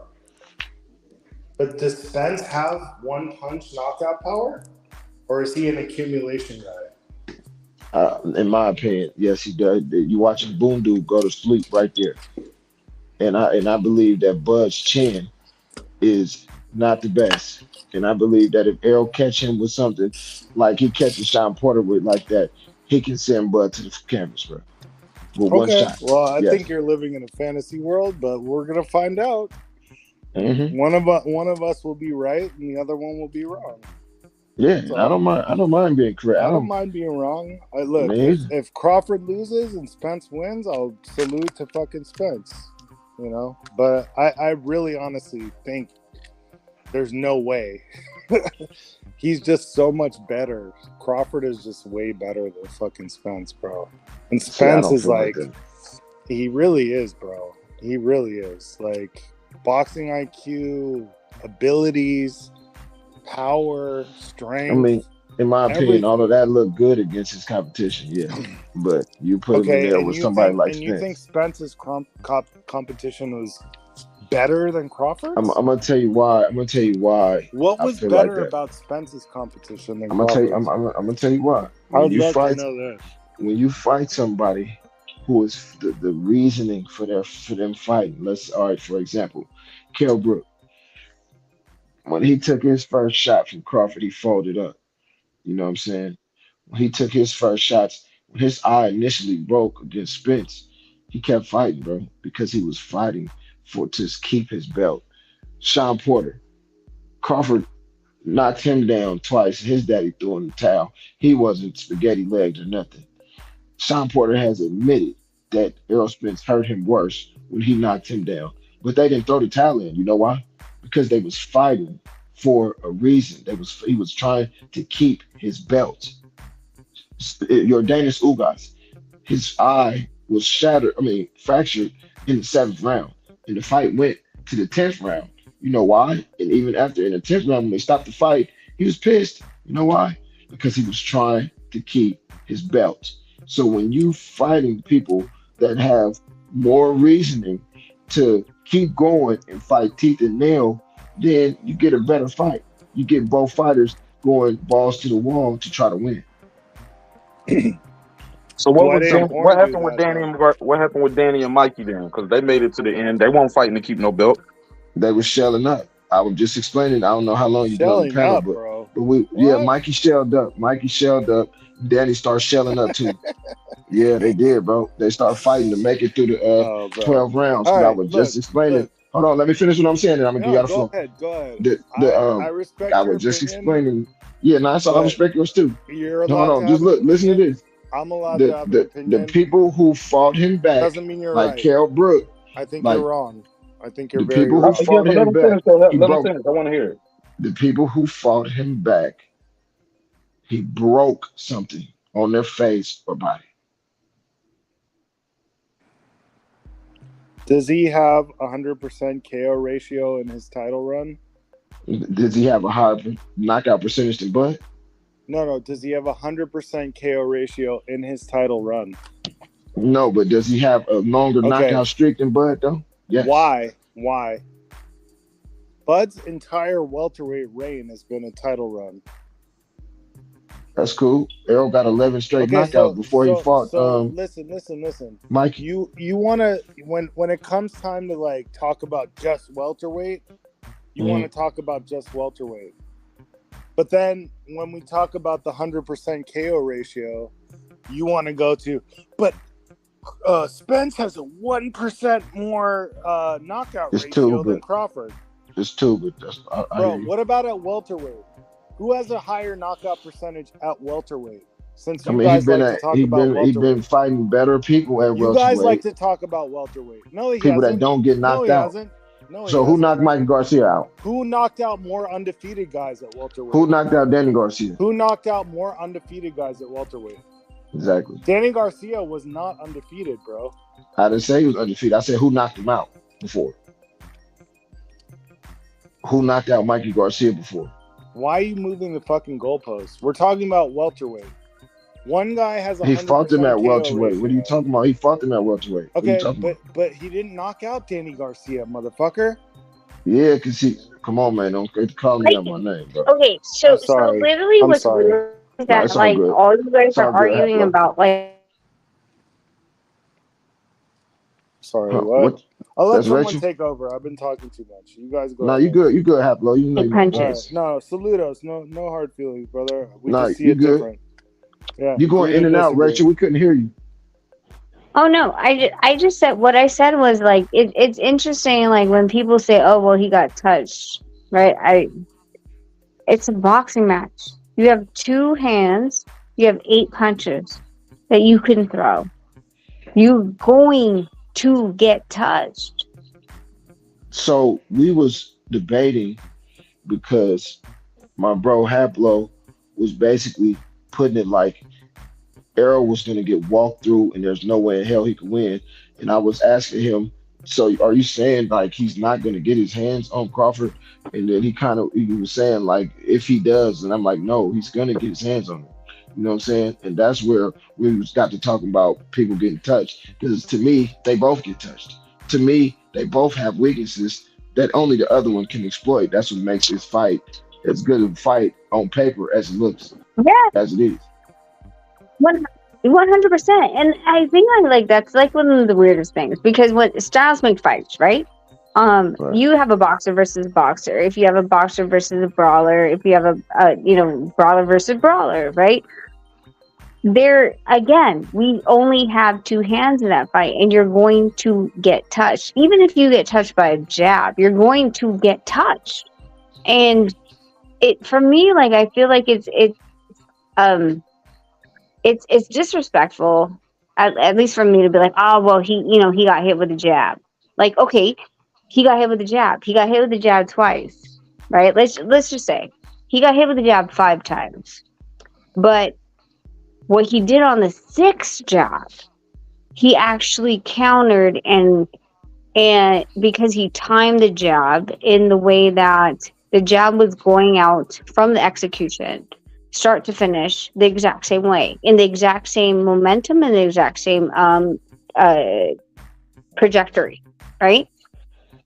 So when you talk about that, like I feel like people are like, oh well, he touched him. It's like, okay, yeah, he touched him. Like literally, you have 2 hands. You're going to freaking touch this guy. Now, whether or not, again, we're talking about a scoring system where people it's a 9 or 10 round. Are those touches worth the round? Right? We have different states that have different perspectives, I guess. There's states that you know that if you're a boxer, you're going to win in that state. There's states that you know that if you press the fight and you move it forward, you're going to win because you're pressing the fight. So that being said, I have an issue when we're like, oh well, they're getting touched. It's like, well, yeah, like what did you think was going to happen? Like someone was going to go 100% untouched? And I don't know this. And if anyone in the chats or on the panel can tell me one fighter that has not been touched in a fight, 1 point, just 1 point ever scored in a fight, then I will succumb. But as far as I know, a point is still a point. You still got touched. I agree. I agree with what you're saying because I feel like they both get touched, and and like I said, that's what makes this fight what it is because we got 2 guys that not only do they get touched, but they're willing to get touched in order to touch you. Yes.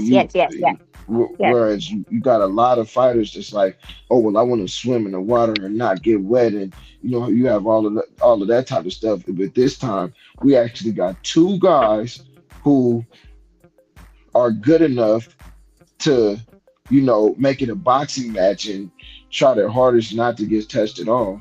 But they both are so much of a dog that they're willing to let you hit them in order to hit you a couple times. You know what I'm saying? That's what makes this fight, because it's gonna get to a point where when they start fighting. Shit.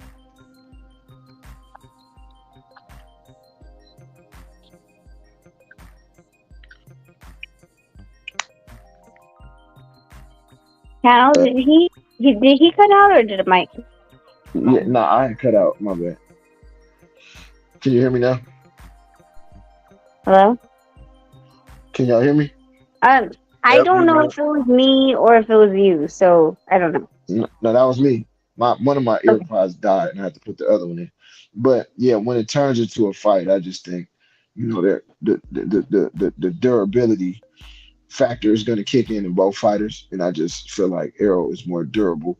If you want to say, okay, his injuries might make him a little less durable, I'm not going to argue with that, even though it hasn't showed in the fights. But if anybody can make it show, it's Terence Crawford. So if you feel like that, it's okay. See, I'm of the mindset of this fight. I don't feel like nobody's opinion is far-fetched. If you feel like Bud's going to knock him out, you feel like Errol's going to knock him out, you feel like Bud's going to win a close decision, a wide decision, I think this fight is so nip and tuck that everything is in play. Oh, 100%. 100%. And at the end of the day, like, I'm one of those people that, like, I'm not going to give you the excuse that you got in car accident. Maybe I honestly haven't kept count of how many car accidents he's been in at this point. Right. Right. But at the same time, I'm like, so for me, it's like you're signing up. You're a grown ass man. You know what you can do and what your limited capabilities are based on what you feel, right? And I'm putting air quotes. You can't see the air quotes. But if you're telling me and you're selling the fans that you are at least, and I'm going to say 95%, because I do not ever freaking believe that any fighter is ever 100% in their range. They have a sore injury, they're dehydrated, whatever. I'll give you 5%. But if you're telling me that you are, like, you're ready to get in the ring, so I'm going to give you at your 100%. So your 100% fight that I've ever seen you at. So I'm not giving Spence, and let me be clear, as much as I have discredited the way that Bud has done his negotiations, I still do have Bud in this fight.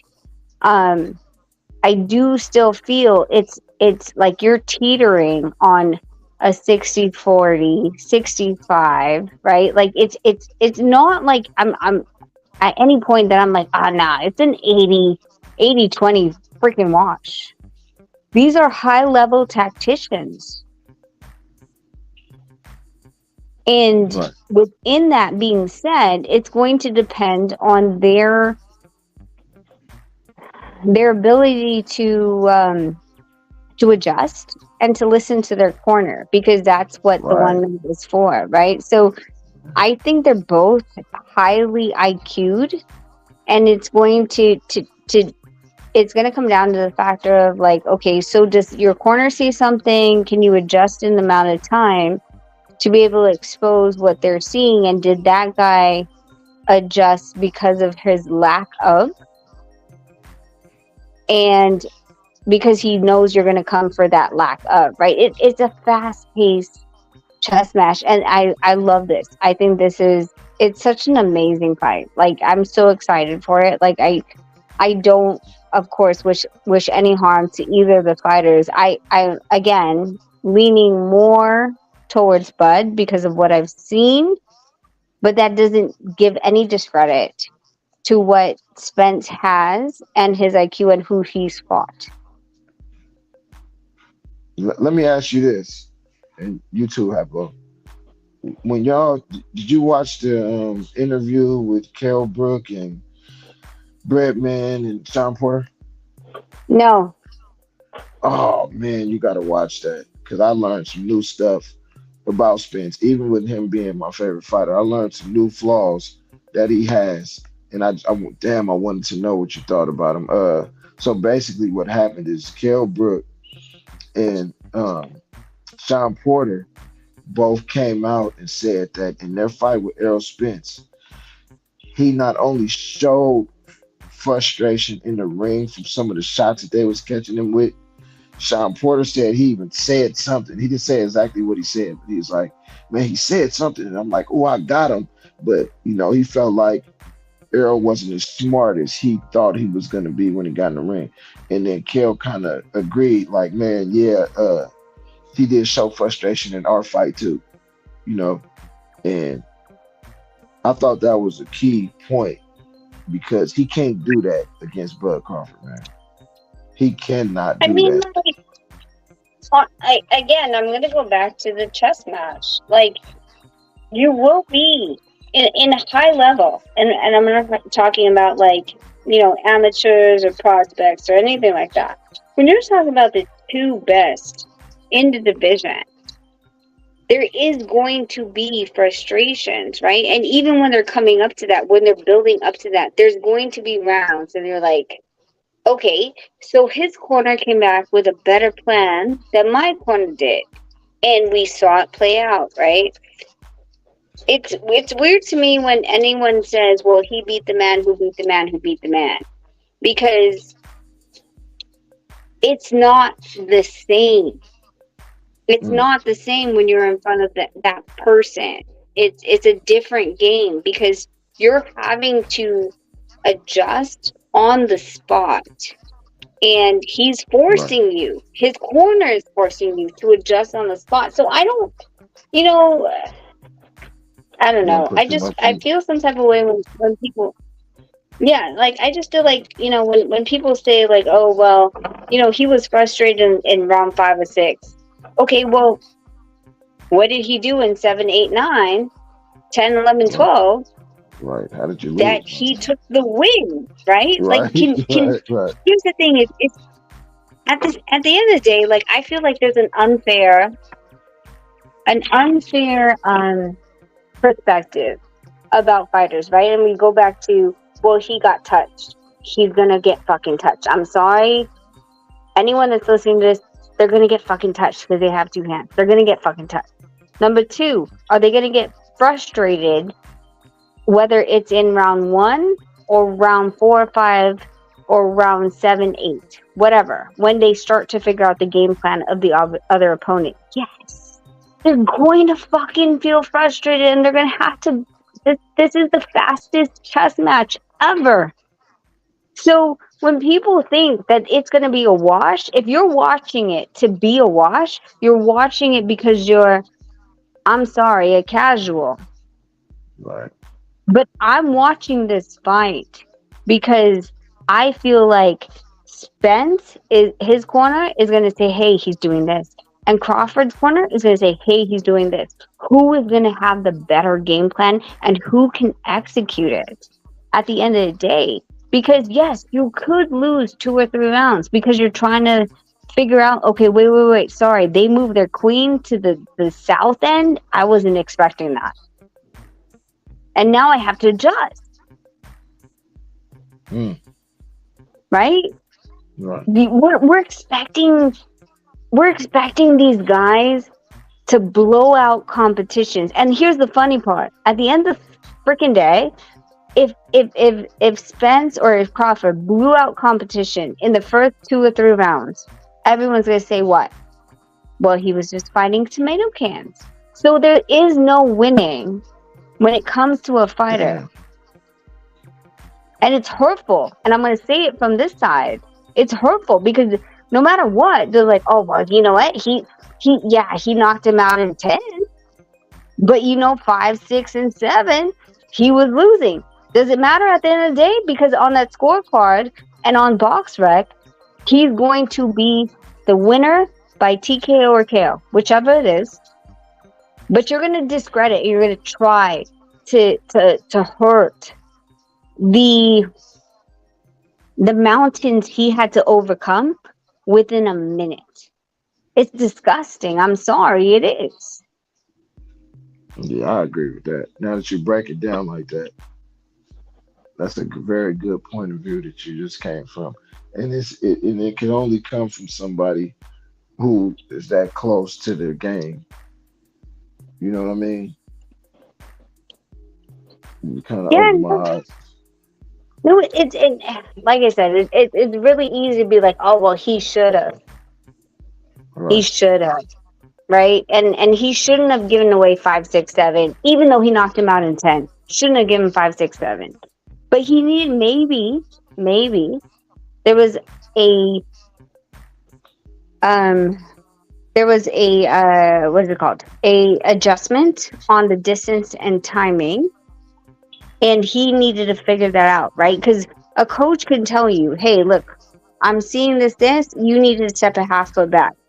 Fighter's like, "Oh, it's uncomfortable." He's like, "You need to do it because your straight's getting crowded. I need you to get more distance." All right. Well, let me see. Let me test it out. Let me see if he does lean in for the straight, and it takes 2 or 3 rounds. And you're looking at it as a scientific perspective and trying to make sure that when you do throw 150% into that straight, he's going to be there. He's not going to go anywhere else. But then everyone else is like, well, you gave him 5, 6, 7. He could have won. Doesn't matter. You knocked him out 10, 11. He took 5, 6. You shouldn't let him take 5, 6. 12-round fight.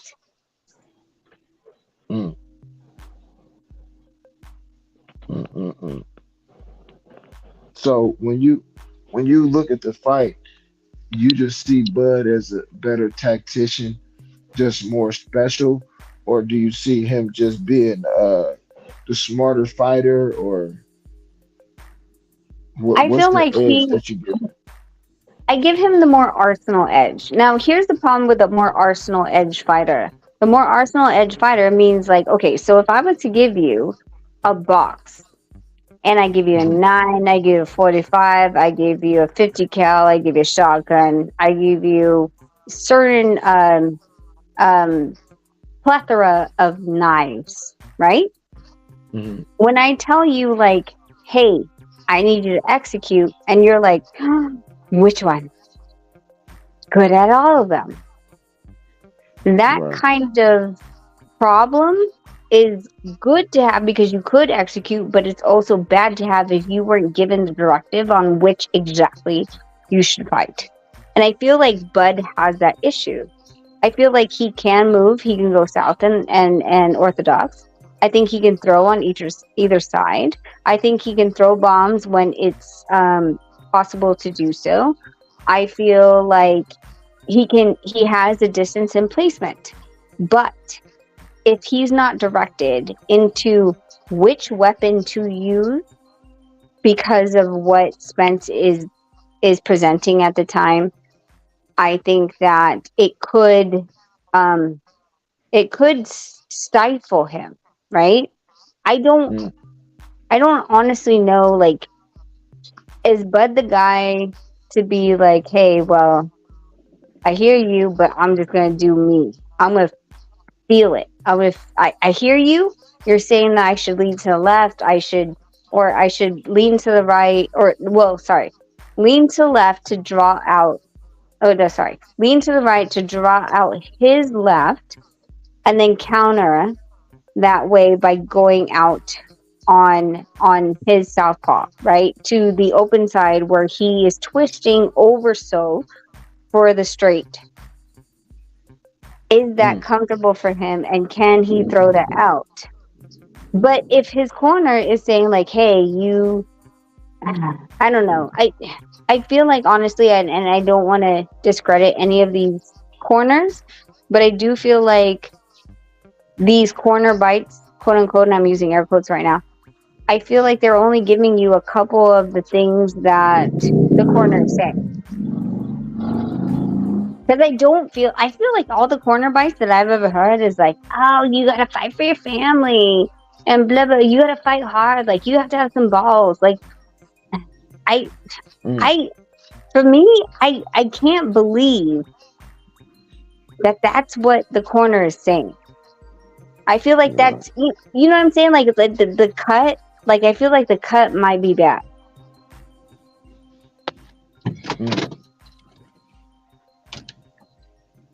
So when I look at this fight, right, my honest opinion on why I think Errol is going to win, I feel like if Bud doesn't stop him early, the combination of Bud, boxing, which is going to involve him moving around, with Errol's body work, with more importantly, Errol's punch output.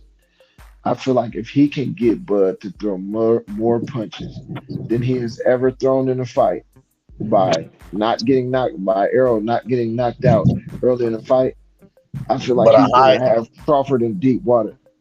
but a high punch output, just because you throw a lot don't mean you land a lot, my guy. You I throws a mean, lot but of punches. what punch have you seen? What fight have you seen Errol not landed? Both of these dudes are accurate. And both of these dudes, like I was saying earlier, they have holes defensively. Both of them. So we're not finna act like Bud is finna dodge this certain amount of punches. And we sat up and watched people like Shawn Porter and Benavidez and Caviasis land not at will, but pretty much at a good enough percentage to be effective. It's funny you say that when we stopped the same Shawn Porter, but Spence went life and death with him for 12 rounds. But that's moving the goalposts. Right now, we're talking about him with the punch output and Bro, if he's you going to be moved the getting hit or goal. not. You moved it. That's what I'm saying. No, you just moved it to him going life and death with Shawn Porter. That's not what we was talking about. What Well, we we were talking originally about was just punch talking about. output. We were talking about Right. punch output. You brought up Shawn Porter. You brought up Shawn Porter, and I said the same Shawn Porter that we I brought knocked up out. I brought up a few people. I brought up a few people. I didn't just bring up Shawn Porter. I brought up a few people to set an example of the fact that Bud does, get hit. It's not like he's out here just It's having boxing. these one-sided fights. You're going to get hit. But the thing about it is, what you're not saying is that Bud gets hit less than Errol. Yeah, when you fight Okay, but lesser guys, like competition. I really can't with this. Like, oh well, he beat this guy in this fashion. We're talking about two completely different fighters. Like, you could even talk about a twin, and they're not going to fight the same way. And Spence is fighting southpaw. Crawford can go switch. So it's not the same. We can't compare. You're literally comparing oranges and apples at this point. You're not even comparing the same person. So I have an issue with that because it's not the same fight. For example, when we fight, like for Nonito's fighting Santiago, he's fighting a Mexican. He's coming forward, right? That's not the same guy I'm preparing for. If we fight Jason Maloney, if we fight Takuma Inoue, if we fight Emmanuel Rodriguez, all these people, regardless of, Emmanuel Rodriguez lost to Gaballo, who Nonito beat and was undefeated. Nonito beat 2 years ago in December. Not the same person. You can't say... I honestly can't say like, oh, well, he beat the guy who beat the guy. Like, I don't believe in that because what you're bringing to this guy, quote unquote, is different. It's not the same. So do you think, with that being said, Rach, do you think that Spence's punch output will be one of the things that we don't know is going to be, if it's going to be, typically what it is or lesser? I think he's going to be more selective. I think that, again, with someone who has a higher IQ, I think that we're going to be more selective with the punches that he's going to give. And he's going to be a little bit more hesitant. And I say this for both fighters. I think that they're going to feel each other out and see like, okay, well, so I'm going to throw one too. And I'm gonna cover it with my backhand, right? And let's see, do I have to catch something? Is it there? Nope. Okay, do I have to catch something with my front hand? Like, I feel like they're going to be, I don't think there's going to be a knockout at all in the first 6 rounds. I feel like it's going to go into deep waters, and I at this point, I don't feel like there's going to be a knockout. I think it's going to be a very back and forth, and I think that we're gonna see a trilogy at the end of the day. That's beautiful. That's beautiful. That would be the boxing fans winning. If we could get that. I honestly though, I'm not rebutting what you're saying, but I do think once they start going toe to toe, there's a high possibility that somebody could get hurt pretty bad. But like, and then I think I look at it like, okay, let's say Bud or Spence gets hurt. These guys are finishers. Bud, a little better finisher than Errol because he swarms you with punches. But Errol's the same guy too. He's not gonna punch himself out. He's gonna keep fighting you just how he been fighting you. So I can't see, somebody hitting the canvas at least. I mean, is it possible? Yes. Like, here's the game of boxing, right? Like, that's why betting is the way that it is. But at the same time, like, I just think, like, these two are not going, like, they're not going to freaking, no one's going to hit the canvas in the first round. I feel like sometimes I hear fans saying, like, it's going to be a wash. He's going to do this. He's going to do that. Dude, he's not going to hit the camp. Like, when you're talking about this high level of a competition, you're talking over 4 to 6. 4 is, I'm blessing you at 4. 6.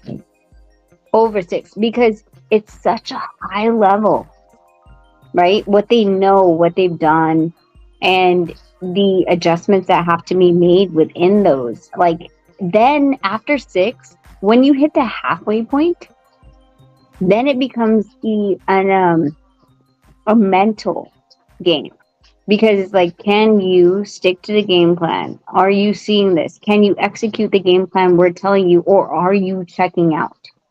6 to 12 is exactly that. 10 to 12, 100% sure, because you are exhausted, you're tired, and this is where you're supposed to punch out, right?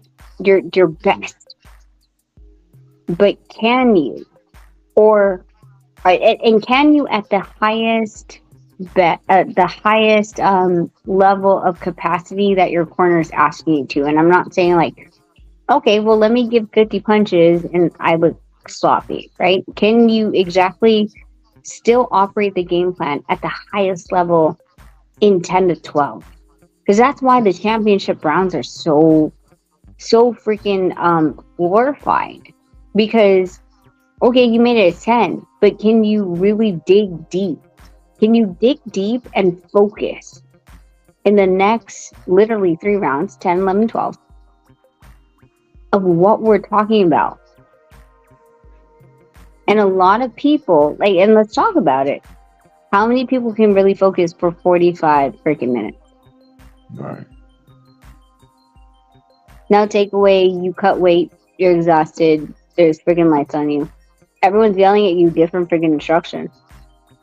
So now you have 9 minutes of your life and you're already exhausted. Can you actually perform at this point? Or are you so exhausted that you're on automatic? Which one is it? That's a good question. That's a good question. Did you catch the all access tonight? No, I did not. I had to drive 4 hours from Scottsdale, where No Needle Sparring was, all the way back to Las Vegas. Right. Yeah. And then we so had you a didn't see nice. the fight either? No. I was man. tired. I drove. I was the number one driver. I drove 1, 2, 3, 4, 5, 6, 7 people. I was the only driver. I took it 100% from Phoenix all the way back to Vegas. And then we were exhausted. I took a nap during the fight time and then woke up. So I didn't get to, and I'm sure I will catch it. But, today is more of a recovery day, at least for me. Because my responsibility was just focusing on getting everyone back here to Las Vegas safely. Right, that's really important, especially as the only driver. Okay, well, I don't want to ruin it for you then. What you think about the Boots and Villa fight? I think Boots is he is a very, very talented young man. I agree. I can tell he has been boxing since he was a little boy when I watched him tonight. But I also seen him in there with somebody who wasn't capable of putting him under the type of pressure that I needed to see him under to fully judge the type of fighter that he is, if that makes any sense. I can agree to that, in that I felt like Villa, although Villa he was catching him with some shots. I gotta give Villa his respect. He definitely came to fight. The young man got a chin on him. He was taking some shots that, man, a lesser man would have went out in a long time ago. But I agree, his punch output was not very, very high enough to garner the kind of come forward fighter that he is. He doesn't fight behind his jab very, very much. He don't even throw straight punches. Yeah, he doesn't throw a lot of straight punches at all. It's a lot of hooks, a lot of uppercuts, you know what I mean? But from what I can see, I think Boots needs another step up fight, in that I think I want to see him in there with a Keith Thurman. I would love to see him with Keith. Truthfully, I think he walks through a lot of the other guys at 147. I think he dominates Ugas. The other young guys, Stanionis, Rocha, I don't think they have anything for him. Truthfully, I would have liked to see him and Virgil square up and get it on. My prayers go out to Virgil Ortiz. I hope he, is able to make a speedy recovery and get back to it. But I don't think Virgil's gonna make 147 no more, man. I think he might be done. But I don't really see anybody. So maybe you can help me with this. So what I've seen tonight and what I've been seeing from him is his reflexes are so outstanding that he'll leave himself in harm's way a lot. And I think right now, Bud and Spence's ring generalship will give him hell.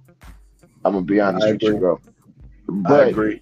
What I can say about him is, if you fight him for 12 rounds, he's gonna do a lot of damage to you, no matter who it is. Spence, Bud, it don't matter. You know what I'm saying? But I just think that Bud right now, they are not putting enough emphasis on the type of experience that he needs to get in there with them. Because tonight I could have seen Errol would have got to the inside and wore him out tonight. And I could see Bud, based on the shots that Villa hit him with. I think Bud, not tonight. I'm not saying like he would have knocked him out tonight, but I could see Bud knocking him out, bro.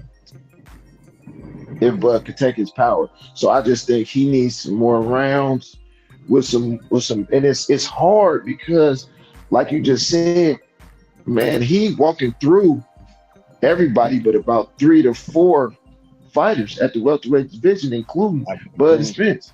So it's like, and the thing about him taking the risk is it's really all based on if he can take your power, you know what I mean? He'll take a chance. He'll keep coming. He'll leave himself, you know what I mean, open for shots that he normally wouldn't take. You know what I mean? He'll take more of a chance, more of a risk. The thing I like about Boots' upside, I'll say, especially with his talent, is that I think if any of the champions were to fight him, now is the time to do it. You do it while you know what I mean? I agree. In about 4 more fights, I don't see anybody at welterweight doing anything with him. By that time, we'll be long out the division. But you know, I don't see anybody else on the horizon at 147.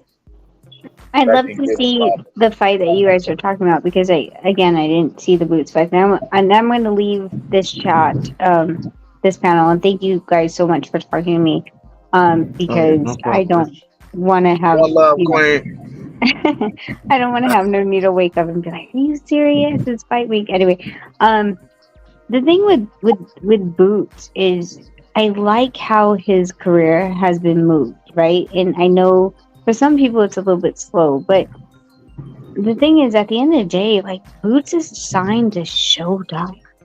Mm-hmm. You know, like with the right level of competition, he has the exposure. So, you know, I feel like at this stage, like it was a risk to see, you know, to prove the numbers, to figure out like how much numbers he's actually bringing. A little bit risky, considering next weekend when No Needle fights with the Frank Martin fight, that's a free fight, and then we're saving, and I'm doing air quotes again, the money for the Spence and Crawford. I feel like he's testing water to make sure that he does have the followership, and I feel like he does. I feel like the last time I did see him fight, I was not like as much as No Needle interviewed him. I don't think he ever like posted an interview because No Needle he never edits it, so he waits for people to edit it, and I didn't edit it. But you know, he told him, he's like, dude, like you took more shots than you should have, and XYZ, and he explained why he did, right? But at the end of the day, the one thing that's beautiful about Boots is that he has the freaking network behind him. It's not like his promoter, the last time I talked, was Cameron Duncan. Cameron's not one of those guys that's like, oh, I'm PBC or I'm Top Rank, and you can't go any type of way. Let him walk and sign with Showtime. So I'm hoping at the end of the day that Showtime can give him the backing and he can continue his fan base because he has the ranking to do so. It's a weird time that we're in. We're in that weird time where it's like, oh, well, do you have enough TikToks? Did you twerk? Did you? Yeah. I'm just saying, like, that's what it is right now. It is, right? But Boots does have the talent. So I'd be interested I love watching his career and seeing where are we going? Like, what is Showtime putting their money into? And what's your outcome at the end of the day? Yeah. Hey, I just want to take a real quick second. I know you said you was about to leave, Rachel. I wanted to say hi and want to tell you to tell Donito we're so excited. Oh my gosh. Well, next week, right? Next week, right? Yes, sir. 7 days. Yeah, Let's go, Donito. Let's go, 10. Let's go. Let's get it. Let's get it 10 times. 10 times, man. I'm so excited. And Eclipse, I didn't know that Mark dropped the song that Jay did and Mark did. I did not hear it yet. No, I did not. Ooh. I think like I don't know if they did it on members only, but I think some people did hear it. But Jay, I'm trying to schedule him to come tomorrow so he can meet you guys. He's 9. And it'll be fun to tell you guys the backstory. But you know, a lot of people, and let me clarify this real quick, and I'm going to do it on our channel too. A lot of people, it's weird. People have thought we broke up because Nonito said something about like us separating before my birthday. And it was because I gave him the permission to just leave. I was like, listen, you have a freaking camp. It's in Scottsdale. You have a coach in Scottsdale? Go. And we had problems with the flight. So I had to be delayed with my 2 kids. So no, we didn't break up. We just separated flights. So any of those hoes that are trying to sneak in, hold your breath because you'll die before you're trying to sneak into this. But that's right. That's right. Say it again. Say it again. You said you'll fucking die. You'll die. You be blue in the face. Like, trust. Like, I can see Rachel right now with the calmest face, just choking the shit out of a bitch. just got a bitch against the wall like Michael Myers, just doing a calm ass face, just turning her head, looking at her as the bitch just bitch is fading out. She tapping on Rachel's hand. Rachel just staring at her. No words. Just Talking about It's a Michael Myers. I feel like Rachel looking at her talking about, man, I told you. Or she talking to her in the calmest voice. I told you you should have left us alone. And exactly, Cam, just calm as hell. I told you, why. bitch. Yeah, like this is why you have to go now. You must be dealt with accordingly. Like, no, it's weird. It's super weird. I talked to my to Jelena, who's the 8-time female champion, before I came back to Vegas, and she's like, "Do you know how many people called me and asked me if you guys were okay?" And I was like, "For what?" And she's like, "Because Nonito wasn't with you for your birthday." I was like, "Ooh, Nonito wasn't with me for my birthday." And she's like, "No, I'm not kidding." Yeah, that's weirdo shit. Trouble in paradise. Oh my god. Right? Yeah. There was like this whole underground, like, dude, like check our like Facebook and like other channels we went to. Nonito was like, "Hey, blah blah blah," and they're like, I hope and pray for you and Rachel. And Nonito was like, "What are you talking about?" Yeah, it was weird. But that's that media scrutiny whenever you are a professional, you're on a public platform. Now it's like everything that you do in life is brought under a microscope and try to be scrutinized, and they try to put shit together and make up shit. 2 and 6 make 3, and like, no, that's not, the math ain't mathing. Like, if you don't know or you're not in the inner circle or really have an understanding, don't make assumptions, man. No, but I get it if 2 and 6 make 3, right? I get if 2 and 6 make 3. Like if we said 2 and 6 make 3, but legit, God, maybe 2 years ago, me and Nonito said, we're like, okay, well, so after like arguing and blah blah blah, we decided to go our separate ways, and literally we posted a picture of a Samsung phone, which is mine, and Nonito's phone, which is an Apple, and we literally said in the caption, we decided to go to different operating systems. So we always always followed each other, and I was like, no, I'm not going to Apple. He's like, I'm gonna go to Apple, you stay in, whatever. And I could not tell you, the biggest guys at ESPN and whateverness called me, and they're like, if you don't make it, no one makes it. I'm like, what are you talking about? And he's like, you guys are splitting up. I was like, dude, it was literally a picture of 2 phones. And did you read it? Like, did you just fucking react? I'm like, bro, we just. Well, Rachel, I always thought that, like, I thought with people, like, when it comes to like married couples like you guys who are very open and you guys move as such a great unit, even when everything ain't always peachy, maybe at home, you guys have always kept your last name first, as the saying goes, and y'all move as a family and protect the brand. And I think when a lot of people see that, yeah, they may publicly say, "Oh, that's so great, I'm so happy for you," but you know how these weird motherfuckers are. In the back of their mind, they're like, "Ooh, they break it up." Ooh. Right. Oh yeah. Well, I mean, especially like you guys know, like, what was it, January? Yeah, it had to be in January. Like when him and his dad had the whole blowout, and I was like, all right, I guess everyone's gonna hold their breath. They've been holding their breath since 2008, since we first got married. Like, go continue. Like this has actually been a thing in the Philippines. Like where we have gone back to the Philippines, we're like, hey, we're just gonna keep our heads down. And that's why you haven't seen us, because we've just been grinding. And like, we're gonna go to the Philippines, pick a gym, heads down, and yet we're hearing like, they're having problems because they're not social, right? Instagram, like follow us on Instagram, Twitter. I just started the Threads thing, and Facebook.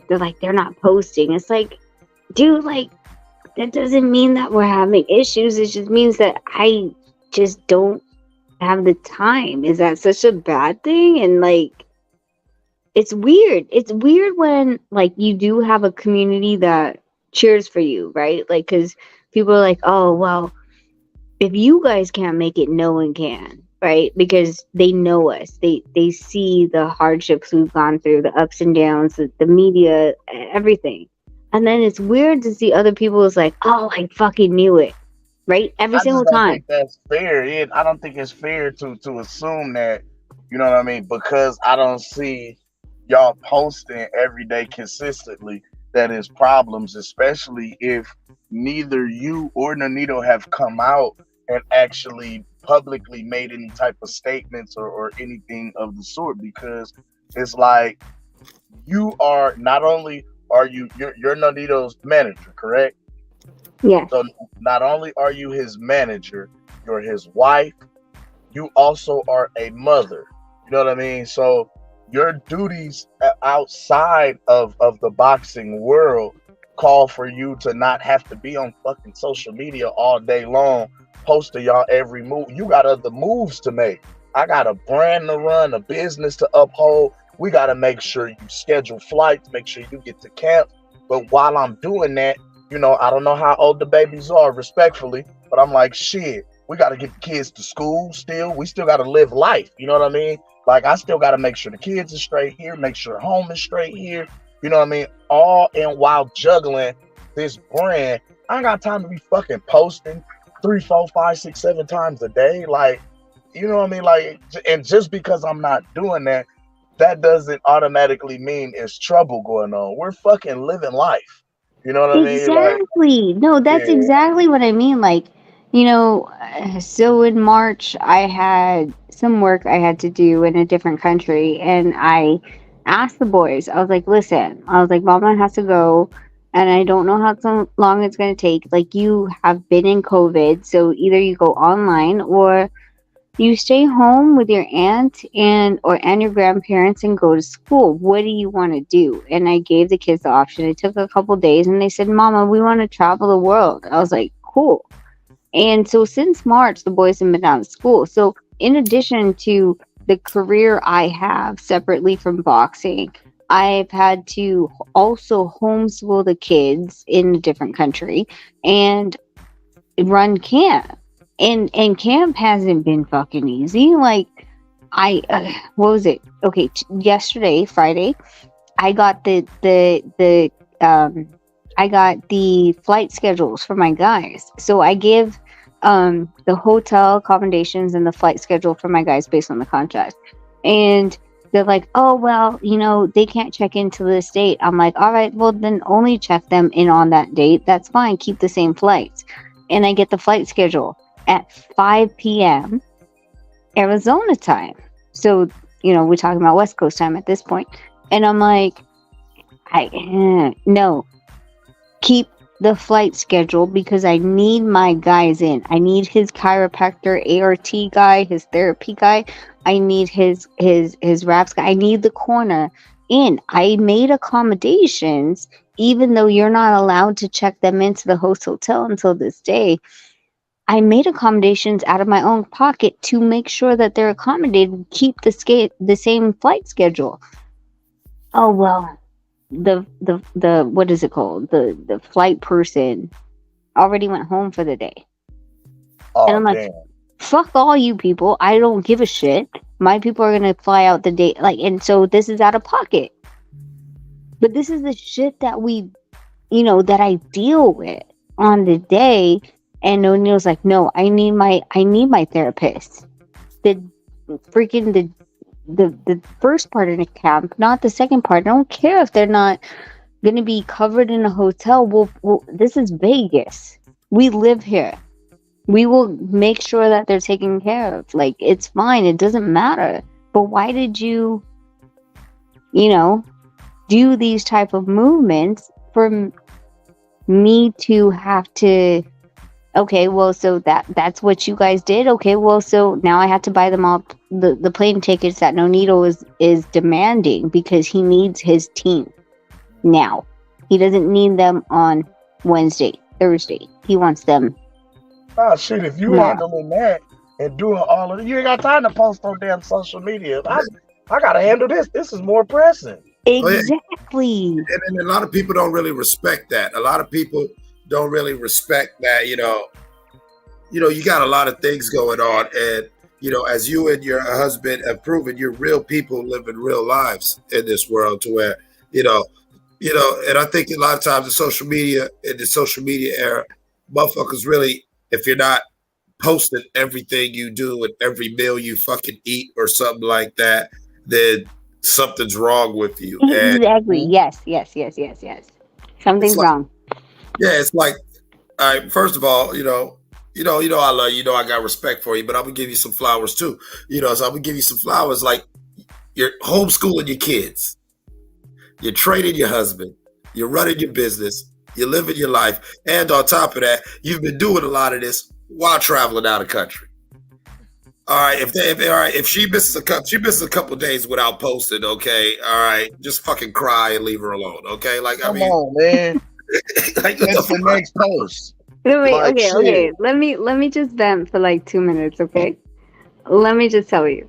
So in the Philippines, right? My schedule was I got up at 6 a.m. to meet the end of day like meeting times for the US. And then I would go to sleep at 8 a.m. So 6 a.m., 8 a.m. I had meetings. And then I would go to sleep until, depending on which day, but let's just push it to the 1 o'clock sparring. So I slept for 4 hours. And then after sparring, you had about 3 hours at the gym. And then I would, I had to feed the boys and all this other stuff. And then 7 o'clock, I would crash from 7 to about 9 p.m. Then I would wake up I would put the boys, in the shower, put them in bed, blah, blah, blah. And then at 11 p.m., I would be on the phone with the U.S. because now it's the morning time for the U.S., 9 p.m. till about 2 a.m. And then do that whole schedule 7 days fucking a week. And then so a lot of people don't know this, but that separation, quote unquote, that was a fuck fest, okay? I literally fucking broke because what happened was on the 18th of June, we were scheduled to go back to the US. And what happened is we all fell asleep. All the boys, they fell asleep on the flight and they said there was a medical emergency. We're like, okay, well, it's fucking 1 a.m. now. The boys are still sleeping. We had to be rerouted to Seoul, Korea from Manila because there was a medical emergency. We stayed on the tarmac for 5 hours. Oh. So after that, we were told, after being on the flight for 10 hours now, that we had to be rerouted back from where we just came from. Oh, we were on the plane. Huh? Y'all had to go back to Manila? Yes, we were on the plane for 15 hours only to be waking up right where we fucking started. It's like Groundhog Day. Right. Yes. So I woke up and I was like, fuck this. So we landed in Manila, right? And they're like, oh, we're going to put you in a hotel. I was like, fuck your hotel. I have a house here. Leave me out. Like, let me go. And they're like, oh, sorry, we haven't onboarded you. You still have to wait 2 hours because we haven't onboarded you and you can't go through immigration. I was like, I'm going to kill you. I'm literally going to fucking kill you. And so we get... I was like, fuck yeah, I don't need your per diem, your hotel. Just let me go home. I have a house here. Let me go home. And so bring the kids home. And then they try to rebook. And they're like, oh, well, we can't do 2 and 2. And we know you have kids. We can't do 4 people. Blah, blah, blah, blah, blah. And I'm like, I looked at Nonito. I go, listen, I love you. I need you to leave. And I was like, your defensive coach is in the States. Go. And he's like, but you have to take the kids on the flight by yourself. I was like, I'll be fine. I was like, I need you to leave. And I just need you to leave. I was like, go. And he took the next flight within 12 hours and he left. And the day he fucking left was my birthday. And I broke down that day. I cried in my room because of the stress of just being on a fucking flight for 15 hours and not going anywhere. And then now it's my birthday. I'm by myself in Manila. Well, I mean, I was with my parents, but not what I expected it to be. I expected it to be back in Vegas because my girlfriends had, planned an elaborate dinner and a couple drinks, and then, all this stuff. And I was like, this is not what I wanted. And I broke for a couple hours. And then the next day, there was no flights. It took us 18. We left 23rd from Manila. And what I said was, I was like, okay, where are you supposed to drop us? And they're like, Vegas. And I go, listen, my husband's in Phoenix. And they're like, well, you have to pay like all these rebooking fees. I'm like, you know what? Fuck you. I was like, fuck you. Sorry. You're going to reroute me when I drop into LA. You were going to reroute me and my boys to fucking Phoenix with no charge. Sorry, not sorry.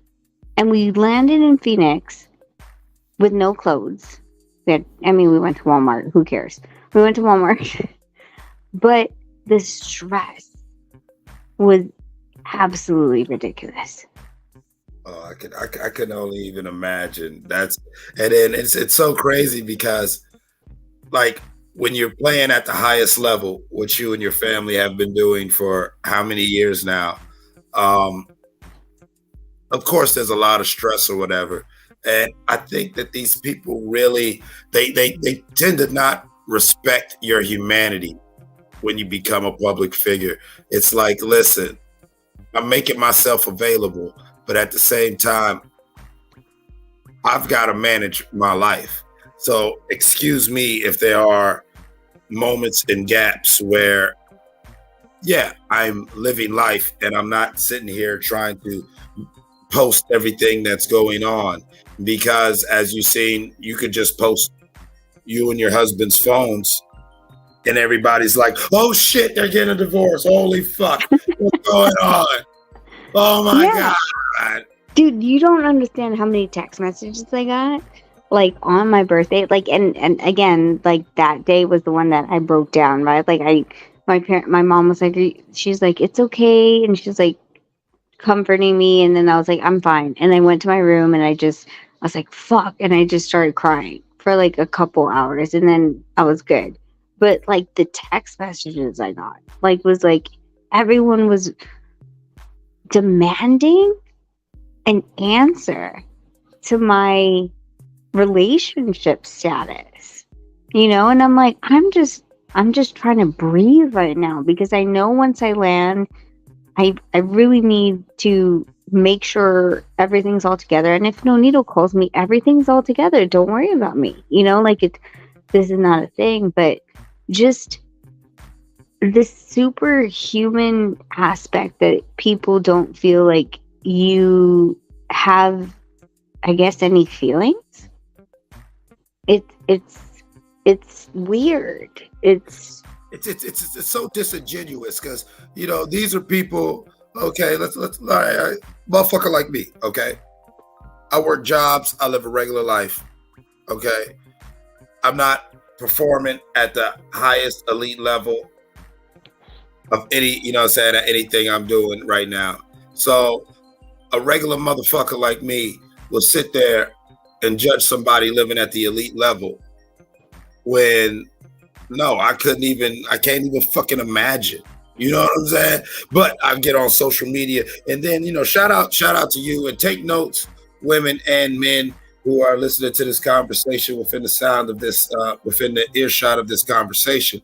All right. A lot of people in stressful times in relationships, I've had relationships like this where something similar, like what Rachel went through, the girl wasn't mentally strong to where everything's all good, but she's just in a weak emotional moment. And then when everyone's like, oh, is everything okay? Is everything good with Eclipse? She'll start letting that shit get into her head.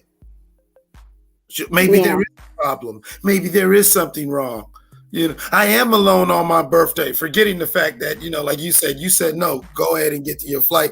Certain people will let that shit get into their head. And I do think, like I said, as the saying goes, you ask people to pray for you, but mostly they'll just pray on you.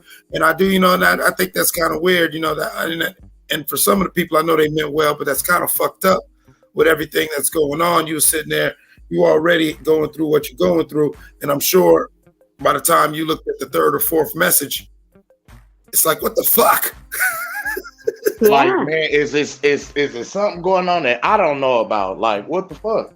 Right. Because I'm very much that type of person. Like, I get bullshit all day, but sometimes when I hear the same conversation more than once in a short time, in a short window of time, you got to step back and say, wait, why am I getting this information feed all in this time window? So where, shout out to you, and once again, shout out to your husband, and again to all the men and women out there who really give a damn about maintaining your sanity and maintaining your relationships. I want to give you all flowers because you've got, that takes a certain amount of mental fortitude and personal strength within yourself as well as in your marriage to not let those outside influences magnify. Well, and Mark, are you back or are you just listening? You might just be listening. He making a snack. Me too. But literally, like, if you, like, a lot of people are like, okay, why haven't we heard Nonito? Like, for a quick moment. Yes, I can hear you. Yeah. I'm just been listening. Nonito, Mark talked to Nonito last night, and everyone's been trying to get an interview with Nonito, and Nonito was like, "Yeah, I'm not gonna do it." He's like, "I'm not." He's like, I'm not going to do it. And I was like, okay. I was like, I can't push him. And they're like, oh, well, something must be wrong, blah, blah, blah. Like, why isn't Nonito giving any interviews? He's like, fuck everyone. He's like, everyone wants to see me fail. This has always been my story. He's like, fuck everyone. But, Mark has always been such a supporter, and always, and he told Mark, he was like, you're the only fucking YouTube interview I'm going to give. He was like, everyone else, fuck him. He's like, I'm not going to do it. There you go. Because it's such like it. When you're on a high, everybody wants you, and then when you're on a low, or when everyone counts you out, nobody wants you, right? So, I had to respect that. Like, nobody was like it. I was like, hey, this channel wants you. This channel, he's like, not doing it. And he told Mark, he's like, dude, I'm not doing anyone except, well, okay, well, that sounds weird. I'm not doing an interview. Yeah, you better fix that shit. Gotta fix these holes. Hold on, Mark. Yeah. Put a case on Rachel. Nah, I ain't got the board in front of me. I don't switch rooms. I ain't in the studio no more. I'm just lounging now. I'm laid back watching some TV, talking to y'all. But it's weird. It's I don't know. It's surreal because, like, I mean, when he was like, hey, you haven't posted anything, I was like, and I looked through my camera roll and I'm like, I literally lived the moments I had in the last 3 months, and I don't have anything to post because I just put down and maybe it the weird part is because, Mark has talked to me when I was over in the Philippines, the internet is unstable. So you're like, well, what do I capture, right? And so you almost just put down your phone because, well, I mean, I can't do a live. You can't upload it right now. So shit, it's good to be able to just enjoy life and enjoy making and creating moments with the people that mean the most to you. You know what I'm saying? Like, that's kind of what I feel like I struggle with and go through now, as far as being a stand-up comic and doing music and stuff, right? They want you to, we in this social media age, you got to constantly post several times a day. And I had to get over the mental conditioning of being where we from. The whole thing that we were taught was you keep your mouth shut. You don't run your mouth to nobody. You don't let nobody know your business. And the last thing you wanted to do was, in the middle of a conversation, in the middle of us kicking it, sharing or enjoying a moment, pull out a fucking camera or recording device and look like the police. You know what I'm saying? Exactly. Hold on, let me get in here real quick, because man, I've been saying this for years. It's like, I live a real life. All right. And like you said, we come from an environment where I'm an 80s baby, to where like when social media started, that was so crazy for me, because just the idea of running around with a camera out from the world I come from sounds crazy to me. Crazy. You know, that's just crazy. Like, people don't know, this ain't no tough talk or no hyperbole. Like, I live a life. Like, I'm the type of nigga, me and my guys, we the type, we tend to stunt more when the cameras are off. Right. Shit. Like, to where, like, sometimes even me, when I put up certain posts, I've got to be real mindful of the fact that, you know what, all right, now this ain't shit, but at the same time, I don't need to be giving these people all that, because let's be honest, all right, everybody that's dialed in ain't dialed in just to show love. You know what I'm saying? Some people want the train wreck. Some people want the shit show. Some people want, some people want me to go live when I'm just sitting on the block with my guys and you seeing the butts and the bullshit and everything. But no, them the ones that pay for the front. Them the ones that pay for the front row ticket. Right, but y'all don't understand. These are my guys. I know this nigga on paperwork. He don't need to be on social fucking media. Type shit. Like, to where, no, I might not post that. You feel what I'm saying?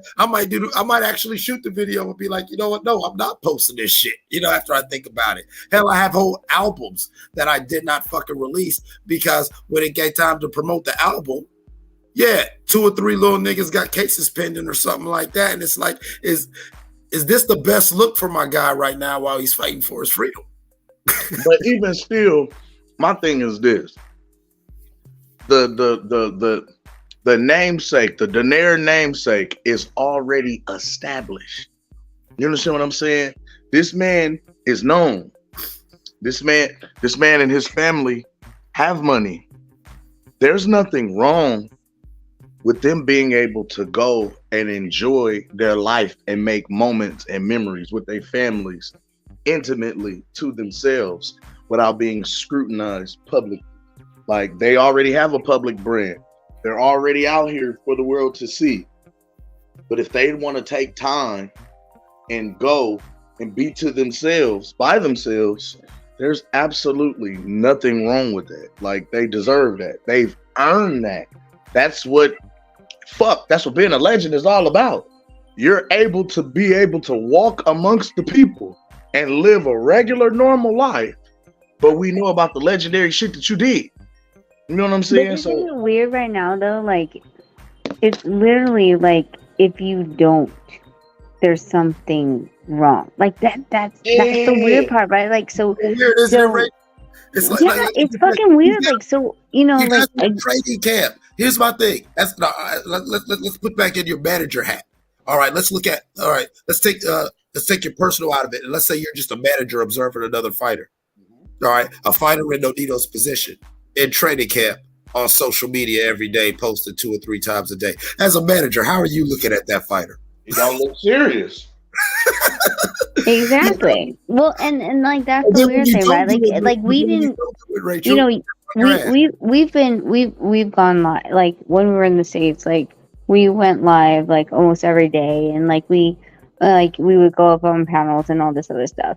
But when I went to the Philippines, and it's almost like it was forcefully removed from me, I just put down my phone. Like, I put my phone in my purse. If my people, meaning my immediate family, are right there, I know no one else is going to call me, because in the States, as far as my mom and dad, they're not going to call, right? I was about to say, if it ain't bleeding, burning, or dying, I ain't calling. Exactly. So, and then it bled into when I came back to the States, when Nonito did his last leg of camp in Arizona for 3 weeks. Like, everyone's like, "Why you're not posting?" And I was like, sorry. I don't my want bad. to. Yeah, and then like even tonight, right? Like, tonight I was like, "Hey babe, like, it's the fight. It's a week before the fight. Do you mind if I go out?" He's like, "Where are you going?" I was like, "This bar." He's like, "Oh," like, he knows the fucking bartenders. These bartenders have known me since 2008. And he's like, "Okay, like, just bring your dad, have your dad drive." And then I took a couple of the camp guys. I was like, "Let's just go out, let's just relax, because Monday comes and it's fucking hell week." And so we went out, right? And I didn't take one picture Like No.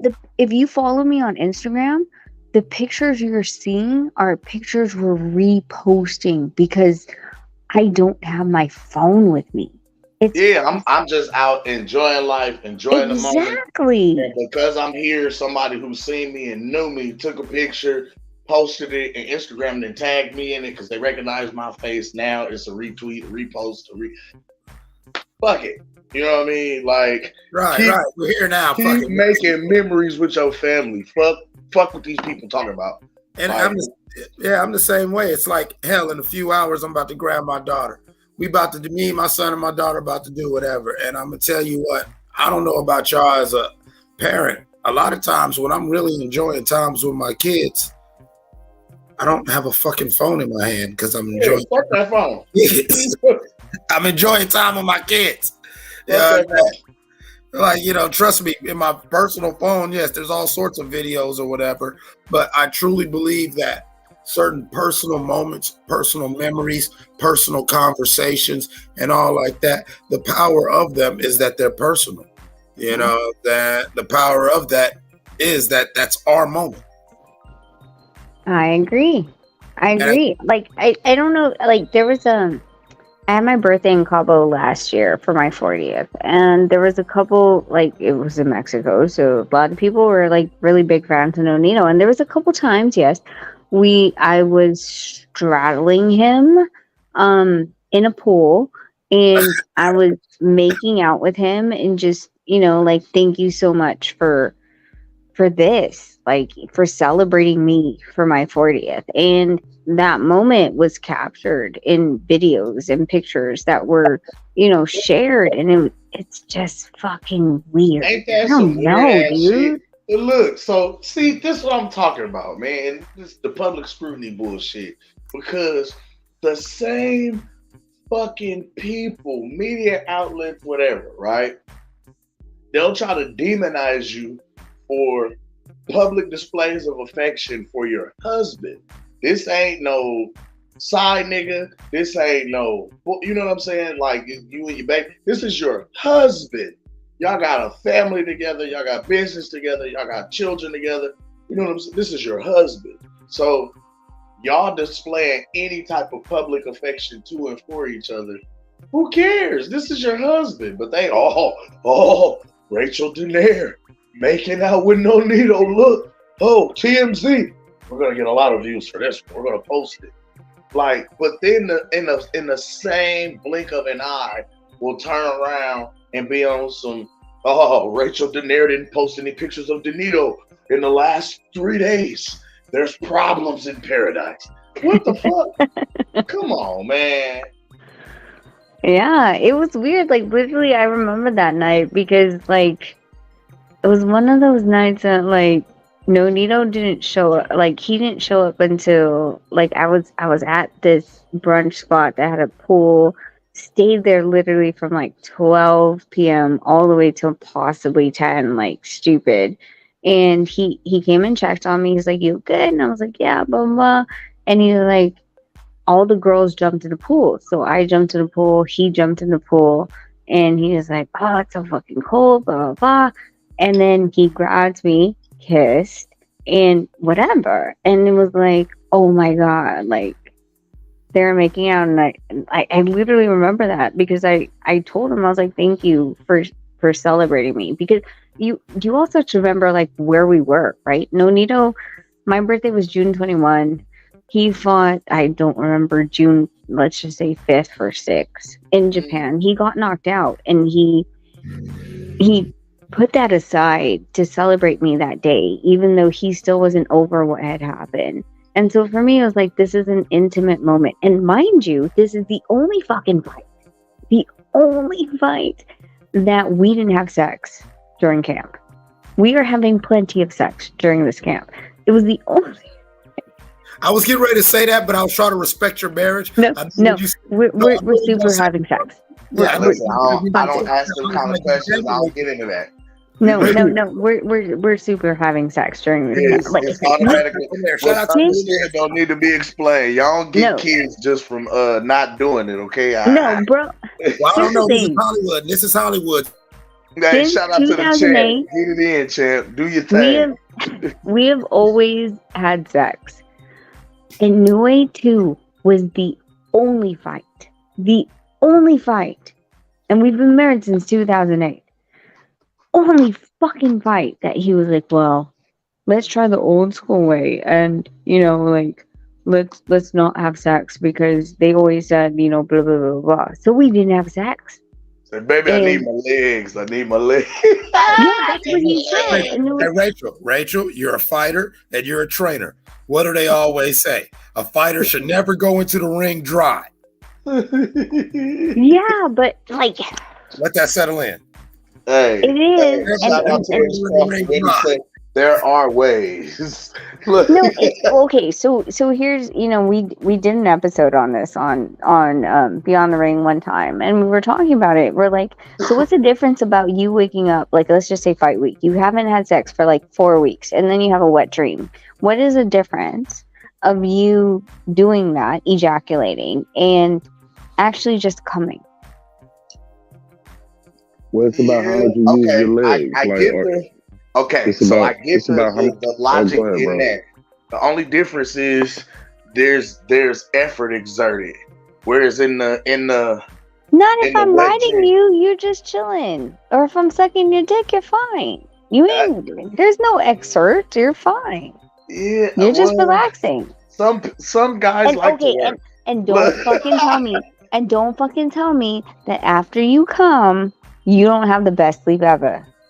Yes or no? You busted man. Goddamn baby. You hear me?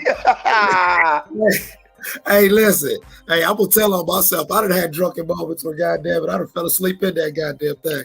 Exactly. Let's go, baby. Hey yo, you have the best sleep, right? It's like yeah. You gonna get this all night. And you're sleeping. You're passed out. You're done, right? Like, so. The entire time we've been together, we have never, ever abstained. This is the fucking Inoue 2 was the only one that he's like, well, maybe we'll do it the old school way. Blah, blah, blah, blah, blah. And it happened the way it was. And it was tension. It was weird. It was fucking, it was strange because we weren't connecting anymore. Like, I don't know, like the antenna wasn't working because we didn't connect. We didn't make sure that it was working still, right? Like, he wasn't relaxed. He was tense. Like, all this shit. Like, because I know I've fucked with him a couple times because I'm this bitch. So, like, he'll pass out, and I'm like, we should get like a sex toy that's made out of my vagina and we should call it the sleeper. He's like, fuck you. Oh, you're an asshole. Hey, y'all in Vegas. Y'all in Vegas. Y'all know y'all can get them molds made. There's like two. I could, and that's what I said. I was like, let's just mold it and call it the sleeper, and blah blah blah. He's like, fuck you. No one's gonna have it done. I was like, well, but you know. Shout out to yo. So now instead of a Fifi, niggas gonna be calling it a Rachel. No, I don't want it. No, I don't like it. Pineapples, I don't like it. The Rachel now available at Dr. John's. No, I mean, what you'll learn about me and O'Neal is we fuck around a lot. Like, depending on where in camp it is, like, he's more and more closed off, right? So like earlier in camp or midway through camp, he'll be like, hey, and he's like, I thought you went to the gym, blah blah blah. I was like, I did. And he's like, well, why the fuck aren't you home yet? I was like, so my boyfriend met me here. I was like, fuck you. Like, he's like, we play, we literally play like that, right? Like, this is just what we do. But it's like, I'm at the office with my work hubby. I'm gonna fuck you and your work hubby up. You better get home. Exactly. Y'all keep it light, man. It's not so uptight, man. Right. No, yeah, and he knows. I was like, well, I mean, I relaxed you before I left. You good? You good? Yeah, you straight. Go to sleep. I'll be back in a minute. I need to. You don't think I put him in the bed? I'm sleeping, damn it! Come on home. You don't think I put him in the bed before I went out to go get a drink? Yes, I put him in bed. He's out. He's still out. I went to go check on him before I made ramen. Before I talked to you guys, he's out. He's good. Look, he's gonna run over and feel your ass not there. Look. Get your rest, champ. Get your rest. Listen, But back to what you were saying, Rachel, I've always been very big on that, like rhythm. I'm not necessarily as superstitious or whatever, but I believe that when people are doing their thing, you got to let them have their thing. And taking it back to another boxing thing, I was a big fan of Prince Nassim, and when he lost his first fight, I said it during the weigh-in. I mean, during the face-off, when the ref was giving the instructions before the opening bell. If you remember that fight, Prince Nassim always did a backflip into the ring. Yep. He just walked into the ring and did not backflip. Rewind that tape while the ref's giving him instructions. Nassim keeps looking at the corner where he entered, like it's on his mind. Damn, I didn't backflip. Damn, I didn't backflip. You know what I'm saying? And so whatever else was going on in that fight, he mentally wasn't ready. To where I truly believe that sometimes you've got it, like, you know, if that's what you and your husband was doing, all them fights, you know, and shout out to Nonito for wanting to take it serious and do something different, but sometimes you don't fuck with the thing because the thing is what keeps the machine running. You know what I'm saying? Yeah, it's been working, so why fuck with it? Yeah. Right. If it It's ain't like broke, don't fix it. cars make certain type of oil. And yes, you could put another type of oil in this car, but if you've been driving this car for 10 fucking years off this certain type of oil, and then one day you just say, fuck it, I'm gonna try this new synthetic blend or whatever like that, then the car might run a little different. Yep, exactly. And that's the thing, like I said, like he just relaxes, especially during fight week. Like fight week's so stressful. It's so stressful. And like okay, well let me relieve that, and like all the way, right? But fucking Inoue was the second one, two fucking months. I was like, okay, this is weird, awkward. Like I couldn't sleep naked. I sleep naked, and he was like, "Hey, well, you need to put on clothes." I'm like, "I'm sorry, I don't." Like, put on cologne. Listen, hey man. Damn, yes. I don't understand people that sleep with pajamas, honestly, because I don't know, maybe I just move too much because I go left to right and stuff like that. All of a sudden I get twisted in my own clothes. Yeah. So I'm like, just don't wear clothes. Like that's my solution to the problem. Sound about right.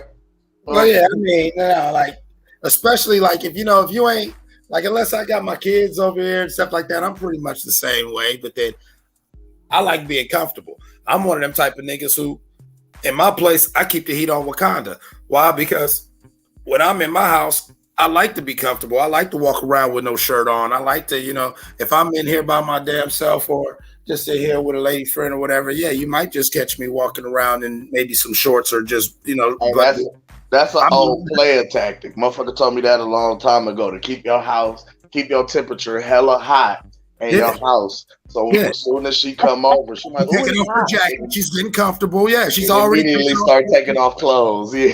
Exactly. Hey, That's Cam, interesting because like we keep our temperature about like 70s because and we're still like butt ass naked. But the thing is that like eventually, right? Like as your temperature drops when you're sleeping, you start to your body starts to drop the temperature and you start to be cold, and then depending on what type of blanket you have, and then eventually you're like, well, the only other body warmth is to spoon the other person, right? Like so now you're both butt ass naked, spooning, and then that leads to something, whatever. But and then I ain't gotta tell nobody, like there's a therapy in cuddling, there's a therapy of skin on skin contact and everything. And yeah, but Cam, you're 100% right. That is an old player tactic. You keep the heat on Wakanda. You keep your house clean. You keep your house smelling good. Don't be so hot that it's uncomfortable, but you keep it nice and warm. That way, you know what I'm saying? When motherfuckers come over, they're comfortable. They're relaxed. It's warm in here. Is it? Oh, let me get to taking shit off. Yeah. I'm here. There's nothing to the madness. I keep telling people there's a lot of random shit I do that I do it for very specific reasons. It's a reason. Yeah, it's a reason. Well, that's good game right there, sir. That's good game. They done taught you something. You know something. I stood at the foot of giants. I stood at the foot of giants. Yeah. You sat down and sat at the feet of the elders. Yeah, I learned well. Like you sound like you have been schooled in the art of the Jedi. Yeah, I'm a Sith.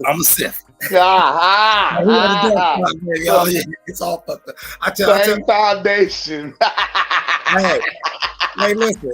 I don't even try to play like it's all good. I know by the time I was 35, I got to the point where I tell a chick, man, I might fuck up your life. You might need to run. Man, listen, that was my man. Like bitch, quit looking at me. I will fuck your life up. Listen, man. Like shorty, I'll fuck up lives, credit, hairdos. Leave me alone. Don't leave me alone. But you gonna leave me with scoliosis and bad credit. But you're gonna be happy though. It'll be a smash. Hey, chick told me flat out. She was like, "Listen, if you don't want me out here fighting bitches, acting crazy about you, leave me alone. Don't give me what you don't do to me what you did to my friend." Like, yeah, I got a couple homegirls where that's why we are friends and because we played around, and like two of them actually even told me, "Nah, I can't even play with you. I can't even play with you. Yeah, you play too much. You play too much. You play too much. Yeah, you playing. You stupid. You already know." But the craziest thing, Cam, is me and those two girls, we are like so cool now because we've got that understanding to where, like, even when I'm dealing with, relationships nowadays, it's like people got to understand that that's my homegirl. We cool. You ain't got no reason to be jealous because we already got that out of our system. Trust me. She already knows the type of nigga I am, and we ain't got to cross that bridge. Is there a difference though with like if your girl said that she was friends with a dude? Because I would tell you right now, like I said, like today, like I was like, okay, I'm gonna take like the owner of Omega and your second corner out, blah blah blah. He's like, you're taking your dad, right? Like, and I took I love my fucking dad. My dad's but he legit like he does not trust any guy around me, and we were at a camp house, right? Like in Arizona, we all were at the same house, and I'm like, fuck, dude, do I really need to put on a bra every single time I walk in the bedroom? He's like, you better put on a bra. I'm like, when I leave, every dick in the house need to leave, camp or not. Damn it, I'm weird. I'm weird like that. Some of it comes from, my Islamic, beliefs, but I really do. I'm so serious about that. Like, say if I was in Vegas and everything and we was cool, like say if I just stopped by the house and Nonito wasn't there, you'd be thinking I'm on some weird shit because I probably wouldn't walk in, Rachel. I'm not coming in. I swear to God. You were like, oh yeah. No, I'm saying like if we're all living together because it's a camp house, and like eventually I'm like, dude, I'm not putting on makeup when I come in the house. I'm not like trying to look all cute and stuff like that. But eventually I just want to go grab a cup of coffee. And then, and if I'm not wearing a bra, it was what it is. But Nonito's very particular about that. He's like, no. I'm like, I'm just going to grab coffee. It's a respect thing. As a husband, you gonna cover and protect your wife. You know what I'm saying? I'm not going to give nobody the wrong idea about nothing. I don't need nobody on no extra shit. I respect that. That's solid. You know what I mean? That's solid old school principle. Because I'm the type of way, like saying, like, you, my guy, if I halfway even got any respect or love for you, like I'm running them real dudes who's like, okay, baby mamas, girlfriends, and wives out of the question. Off limits, bro. Off top. That's it, man. I was a pussy getting nigga. I go find something else. And to where I don't want nobody in that position. That's sis now, bro. She's off limits. I don't even look at you like that. You ugly now. I know, but like, so for me, like I love that. I love it 100%. Like, yes, I'm completely 150, 200% you're female. But like, there's just sometimes where, in the morning, you're just like, I just want to go grab a cup of coffee in the kitchen. And I just want to like just toss on a t-shirt without a bra. And he's like, nah, like your titties, like you can see a nipple. I'm like, they're not looking at my nipple. I just want to go grab a coffee and I'll come back to the bedroom. I'm going to get some coffee. Nah, the niggas already up. They downstairs. on that principle, Nonito is 100% right, because it's like I tell my guys all the time. Like, say, even if you just meet the girl, and if you really like her, nigga, don't be showing me no goddamn pictures of your girl. Come on, bro. I know for real. I've literally gotten arguments with dudes. He's like, yo, check out this freaky shit she's sending me. And I'm like, nigga, I don't want to see that. That's your chick, bro. That's nah. Yeah, because even if I'm not on it, now I seen it. And you know what I'm saying? And a real man understands the man's mind. We're not all cockhounds like that. But it's like, okay, all right, now let's say I got the homeboy, he's crashing out on the couch. My girl's around. My girl's around, okay, and you know, she's my house, you know, my place ain't that big to where there will be some moments where, like you said, early in the morning, if she's in her shorts and everything, yeah, she's got her underwear on, but she might have some boy shorts and there's a little booty meat hanging out. Or she just got, you know, a t-shirt on, and you know what I'm saying, it's early in the morning, the nipples are perky and shit like that. And I know my dude ain't on shit, but I do not want to create an atmosphere of that familiarity and comfortability, because I don't even want to do that. And like, say, I'm if not she even gonna put nobody in the position for it to even potentially be that. Right, because and conversely, when I'm around her homegirls, I've had this happen so many times. Her homegirls get too comfortable around me to where I've got to say shit like, "Bitch, I'm not gay." You know what I'm saying? Put some motherfucking clothes. Just because I ain't gonna try to fuck you, don't get so goddamn comfortable around me that you just chilling around half naked, because that's kind of crazy. And even though my girl might be cool with it, that's kind of, let's not even create that, you know, unless we on that bullshit. And if we on that bullshit, well then fuck it, it's in the air. But if that's not that's not what we're doing. No, I get it. Yeah, I think it's just me being, honestly, it's just me being like, let me, like, you know, like, just want my cup of coffee. I'll go right back to the bedroom. Like, no one will see me. Like, I'll put my left arm across my chest if need be at this point. Like, fuck that. I go get the coffee. Just keep that. Thank you, Dan. I'll go get the coffee. Goddamn, you stay your ass in bed. You stay your ass in bed. Just fuck it. I go get it. 2 cream, sugar. Okay, like you feel, I like real shit. That's a respect thing, you know. As a man and as a husband, you covering your wife, you covering your lady. Yeah. You're cool. You know what I'm saying? You supposed to, you know. I respect that, man, 1,000%. Man. No, and I get it. Like I said, like I completely respect him. If I need to put on additional layers, if he's like, nah, I'd like put on a sweatshirt on top of that, so put there's the raincoat no. on. Yeah, put the Yeah. Put on a hoodie and a trench coat. Put a hoodie and a trench coat on. Yeah. Hey, A so you gonna have t-shirt on with a sweater plus a robe on top, like, so there's no like, hey, You gotta good wear a morning, nipples. hijab I got from now you. on. Yeah. Yeah, you're wearing a hijab from now on. Put Yeah, this. you're gonna be in the full burqa. I'm gonna put you in the full burqa. I'm not, like, on the other side of the game, I can give you an example of a time where I was wrong, and in the moment I didn't understand I was wrong. Okay, I stay in an apartment building with my son's mother, and there's a pool in the apartment building, and that's literally right outside of the door of our apartment. To where when it's summertime, yeah, you know, we all out there swimming and everything, and she would get mad because, depending on the type of shorts I wore, like especially if they were like, I had these yellow swim shorts and these other like red, white, and blue shorts that was, you know, most of the white part of the swim trunks were like around the crotch area, and then it was blue and red towards the bottom of it, to where, not trying to be funny, as you know, as you getting in and out the pool, you know, you getting in the pool, you know, and she's getting uncomfortable because bro, I get in trouble. I can't wear my jogging pants out the house no You more. already know the vibes. Okay, Cam's with me. So on one moment, I'm like, on one level, I'm like, this bitch tripping, she being insecure. But you know what?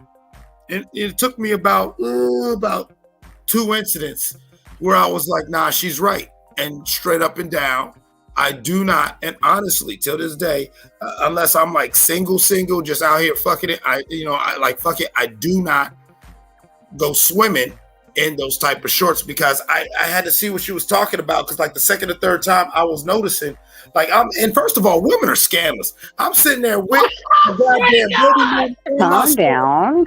goddamn pool. And then there were a couple times, like, that's why I said, you know what, I can't, you know, she's right, I can't do this no more. There were a couple times, even with my family, this bitch is all up in my face because I guess she saw something she liked. Bro, That's funny. Like, my whole thing, like, with Nonito is like, I'm good with shorts or whatever, dick hanging, like not dick hanging out, but like imprint. But you know what's funny? For me, like if he brings it past his hip bone, where you show that V, that V shape. Oh, Rachel's like, that's my V. What the fuck are you doing? My fucking V. No. You better pull your shit up. No. Now she's yelling at Nonito like he one of the boys. Pull your fucking pants up. I'm at the grocery store one day, man. I done got into full-fledged arguments. I ain't thinking about it. I'm going to the store, you know what I'm saying? Listen, we going to the store. I didn't even plan on get out. You know what I mean? I got on my day. These is really sleeping, you know what I mean? Like night pants, you know what I'm saying? Like the little night joints with the slides, right? Just a quick store run. I get out, walking in, that motherfucker was like, oh, see, that's the shit I'm talking about right there. Like, what are you talking? Like, what are you talking about? You know what I mean? So you just gonna campaign, huh? You just gonna be out here just slanging it around for bitches to see. What are you talking about, shorty? It's like you're dressed like a hoe. I said, what is dressed like a hoe? She said, if you got on easy access pants with slides on, that's thought attire as a man. We got it. That's the male version of yoga pants. That's the male version of yoga pants in the sundress. Yes, bro. I didn't know that. I'm just walking, chilling. And she like, She like, look over there, look. So now she's pointing out the chicks in the room. You know what I'm saying? As we going in the store, that's looking, and I'm like, I'm noticing the looks, and I'm like, oh. And you started realizing that, you know what, she got a point. Just like I was saying, like me in the pool, where it's like, maybe she ain't tripping. Like, maybe, you know, no, fuck that. We ain't together. We ain't in a relationship. You tripping. You and your feelings. No, we ain't together. You and your feelings. Yeah. Man, my old lady done got on my ass, though. Like, go put on some other pants. You can't wear that. Yeah, no, for me, it's bandana, handlebars. And if there's any females listening right now, handlebars are the ones that it's the shoulders and the pecs and the chest area that you hold on to make sure he's riding it a good way. And then the V. So we would go to a gym, right, that was it was 95 degrees with 40% humidity, so it got hot in there.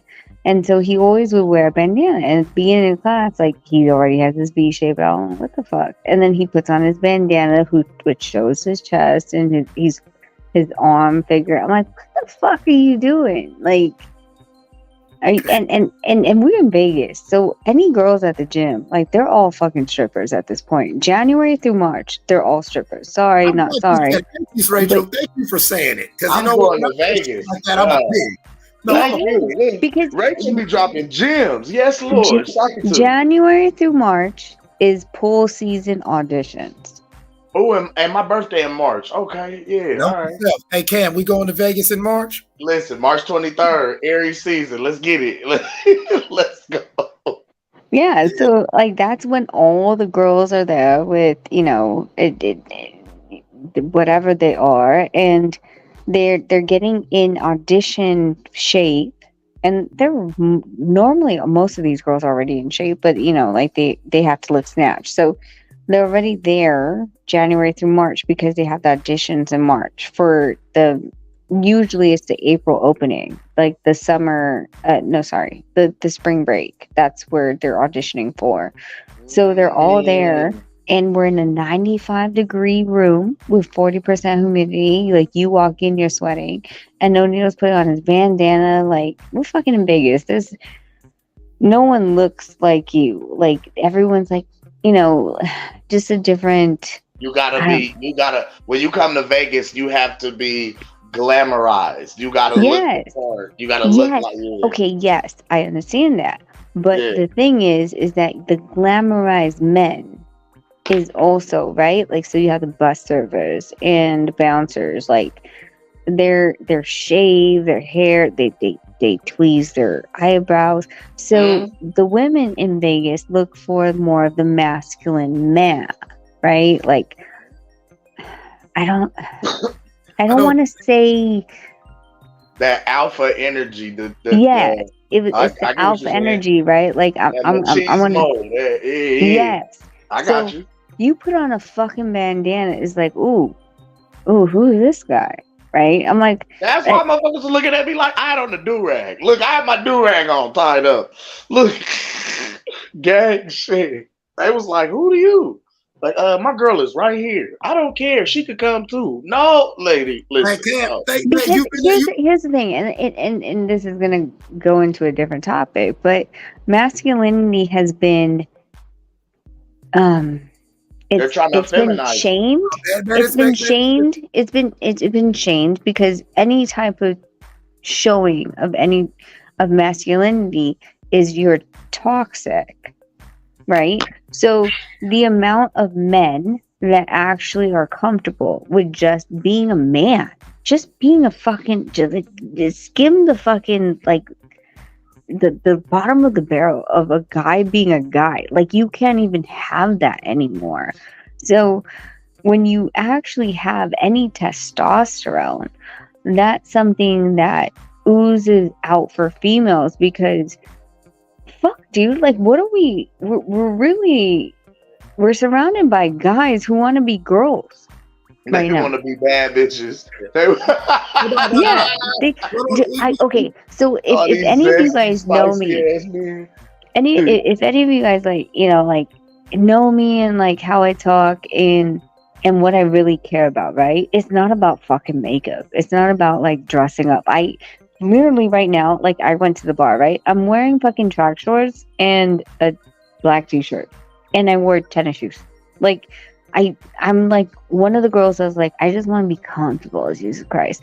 But I know guys that do their makeup better than I do.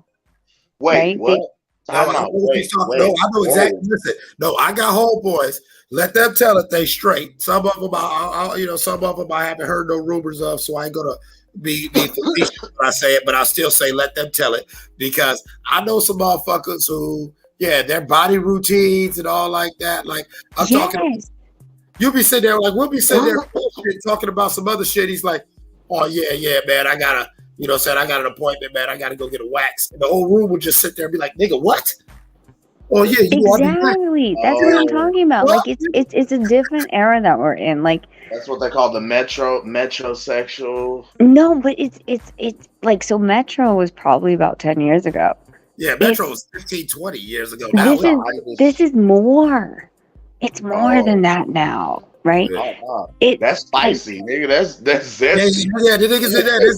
And listen, I've seen it. Listen, I've came over my homeboy, and it's not just like I sometimes you put a mask on, like a charcoal mask, whatever. Like no, I got a homeboy who really you might catch if you catch him like early right now. If I was to blow down on him. He's probably smoking a blunt with a cucumber mask, like for real. Oh no, G!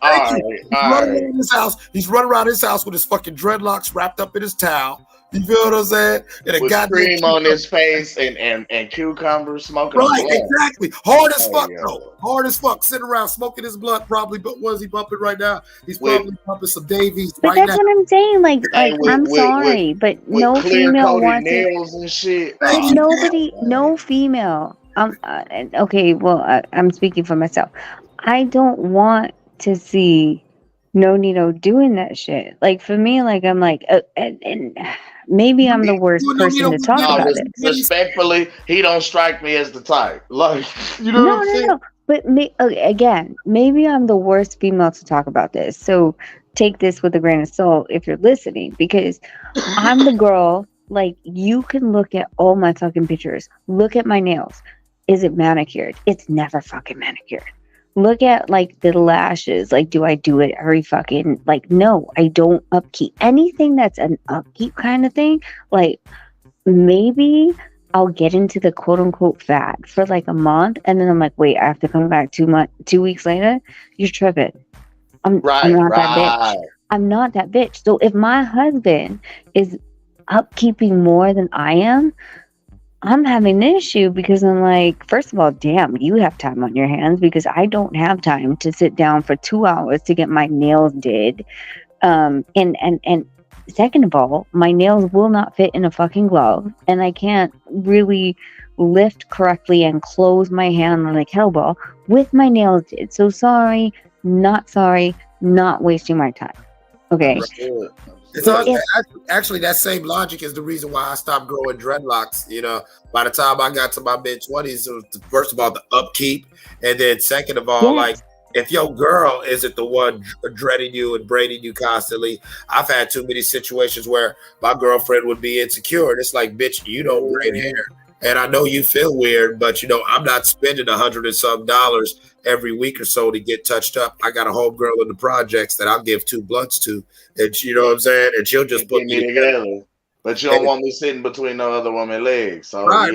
I would even get to the point where I'd be like trying to get my girl cool with the girl who's braided me. So you know what I'm saying? Like, bitch, you could be here while I'm getting braided. Like, no, I ain't fucking on her or nothing. But like, I'm about to say, never matter. She ain't going. It's no, still because like honestly, like when you're sitting there for 2 or 3 hours, like what you all talking about? Like what are you bonding over? Yeah. You talking about me? No, really, like, chopping it up, just shit, life, anything. Like, so you connecting? You connecting? Like, No, what are you talking to her about that you couldn't talk to me about? That's what I was going to say. This is just literally cordial conversation. Yes. Like, and there's nothing to hold on to. It ain't like nobody is trying to make no moves. This is literally a business transaction. And during the course of this 3-4 hours that I gotta sit here and be, I might as well be cordial. Like, like we just sitting in this bitch quietly with the music playing. I fuck around and go to sleep. Okay, you know what I mean? Now you tripping because I'm asleep. So it's like I'm trying to be friendly. I'm trying to be nice. I'm just making small talk. You know what I mean? It's harmless. You know what I mean? But no, I'm not saying that there is any harm. I'm just saying like the conversations I've ever heard is like, oh, he sees this bitch every week, every 2 weeks for like 3 hours. What they be talking about? Did you talk about me? And then if you get in a fight, right? Let's just say like 2 days ago, you got in a fight and then you need to get it tightened up. Did you talk about me? Did you say what happened with that? Did you fucking like say what I said? Did you show her my text messages? Like, how close are you? Right? Like we don't even talk about you. So what you saying? You don't talk about me at all. So you don't bring me up. So you just don't represent me. Exactly. No, It's a slippery. you fucking done. You're done. You're done. No, it's a slippery slope. Like, look, I'm gonna take it to a whole nother vibe. And Rachel, you can relate to this, especially what your son's doing. Mark can definitely relate to this. I've noticed. I love working with female artists, but I've noticed that is sometimes the most problematic shit. Even when I get what you're saying, but it's keeping business because I can sit down and hold a conversation and work with a physically attractive woman, with a beautiful woman, and just keep it strictly business. But the thing is people get into this space of, you know, y'all both find each other attractive and y'all start letting your mind wander off into other shit as opposed to staying focused on the mission and getting this business done. Like you start thinking about fucking on this chick rather than, man, let's make some money together. Like, rather than me trying to put dick in you, let's make this music, let's make this whatever content. No, but you okay, so let me wrap this up, because the last thing I want is no need to wake up and find me still on the phone. Yeah. Here's the thing. What you're talking about is the old school mentality, right? And what we're talking about in where we are right now is instant gratification. And so when you're talking about like, hey, I want to make a life with you, this is a long-term discussion. This is putting in the freaking work. It takes work. Yeah. And so a lot of people right now have been so built into like, well, so the instant gratification which is where cheating comes from, right? Like, oh, well, I just wanted to fuck. Sorry, my bad. We were drunk. We slept together. It was just what it is. And it has been so common that when people say, hey, I'm just having a conversation for someone with 3 hours, it's like, well, it can be the most unattractive person. But the fact, honestly, here's the thing between men and women. Men will go for a woman that's attractive, right? Women will go for a man that listens, even if they are not attractive. It's emotional support. Yeah. So when women, as you know, as a woman, if a man is listening to my problems and like supporting all this other stuff, he's supporting me emotionally. And that's a drug. Yeah. So you're like, oh my God, like you get me. Oh my God, blah, blah, blah, blah. And even if she's not fucking him, she's emotionally connected to that man. Whereas men, you're looking at, okay, well, she's hot or not, right? So if you took 10 minutes with her, we'd be like, all right, cool. You got in, you got your haircut, you done, you got the fuck out, and you came home. But the fact that you took 3 hours to have a conversation, which to women is our support. Like, oh, you can have a conversation with her for 3 hours, but when we argue, you walk out at 30 minutes? I was just about to say that. Like, I was because that's the slippery slope. Like I was talking about when it comes with dealing with female artists. We could both be on the up and up, whether there's a mutual attraction or whatnot. When you're really cooking up, like you might be in that studio 4, 5, 6 hours at a time. Okay. And during that conversations and during all like that and that building of the rapport, you know, if it's really vibing, especially if y'all making good music and y'all got good chemistry, you could not be thinking sex, but like Rachel's alluding to, there is all the other forms of bonding. And I had to, as a man, realize, okay, I'm not trying to fuck this chick. Okay, she ain't trying to fuck me. But I can't act like her boyfriend or my girlfriend ain't really tripping. Because me and her are spending a lot of time. Yeah. And we start calculating. Like you let's just say like you're going, right? You're going 4 or 6 hours, like because you know, like once you run a track, like you're like, okay, like I got this vibe going, like we gotta keep going before this creative juice is gone. And then you come home. You come home at 6 a.m., 4 a.m., you're exhausted. And she wakes up at 8 and she's like, hey babe, I wanna go have breakfast. Like, man, I don't want to go to breakfast. Oh, but you can spend all night with that bitch. Exactly. Right. Because the more time you spend it with her, the less time you spend it with her. Yeah, and it has absolutely it has nothing to do with how she looks. She could be the most unattractive person to you and to your girl. But the fact that you gave your time, it's more important to us because we females, we females will not give time and energy to someone who we're not interested in. And that interest, and I'm using bunny quotes that you can't see, the interest is what twists the reality of the situation. They have a person mind playing tricks on them. Yeah. No, like we're men and women, despite our differences, we're so similar. Like she was alluding to with the emotional thing. I've had females who, on initially meeting, it wasn't like I thought they were ugly or nothing, but no, I didn't look at them like that. But you put enough time around me with them, and I'll be like, man, she's cool as hell. And then after I say to myself, man, she's cool as hell, so many times I'm like, yo, that ass kind of fat. Yo. Like, I can fuck with shorty, like. You know, I might throw her one just for the GP. You know what I'm saying? Might just knock her down real quick. And so I always tell people I got this weird thing where I do got a sense of arrogance, but it's a weird sense of I take blame for everything. Anything that happens, I say that if it happened to me, there's obviously something I did or didn't do that caused it to happen. And so now in my 40s, I'm honest enough to say that, yes, some of these things, whether I was wrong or whether I did anything or not, I was dead wrong because that situation, it doesn't look right. You know what I'm saying? Some of these things, they don't. You can at least take ownership for your part in seeing where you could have potentially been wrong or handled it better. Oh man, like back to even the studio session shit. Okay, all right, back to like Rachel saying, the hot gym. All right, on some street shit. You know, sometimes the studio might be in somebody's crib or whatever like that. So it's a intimate, comfortable environment. We're probably ducked off 9 out of 10. There's copious amounts of liquor and fucking weed and whatever else people play with, you know what I'm saying, going on.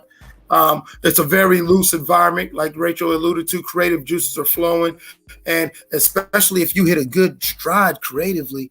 Okay, so we might want to get in 3 or 4 sessions within this week. Okay, so you do 3 or 4 sessions this week at 4 or 5 hour sessions. Like Rachel says, they'll start calculating. So you meant to tell me you spent 15 to 20 hours with this bitch, just getting high and drunk. And all I asked you was for a dinner. Yep. It doesn't look right. To where even though you got a legitimate excuse, you know, I got something to do in the next few hours, just let me rest or whatever. She don't want to hear that shit. You didn't want to go to you didn't want to go to the restaurant with her, but you just spent 15 to 20 hours a week with this bitch. Mm-hmm. Makes sense. That makes sense. I get it. I can see the logic in it. I've been the nigga who sat there and argued with the chick, and then when I calmed my ass down, I said, "God damn, she got a point. She got a fucking point." But look, I had to save face in the moment because I was defensive. As opposed to putting my pride to the side and being like, you know what, baby, you right, I'm wrong. I fucked up. You know what I mean? I didn't think about you. You know what I'm saying? Like owning my shit. Nah. In the heat of the moment, and this is where men be prideful creatures. You know what I'm saying? We're very, very, very prideful creatures. And the thing is, we got to learn to put our pride to the side. And you know, when you got to learn to let your logic override your pride and your emotion. Just like how we talk about, we feel like men are logical creatures, women are emotional. And sometimes we feel like women's emotion will override their logic based on how they feel. But we as prideful creatures will allow our pride to supersede our judgment and our logic. You know what I'm saying? But again, that's more so of the immediate, right? That's the immediate factor of men, right? Like men have the ability, like they have to fight or flight in a lot of situations, like because of, I guess I'm generalizing, what the masculine energy does, right? Like you have the opportunity when your woman's purse gets stolen, you either chase them or you could just sit back and call the cops and be like, fuck it, you know? So when these situations, when you guys are talking about creative juices, like you're just like, well, I'm going to seize the opportunity. And the seizing of the opportunity is amazing when it comes to something that's going to create for you for the long term. It also, the downfall is that I'm going to seize the opportunity because the pussy's in front of me right now. So I'm going to bang it. Right? Yeah. But women don't do that. We have to talk to you. We have to talk to you for like ages. You have to know what hurts me and what, you know, all this other stuff. Right? So are you talking for the woman to fall in love with you or for the woman to get some pussy, give you some pussy? I'm talking for a woman. I'm actually talking for a woman to fall in love with you. And what I'm saying is when a woman checks out, because when a woman checks out, like when she no longer cares about you, it's a longer process. Her mind is elsewhere. Yes, but it's a build process. It's more so like when you hear about these stories, it's like I cheated on you with my coworker. Why? Because she's spending 8 hours a day with him. When you're fucking up, she's griping to him. He's there for her. There's a emotional connection that he's listening to. And at the end of the day, when he's comforting her, 2 weeks, 3 weeks, 4 weeks down the line, she feels comforted by this man who has listened and readily gives it up, right? So when you flip it to the man's mentality of just, hey, like this is the opportunity. I'm gonna do it. Like, hey, I have the opportunity. We're fucking vibing right now. We're not gonna lose this, and fuck everything else. There's a difference in the mentality, right? Because I will tell you that when I met Nonito, like, he was like, well, so what if I get drunk? And I was like, so this is an excuse? And he's like, well, I mean, I'm just saying, if I get drunk and I accidentally fuck someone, I was like, can I get drunk on purpose and accidentally fuck someone? Yeah. I never listen, let's stay on this one right now, because listen, all right, I ain't shit, okay? But I mean, no, let's throw that out there. I ain't shit. It's all good. You know what I'm saying? It's all good. You know what I'm saying? I ain't shit. You can even ask my mama and she'll tell you. You know what I'm saying? Disclaimer, man. I respect the candor, my brother. Go ahead. You know what I'm saying? But I never ever really got into that whole oh well, how do you, I never accidentally, listen, I've never in my life ever planned to fuck any female. All right, I'm the homie. Like, that's always been, that's how I became the fox in the hen house. I'm the homie. You know what I'm saying? I know. You're the best friend that Nonito doesn't trust. Yeah, I got you. No. Exactly. I'm not gonna fuck on my homeboys' girls, but motherfuckers know, like, you know, I got females around me to where it's like, hey, listen, bro.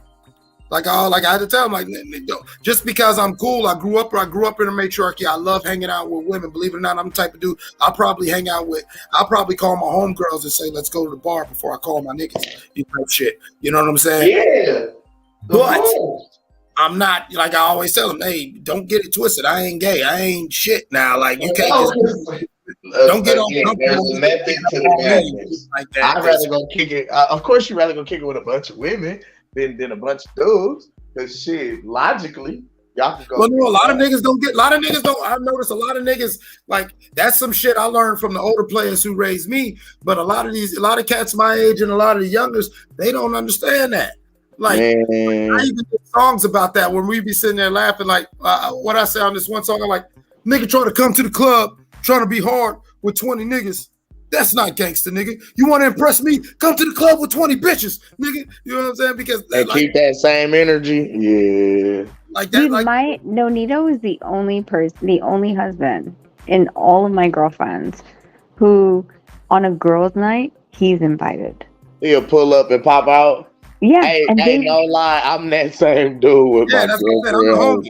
You might catch me. Like, I pull up, I'm with all the girls, and I'm like, they like, Cam, how you pull up with 6 chicks to the spot, man? I'm like, hey, shit, they called and invited me. I don't know. Like, baby said they was having a girls' night, and they asked me to come. Why? Mm-hmm. Yeah. I don't know. I'm here though. Fuck yeah, I'm the homie. Fuck it. I'm here. Yeah, like, look, top flight security of the world. I'm making sure everybody good. Making sure everybody get home safe. We straight. Everybody that came with us, leave with us. All right, cool. If some shit pop off, they know I'm going. So it's like, with that, you find yourself in a weird situation. Being the homie, okay. A lot of my female friends, they know they could talk to me. They know they could confide in me. They know if it was fucked up or whatever like that, you could always, you know, you got a place to stay. They know that if they was fucked up and they had to stay over here, and even if they were sleeping in my bed, because I'm not a cockhound, because I do what I am, but I'm not ridiculous with it. You know what I'm saying? You're too crazy. I almost told a lie right there. You know? I got you. I understood. It's understood. Because of how I grew up, I got enough self-control where literally she could be laying in my bed and I'm not pulling out my, you know what I'm saying, trying to, you know what I'm saying, I'm not one of those type of dudes. I ain't know, it's respect. It's a respect there. Shit, I might not even sleep in the room type shit. Like, yeah, like, you know, I'm gonna go crash on the couch. Right. Like, yeah, you crash on my bed, I'm gonna go crash on the couch. I'm not even trying to, you know what I mean? I'm not even trying to create the environment to even allow it. Now, if I am, or I'm trying to gamble and take a shot, I'm gonna go slide in the bed. But nah, man, like, I'm not on that with you. You know what I'm saying? We are literally friends. You know what? I had a homegirl that's like that, and we tight to this day. Like, she's tight with my girlfriend because this was a friend of mine that I stayed with her. You know what I mean? Like, when I first came home, when I first got out, You know what I'm saying? Came home from the joint and shit. People wasn't fucking with me. Like my family, I couldn't stay with none of my people. They, you know, they like, man, look, we got families, we got kids. You just got out. I don't know what you on. Nigga, I'm trying to get a job so I can get the fuck back in society. What do you mean? Like, so my homegirl, you know what I'm saying? And I met her through a mutual party type shit. She was like, look, you can come stay with me. And I'm like, man, I don't know, shorty. I'm not really on. Listen, don't worry about it. Pull up. Man, when I say she allowed me to crash in her room, she slept on the couch type shit. Like, she looked out. Like, helped me get on my feet, you know what I'm saying, the whole 9 yards. And I never fucked this woman. We were never intimate. It was nothing like that. You know what I mean? Like, this was literally like my sister, bro. Like she just literally on some genuine shit. You know what I mean? To this day, I honor Shorty because she looked out like that. You know what I mean? And I mean, we talk to this day. It ain't never that kind of energy. You know what I mean? Like, you know what I mean? I done met her dudes. You know what I'm saying? Any of my ladies that I, you know, been in relationships with, I introduced them to. Hey, this my sister. You know what I'm saying? She was there for a nigga. Like, you know, and my thing is, I need people to understand that. Like, not every platonic relationship is like on some sexual shit or the potential for sex. Like, some people really just be cool, just be chilling. Like, right. You know, And I'm weird like that because in the weird way I grew up, you know, I've lost so many friends. I've had so many friends fall out that people don't understand that I really am somebody who appreciates all my interactions. Absolutely. You know, I've got, especially now that I'm in my 40s, I don't believe in coincidence. I don't believe that God put Mark Nash, put this channel, put the people I've met in this channel in my life for no reason. So I try to appreciate those interactions. And so I've had a lot of trouble even in recent years dating, because it's like, listen, I don't throw people away. You know what I'm saying? I'm not one of those people say, me and Rachel, we tight like, you know, thick as steel. Like, Nonito even knows I ain't even doing nothing with him. But all of a sudden I get with this new girlfriend and now I'm leaving Rachel on red. I stopped fucking with you altogether completely, or nah. Yeah, I never was one of them type of people. And so I do have females where that is our relationship. Like, I've literally had to argue with girlfriends like, listen, if any woman in the world you should be comfortable with me being around, it should be her. You need to be cool with this chick. You don't understand. This is like, sis, this is the one who keeps me in line. This is the one who she makes me come home to you, motherfucker. Right. Right. When I'm not around you, this is the one saying, this is the one when she's texting me and everything, and it's late at night, and she just texting me for texting me sake, and I'm like, oh yeah, I'm out and about. She's the one like, nigga, why ain't you at home? You on bullshit. Like, nigga, why you ain't at home with your girl? Where's she at? Right. Like, no, you tripping. Take your ass home. Man, shut up, sis. I don't want to hear that dumb ass shit. I'm out. I'm on bullshit tonight. Right, no, exactly. You not. Yeah, this Jimmy Cricket, nigga. Yeah, facts. Yeah, I'm homegirls who, we have the relationship where they can kind of mama auntie me at times. Yeah, you know facts. I'll be out and about, and I'm not. And sometimes, like I said, sometimes I'm just such an open person. I don't even peep that because you know I don't plan to fuck. That's understandable. Right. I'm the fox in the hen. That's not the intention I'm going in on. I'm just chilling. Right. If it happen, it happen. If it don't, whatever. It is what it is. I get it. So in certain moments, I might not really be peeping that this bitch is flirting with me. But you know what I'm saying? I'll have my homegirl who she peeps it and she'll run that interference. Hey, nigga, hey, blah, blah, blah. She'll get in the conversation. And after she chases off the girl, she'll be like, yeah, Mike, you tripping, man. Go on, man, get your ass home. But like, what happened? Like, you ain't see what she at just the time could never understand that. Well, that being said, it's 3:53 and 7 days out for the fight. So, Eclipse, Mark, Cam, I appreciate the conversation.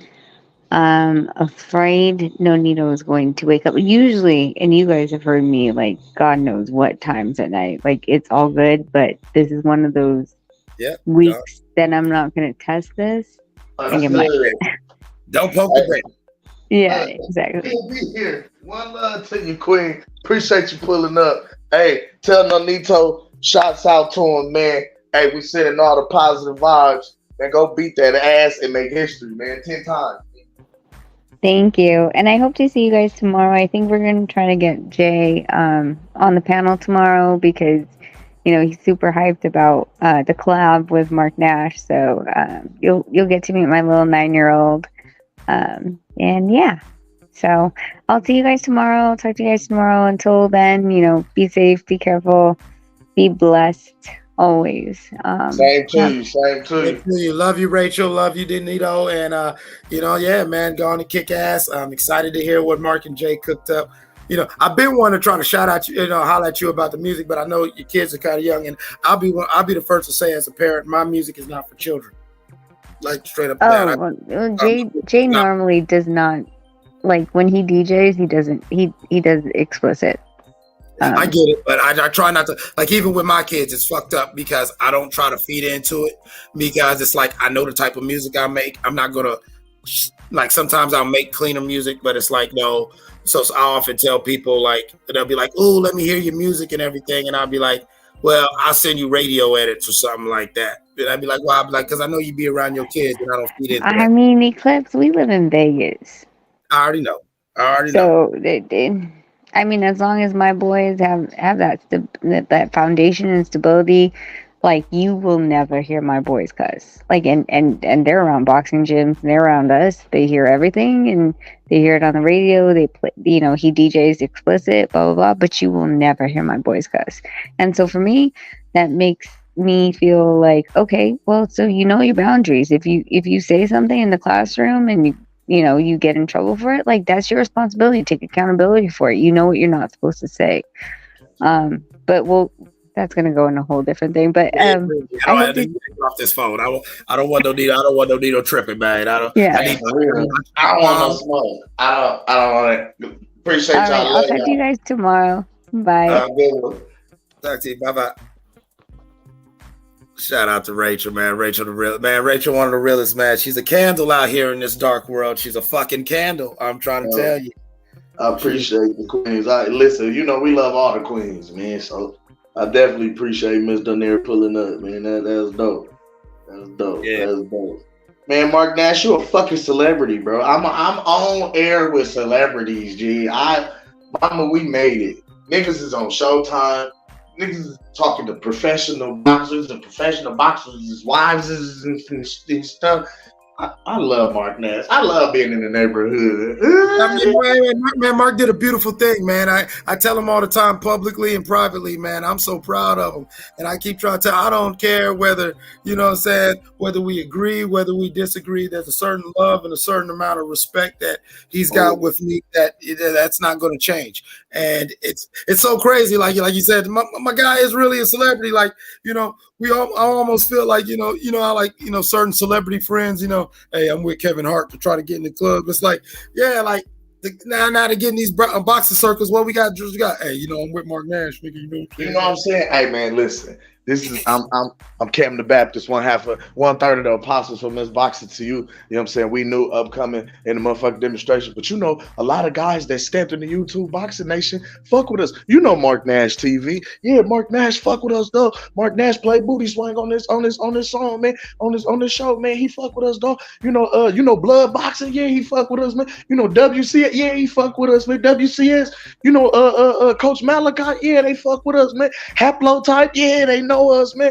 So niggas be looking like, oh, really? Yeah, man, pull up, come holler at us, man. You know what I'm saying? Right. Like, yeah, I feel like I'm trying to get there with it, man. Shit, gyms that put up on our shit. Joey G, I said, nigga, we made it. Boxing gyms fuck with us. Bro, like, so to hear Mark Nash shout a nigga out and to see what he's doing on this side, you know what I'm saying? And to see what he's doing with the neighborhood, that shit is amazing. It's a surreal feeling. You know what I mean? I appreciate you. You know what I'm saying? I appreciate everybody in the neighborhood that rock with us. You know what I'm saying? Man, you know we rock with the neighborhood. We from the neighborhood. You know what I mean? Like, yo. It's such a beautiful thing. And it's like a beautiful thing, man. Like a lot of people don't get it. Like, you know, me and Mark have had this conversation offering. Sometimes, you know, whether I'm busy and I'm not on, or sometimes when I'm just falling back, sometimes, like, I'm such a fan of the show that sometimes I don't even want to distract from the show. You know Let him work.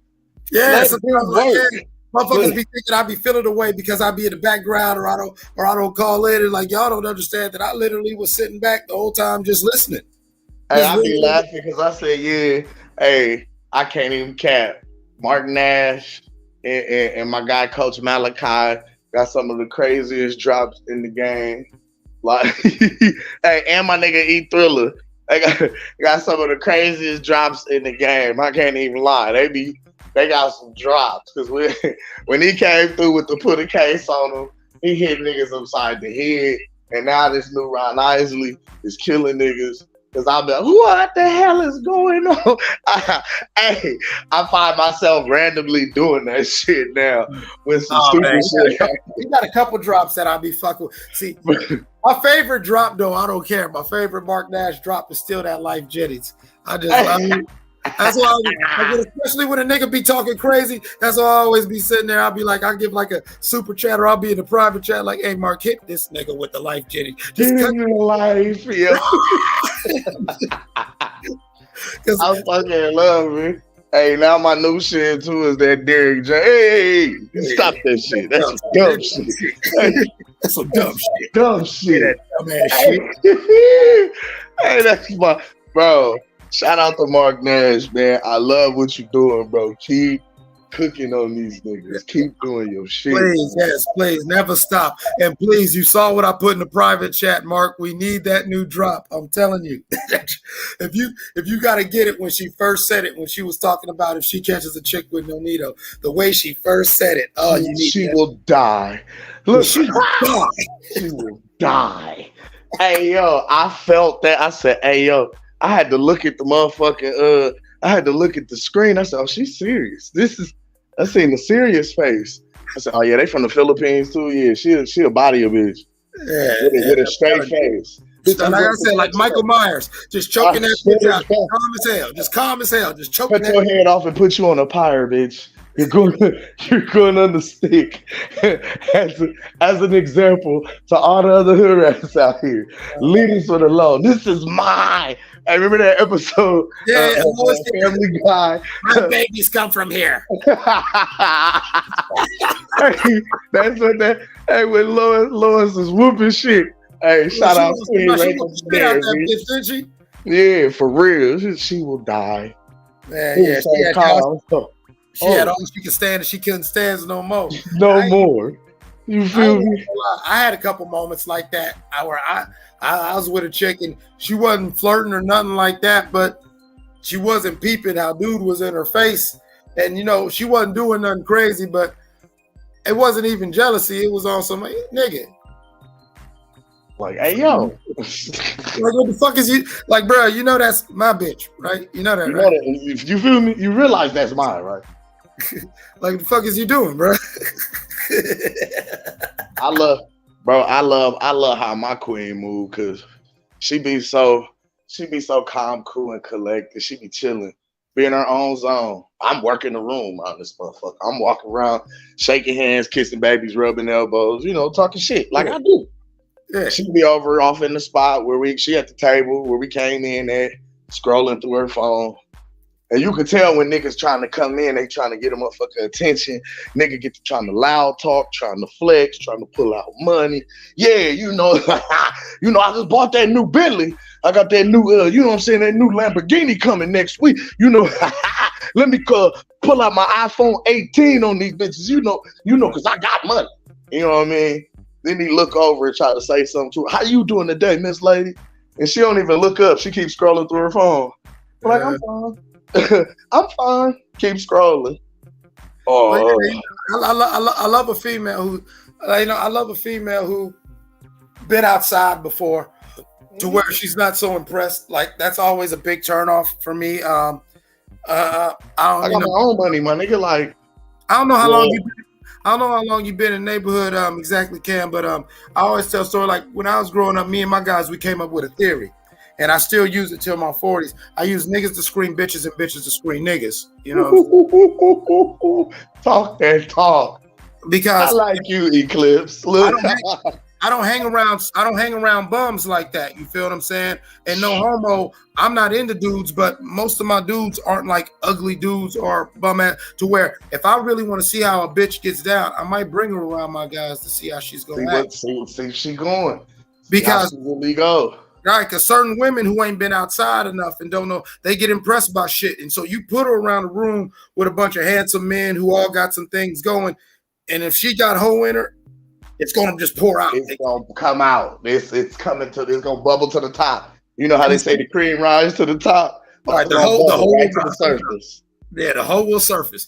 And like, ooh, damn, you acting different. I got this little chocolate nigga over here. I got this light-skinned nigga over here. This Spanish motherfucker over here. All these niggas got money, driving nice cars. Like, a bitch will lose her mind if she sits around the guys. You know what I'm saying? Car hopping. Right. And yeah, now she want to start monkey branching and shit like that, jumping from tree to tree. You know how it is. She want to start monkey branching, swinging from tree to tree, trying to get a banana. You know how it is. Yeah. You know what I'm saying? But it works the same way with dudes. Like, because I got a lot of female friends to where certain dudes, if a dude really wants to try to be around me a lot like that, say it's an artist I'm dealing with or whatever, I might at a certain point, I might set up a situation where he'll be around the homegirls. He doesn't understand this is sis. He doesn't understand that, them three over there, I've been fucked them. I ain't even tripping off it. These are homegirls. You know what I'm saying? And what this nigga doesn't peep is the whole time we're actually paying attention to how he's acting just because you're around all these bad bitches. Because some that nigga a weirdo. He don't know how to act. For sure. Yeah, some niggas act different. And you won't see that side of that nigga until you put him in that situation. You'll think he the coolest, most solid nigga in the world until you put him around a room full of bad bitches. And then you start seeing all that beta energy. So sometimes, still in my 40s, I use niggas to scream bitches. And I scream bitches, and I scream bitches with niggas. You know what I'm saying? That's understood. That's already understood. Because that whole process, it allow motherfuckers to weed themselves out. You feel what I'm saying? Exactly. I ain't got to kick you out. You're going to exclude yourself. Yeah. You're going to exclude yourself. Like I always tell niggas, it's like, listen, I love, like, say, me and you kicking it. You my guy. We kicking it with these 4 chicks. I ain't got nothing against you personally. But if I notice after about 30 minutes, these chicks ain't took their jackets off, they not really comfortable, you doing a lot of the talking and everything, and ain't nobody really drinking or smoking, or that one chick's like, hey, what's going on with Cam? What's up with Cam? Yeah, there'll be some point where I'll be like, hey, Cam, what you about to do? You feel me? Yeah, you fucking up the vibe, bro. You fucking up the vibes, nigga. Ain't no titties out. You fucking up. All right, because I know what everybody had in mind when we left this bar at 3 a.m. It's now 5:30 and ain't no fucking happening. And you're telling all these awkward jokes that ain't landing. You know what I'm saying? 2 of the bitches ain't ever looked up from their phone yet since you started talking. It's like, yeah, you killed the vibe, bro. You killing the vibe. You got to go. You've been voted off the island. Oh, man. I ain't never lied. Hey, you ain't told a lie since you've been on this panel except for Spence gonna be Crawford. That's it. When I say that, hold on, man. This is Bud. This is Crawford County. This is Crawford County all day. It is me. As long as it's understood, it don't need to be explained. Hey, listen, man. It is me and Mark Nash who came up with the American fish fry going back and forth with the guppies. And I can tell you exactly the date. Actually, it was, we started saying fish fry shortly after the Shawn Porter fight. Like, for real. For real. Like, you know what I'm saying? You use Mark Nash and that guy Eclipse talking shit back and forth with Brandon Washington and a couple people. That's where terms like Guppy Gang, that's where terms like fish fry. Me and Mark talk about it all the time. YouTube, Bud, Showtime, everybody's running with these phrases. Y'all niggas owe at least Mark Nash a check. You know what I'm saying? Y'all owe Mark a check. I don't even want your damn check. You know what I'm saying? Because if you give Mark a check, then you already know who he was, you know what I'm saying, who the people he was saying that, having that conversation with, where these phrases came up from. Like, you know what I'm saying? Like, it has been Crawford country over here. Big. In fact, I had to fuck with you, bro. I know I've been watching. I'm tuned in. I had to fuck with you. Look, I had to fuck with you. Oh yeah, I'm fucking with you. You know, it's cool though because as I was about to say, as you know, shit, I've been on the bud train for a minute, and as soon as them goddamn guppies started with that Toby top rank and started, man, I lost my motherfucking. Honestly, to tell you the truth, shout out to Errol, shout out to the Guppy gang. It was y'all goofy niggas that got me on social media. I was minding my business. I was happy, just chilling, being motherfucking minding my business. But y'all were talking too spicy. He was outside. He was too busy outside. Yeah, I had to come in the house and get on the computer, man. Yeah, you came in the house and got on the internet. See. Crazy. And it's like, and I can't wait because God is great. You know, we spoke it into existence. Like this thing was such a foregone conclusion. Like when we began this conversation because people was thinking this fight will never happen. That was me and Mark Nash. That was me and Mark Nash saying, nah, these niggas are on a collision course, and there is and nothing short of a nigga retiring or dying is going to motherfucking stop this from happening. It's just a matter of when, not if. Listen, the apostles have to personally thank you, brothers in the neighborhood. Keep faith, because we've been one of the only ones screaming this fight was happening. Like I've been hollering this. Like they fighting, bro. They gonna fight. They know the fight ain't gonna never happen. I've even had to keep Pastor Gooch on course. Keep him having the faith. He said, bro, this fight might not happen. No, bro, it's happening. Hold on. He said, you know what? You're right. So we definitely appreciate y'all because y'all been holding it down. Y'all been holding it down. Well, nah, man, it's like, that's all credit to our host, Mark Nash. You know what I'm saying? We've, like, the things that we stand, like, people don't understand the things that we stand on in the neighborhood. We 10 toes in the mud, standing very tall. Yes, sir. Yes, sir. All the jokes and all the bullshit, all the personal differences that you see amongst the neighbors, if you pay attention to the neighborhood, there are certain things where, the neighborhood stands solid, shoulder to shoulder. There's no daylight between us on certain topics. Yes, sir. Yes, sir. Yes, sir. He might say it one way, I might word it another way, but if you're actually listening, there's no daylight between us. Same thing, man. Yeah. That's my brother on that. We in the foxhole together. You know what I'm saying? I was fucking with Bud on his IG just earlier last night. You know what I'm saying? Like, yeah, nigga, like, yeah, like, and I'm laughing because it's like T-Bud's so crazy. T-Bud's been running with this fish fry. T-Bud's been motherfucking commenting back. And it's like, yeah, I get it. Now listen, I'm from Ohio. We a petty state, and we get real petty about our sports. So I understand Texas's energy, and I love it. Shout out to Big Texas. Ride with your guy. But this is the hill you gonna die on. And I ain't mad at you. Say that shit again. And Omaha got big hills. Exactly. Yeah, big hills. Big hills. I mean, you know what I'm saying? Like, big hills. It's the hill you're gonna die on. I'm sorry. Hey, bosses take losses. It's all right. And I'm gonna tell you the truth. As somebody who has unequivocally been 100% motherfucking Bud Crawford from before this thing even was a thing, if Spence could pull some shit off, I ain't gonna be ducking and hiding. Listen, we take every situation as a win or a lesson learned. You understand? So that lesson is gonna teach you and make you better. It's gonna make you stronger. It's gonna give you something to hold on to going down the line. You feel me? But listen, shout out.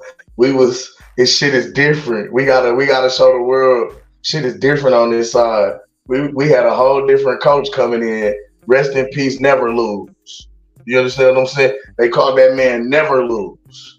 Meaning we gonna find a way. I don't care what it looked like. I don't care how bleak the situation look, how bad it might look. We're going to find a way. And we always do. We pull it out. Shout out, never lose. And for real, like, you know, that's even like with my record label, you know, that's part of my record label and part of, you know what I'm saying, the culture. We have a saying, the record label's called Don't Even Move, and we say don't bend, don't budge. You know what I'm saying? Don't bend, don't budge, you know what I'm saying? The world may shake, we won't. You know what I'm saying? Come on, man. Come on. We shake the world. Yeah, we won't. You know what I'm saying? Like, nigga, I don't try to ride the wave. I worry about controlling the current. I don't fuck around the wave. I'm trying to control the current. I don't give a fuck about all that other goofy shit. You know what I'm saying? And shout out to Mark for controlling the current. Like, Mark, there's been so many times where Mark could have jumped out of his body for some likes. Mark could have motherfucking did the most, you know what I'm saying? Did the most, you know, this, that, and the other. But you know what? Mark has been his authentic self. He's been very real and very open about himself and very giving of himself with this community. And that's why he's getting the flowers. Like I always tell him, you got here being Mark Nash.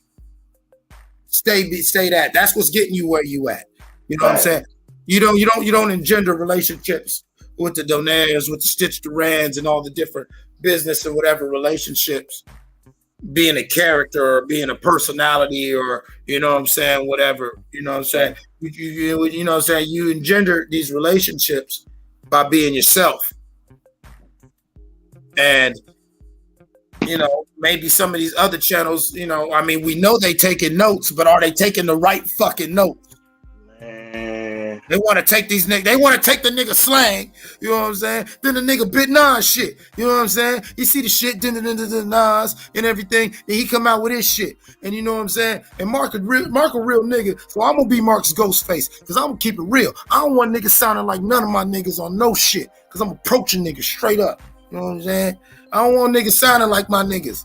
You know what I'm saying? Y'all be taking notes from my nigga, but y'all be taking the wrong notes. Y'all want to steal his drops. Y'all want to steal his slang and everything, but y'all cannot fucking copy the integrity of the way my man's putting it down. You know what I'm saying? Because you don't have to know this man, and you can peep his authenticity. Meanwhile, I know niggas on YouTube who I personally know, who I keep it real. I tell them all the time, oh, you always be on that one nigga show. How come you ain't? Because, nigga, I know you bullshitting. You out here on YouTube capping. I tell them all the time. I ain't even gonna name drop, you know what I'm saying? But yeah, I got a homeboys who's got boxing shit that in my city. I tell him today, I like, dude, I know you personally.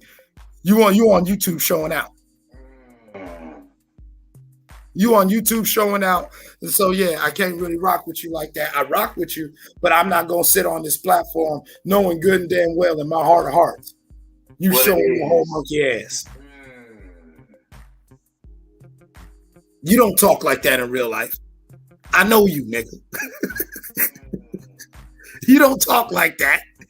You got on this YouTube and got all this extra bass in your voice, and now you froghorn, leghorn. Well, see here, I see here. I say. Yeah. Look here, boy. Yeah, look here. Yeah, you old froghorn, leghorn on this YouTube. I know you, nigga. That's not who you is. That ain't really you. You acting different. Hey, yo. I feel it.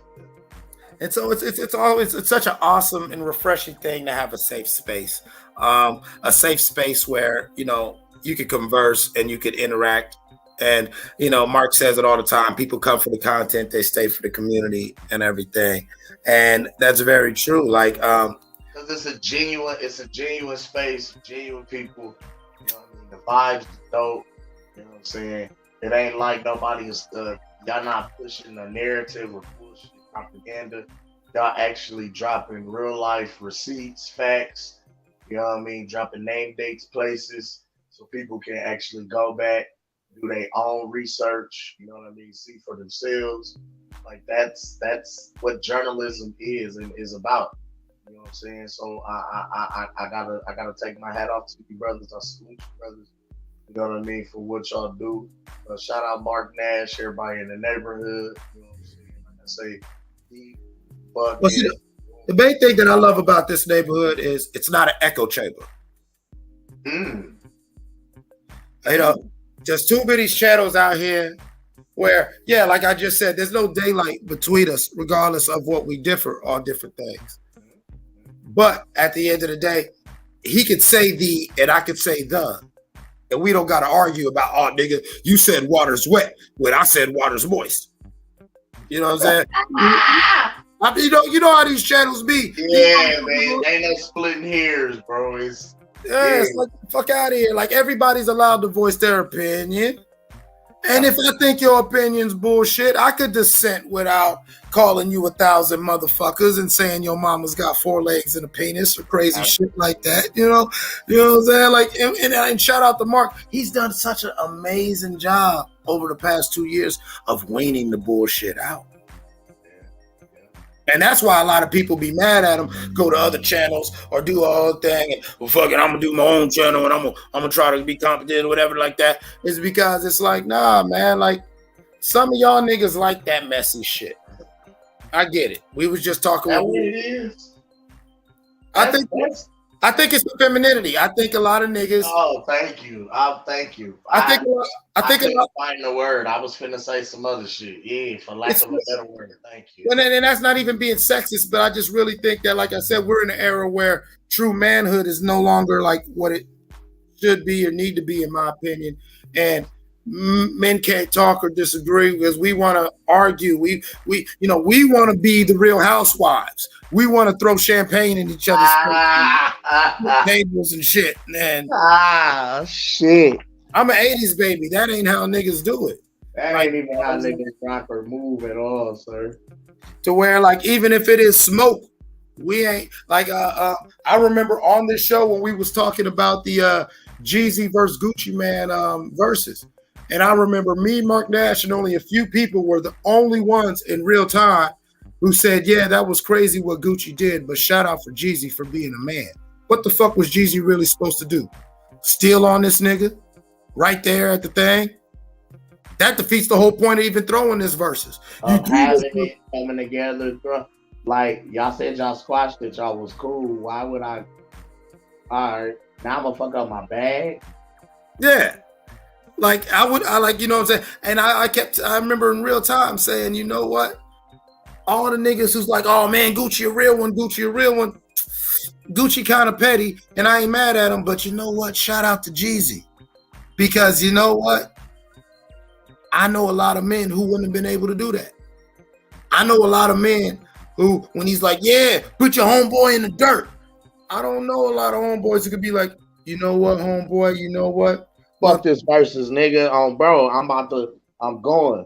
Like, yeah, this is why, listen, shout out to Jeezy for checking his pride at the door, for focusing on his bag and not being on no bullshit, being able to grow beyond the bullshit. You know what I'm saying? That's a sign of personal growth. You know what I mean? Because will we have got that same, will we have been able to do this same versus concert 10 years ago? Hell no. You know what I'm saying? And that's, I think, a sign that a lot of people didn't pay attention to and weren't thinking about. You know what I mean? Them was the people that be on the messy shit. They live for the bullshit, or you know, they only tune in to the Facebook Live to see the negative or see what's going on, to see the tea. That's so stupid, bro. Like, nigga, we out of high school. That's kid shit. Right. Like, you know, that's I mean, like, you know, I've had some moments where I wasn't my best self on this show, and you know, everything. Shit. And it's I just pressed the man on, and I was trying to. But it was like, it's only so far I allowed threads to go, and it was like I had a incident where, you know, me and my brother Pastor Gooch got his boxing to you, and you know, we had another YouTuber who was doing shows, you know, dissing us type shit. You know what I'm saying? Okay, we on the internet, we on YouTube. I don't really know you. You know what I mean? Okay, you feel how you want to feel, and this is all about this fucking fight on the 29th at that. You know, you feel like your guy's gonna win. We feel like our guy's gonna win. Okay, cool. You know what I mean? But it was like the sneak this, and okay, I don't give a fuck about that. But then came the threats of when you see me, what you would do to me, and this and that. And yeah, really? Like, yeah, I'm one of them niggas. It's like, really, bro? Yeah, Really, bro? and see, I was taught I don't take threats lightly. You know what I'm saying? Like when you threaten me, now my defenses is going up, so I move a whole different way now. You feel what I'm saying? Like now I'm thinking of, okay, we on the internet, but you saying what you gonna do to me, but you don't even know I'm right here in your town, and I know you, I know where you at, I know where you be, I know where you know what I'm saying, like kind of shit. Now I'm thinking, you know what I mean? Like I I put myself in that situation a couple times in this neighborhood. You know what I'm saying? And so what I did, as opposed to being on that, I went as far as to, like, I pressed them like, let's spar. Fuck it, you a boxing channel, we a boxing channel. We'll get the people some content. You know what I'm saying? Fuck it, let's spar, let's put some money up, let's bet. But now I'm pressing you. I'm everywhere you at. I'm talking reckless. I'm talking big shit. I didn't come to YouTube for that Eclipse. Right. You know what I'm saying? I came here to talk. I like to fight. Granted, I like combat sports. I love fighting. I love contact sport, right? But I didn't come on the internet for that. That's not what we here for. We all adults. Niggas got kids and raise kids and families, and nigga, we grown. We the new uncles and aunties now. Fuck us, I'm doing out here fighting a nigga I don't even know from a city I don't know. Like, nigga, that's stupid. Nigga, that's dumb. You know what I mean? Like, so it's like, man, we gotta get out that shit, focus on boxing, stick to boxing, kill all that other dumb shit. You know what I'm saying? It was just, I felt as a man, I had to stand on the principle and make a point. But even after thinking about it, you know, going back and just kind of thinking about the shit, like, bro, that ain't what we trying to be on. We got a whole brand that we trying to build. We got a young boxer over here that's out of the gym, you know, with Bud, that we want to focus and highlight, and you know, and watch as his career builds and blossoms and stuff like that, and starting to highlight the other young up and coming talent out of B&B Boxing Academy. Like, we ain't, like, the last thing I need to be doing is tarnishing my, you know, the image and the brand that we building with silly shit, with dumb shit, with bullshit. The last thing I need to be giving my energy and my time to is shit that's going to potentially affect my brand adversely. That's going to affect my YouTube channel adversely, negatively. You know what I'm saying? So, you know, that's my whole thing. You know what I mean? So, and my thing has always been this, in all things in life, never forget your first of all. You know what I'm saying? Like, I always tell people, like, when everything comes down, you know, the first reason why you came to the table for anything, you know, you always got to keep that in mind. And you know, I've said it publicly, I said it privately. I know why I came to this platform. Mm-hmm. I know why I pay for my membership. Mm-hmm. I know why I get on the panel. And so, and there might be moments where I get snatched out of it, but I can reel myself back in and remember why I came to the table. Mm-hmm. I didn't come to this table on bullshit. And so my main thing is, I don't want bullshit being associated with my time at this table, because that's what I came here for. Absolutely.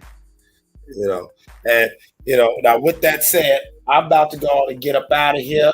I've got to go on and get ready to go on and get my babies and get beat up by these kids for a few hours. Hey, get ready, bro. Look, get you some coffee, some no-dos. Yeah, he got a long day ahead of you, big fella. Listen, I'm about to get in the shower. I got like 3 blunts rolled. I'm about to jump in the shower and motherfucking get my mind right to be very patient. Yeah, I understood. Hey, high patience with a lot of energy and tolerance, man. What love to you, man. I still got a little one. Mine's little, so if the weather's nice too, I already know what it is. She want to be outside. Outside. We going to the park. What you mean? I'm gonna take her to the park. I'm about to let her ass run around and get all damn tired and everything like that. Lay her ass down. You know what I'm saying? Thirsty. I thirsty, daddy. I thirsty. Yeah, I so thirsty. Love that. Get to running around. Yeah, get tired. I was thirsty. Like, I was some ice cream. Yeah, she mad. Yeah, I'm about to go through it. But I love y'all, man. Shout out to Nash, man. Great chopping it up with you, Cam. Peace to everybody in the neighborhood, man. You know, I love y'all. Man, holy shit. We got smoke in the city. Shout out to Jaron Boots Ennis for getting that knockout. Great fucking knockout. I didn't get a chance to speak on it. I was still doing some shit and everything. So I was just kind of listening in the background for most of the show. But man, oh man. Shout out to Boots Ennis. Shout out to in 7 days, he will be a 10-time champion. No Nito Donaire. Let's go. Oh, bring it home. Yes, and then after that, you know what time it is. The Great American Fish Fry. Yes, sir. Terence, 𝗔𝗟𝗄𝗧 Crawford. And we are sponsoring it here at the Mark Nash Breaking Beats neighborhood. And let me just run this commercial one last time because we are broadcasting live from Jesse Leroy's warehouse of wings, waffles, and watermelon. Right next to Wanda's Weave Emporium, across the street from Willie and Tinkenham's. Come on through and come get your catfish dinner. Come get your goddamn. We gonna have a fish fry. We got hush puppies. We got fish and chips. What you need, how you need it. Hell, for even some of my Spanish homeboys, we got fish tacos. I am trying to tell you. Ooh, wait, man, oh man, I am so excited. Let's go. I love all y'all. I'm gone. One love, Eclipse. I'm finna go on and probably get up out of here. My damn self, Mark Nash. One love to you, my brother. One love to everybody in the neighborhood, man. Y'all know what it is. It's the Cam, the Baptist, apostles in the building. It's boxing to you. Definitely fuck with the neighborhood the long way. Shout out to everybody tuned in. Make sure you hit the like and subscribe. Booty Swang is available on all streaming platforms. Sick and Tired is available on all streaming platforms. One love to you, Mark Nash. Keep doing your thing. And with that being said, man, I'm gone, man. Y'all know what it is with me, man. Team Crawford all day, hometown or nothing, bro. Home team or no team. You feel me? Gang shit, man, for real. Fish fry on the 29th. Bring your motherfucking hot sauce. What you want, you want. Some people eat Tabasco sauce. Some people here in Omaha eat Red Devil. I know down south they eat Louisiana, you know what I'm saying? Or Texas Peach or Joe's, you know what I'm saying? Because I put that shit on everything. And then if you're from the struggle like myself, you might eat your fish with a little bit of ketchup. You know what I'm saying? Listen, they got fish and chips. They doing hush puppies. While they doing the hush puppies, we on the other side. We grilling fish. We baking fish. We filleting fish. We frying fish. We flambeing fish. What else? How do you want it? Rotisserie. How you want your fish cooked, man? You know what I'm saying? How you want it done? Listen, would you like a sushi roll?